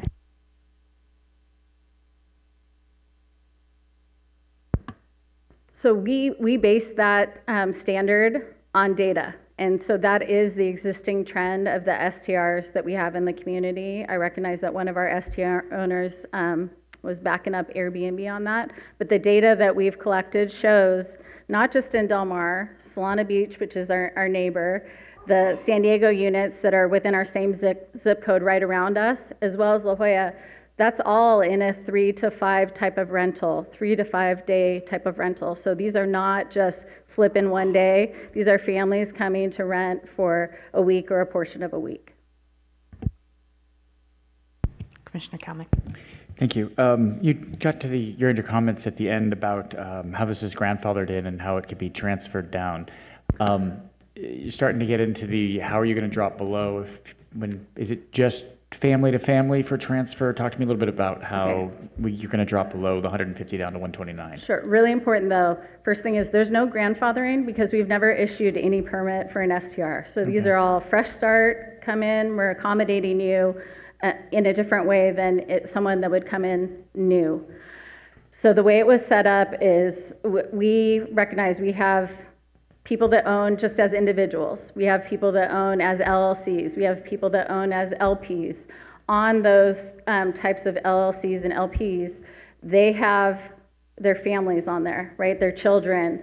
And so through, let's say someone passes away, through inheritance, you're able to maintain that because you have those names still on the title. So when you have owners remaining on that title for the property, you're able to pass. That was the accommodation the council put in to address that concern that you have these longstanding groups. But as mentioned, some of these properties will be sold, and we had 2 that may have sold. We don't know the nature of it. We don't know if it fits into this condition where it was still something in the family or something different. But when it changes, that means the new owner has to come in as a new STR. They're not being accommodated. It's just the people that registered. If there's space available. Yes, once we dip to below the 129 when you have capacity, so we'll have a wait list. Okay, so what's to stop me from just changing shares of my LLC with someone else who's not related to me? Yeah, you would be able to do that. I mean, we're not tied to family, so it's if the ownership and that chain of title continues over time. So as long as the entity these 150 are not homes right now, right? They've all been reported as unoccupied for the most part, and so we're not changing our housing data. It's for the new. Sure. So everything beyond that, we're saying we don't want to lose any more housing units. Okay, thank you. Commissioner Lopez. Yeah, I'll just come out and say I can only support it if we drop it down to 2 for the same reasons, and I'll be clear why. I hear that the data shows the average stay is 3 nights, but when we focus on equity, we don't look at the average. We look at the folks with the highest need, and I think that's the challenge I have with saying the average number of nights is 3. I'm looking for those folks who just can't make that and making sure that they continue to have access and pulling up availability now through April, it was clear to see there were units available with 2 to 3 bedrooms for less than $300 a night, around $250 down along the beach. So given the data that I'm seeing here, given the fact that we're not looking to create an average but really focus on the folks with the least access today, I will only be able to support this if we do the same as we did on the last with an adjustment to 2 nights. Thank you, Madam Chair. Thank you. Thank you. I want to ensure that coastal access is for everyone, and short-term rentals are a unique and important way to accommodate visitors, specifically large families in the coastal zone. Larger families that might not have the means to stay in multiple rooms at hotels often benefit from short-term rentals. A price point of accessibility for families is key to be able to enjoy coastal amenities such as the beautiful beaches in Del Mar. Caps on the number of short-term rentals at a maximum of 150 units in the city of Del Mar can price out larger families and intergenerational families, and essentially reduce the coastal access. If we limit the number of short-term rentals, we make it too expensive for the average Californian to enjoy the coast as a public good. I will say, I'll stop there. So there isn't a motion on the floor, but I will not be supporting, but I do thank the city of Del Mar for all the work that they put into this. Thank you.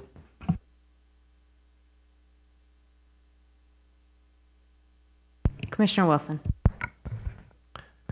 Well, I'll just say I'm not going to go through some of the questions and issues we went through before, so I think everyone catches my vibe on that. But I will say there is, I just want to say there is policy 11-6, 11-11, 15-D, or that's its goal, 15-D and 5B and 5A, that I just want to say that are the balancing discussions and arguments around how to maintain the needs of a community to both supply housing as well, and in terms of character. And then what I mean by that again is the ability to maintain human beings that live in a place that give it the human element that it needs to be an attractive and wonderful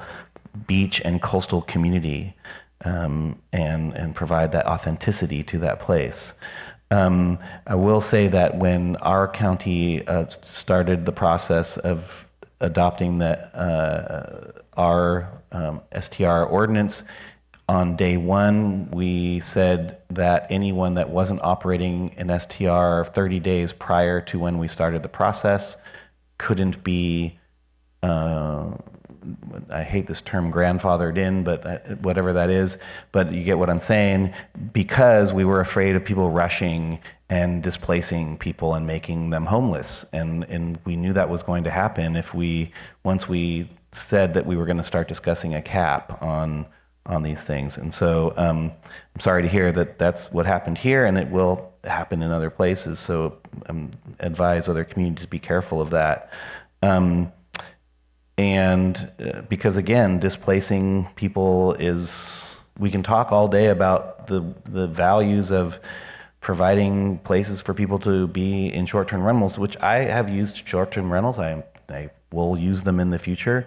That doesn't mean that I can't have two thoughts in my brain at the same time, which is I have to understand also that there's impacts to these things too, and we're decision makers and policy makers around those things.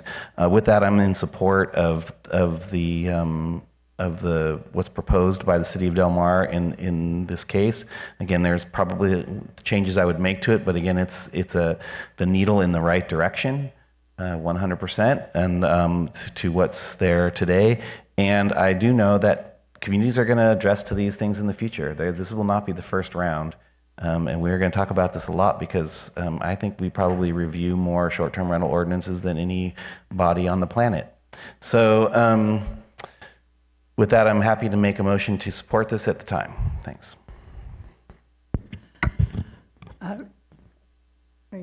Thank you. I'm prepared to make a motion to, on this. I think that the distinction here between 2 and 3 is this is a very small city, wholly within the coastal zone, and there's a lot of existing visitor serving facilities and hotels and motels around it, which is distinguished from the Encinitas situation. So in the spirit of locally adapted policies, that seems to me that that is a reasonable request. So I could live with the 3 on this one.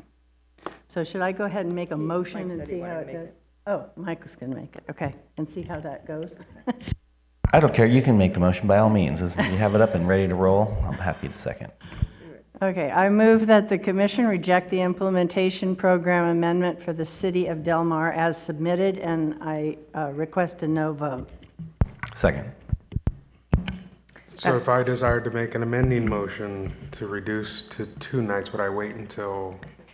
Well, so in this instance, no, it's even more complicated. Because Right.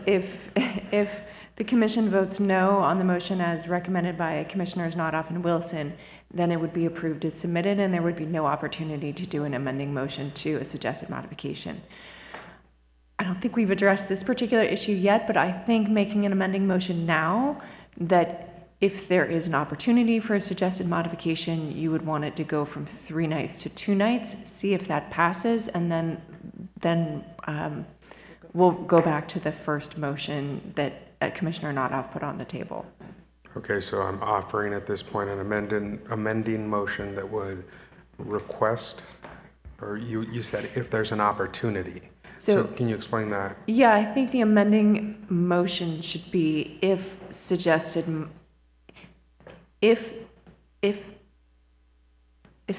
modifications are allowed, then you would that's not the right term either. Go for it. No. A Okay. substitute motion with a 2-night rather than 3, would that be a simple way forward or no? Just say an amending motion that goes from 3 nights to 2. If that passes, let's sort out how to make it happen. Copy and paste what she said, that would be the. And I will second that. Okay, we have a motion by Commissioner Lopez, a second by Commissioner Jackson. May we have a roll call vote, please? Yes. They're asking for a yes vote on going from 3 to 2. Commissioner Nothoff. No. Nothoff, no. Commissioner Moreno. Moreno, yes. Moreno, yes. Commissioner Wilson. No. Wilson, no. Commissioner O'Malley. Yes. O'Malley, yes. Commissioner Escalante.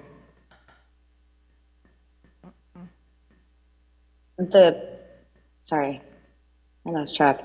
Commissioner Lopez is asking for a yes, right? Correct. Yes. Escalante, yes. Commissioner Hart. No. Hart, no. Commissioner Jackson. Yes. Jackson, yes. Commissioner Kelly. No. Kelly, no. Commissioner Lee. No. Lee, no. Commissioner Lopez. Yes. Lopez, yes. Commissioner Kalmick. No. Kalmick, no. Chair Harmon. No. Harmon, no. The vote is 5 yes, 7 no. Okay, thank you very much. The amending motion fails, so we'll return to the motion that was put on the floor by Vice Chair Hart, seconded by, or Commissioner Notoff, seconded by Wilson. Thank you so much. And thanks. They're asking for a no vote. May we have a roll call vote, please?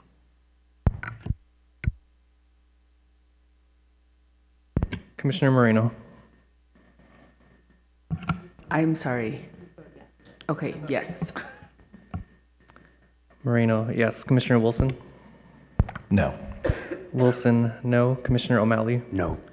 O'Malley, no. Commissioner Escalante. No.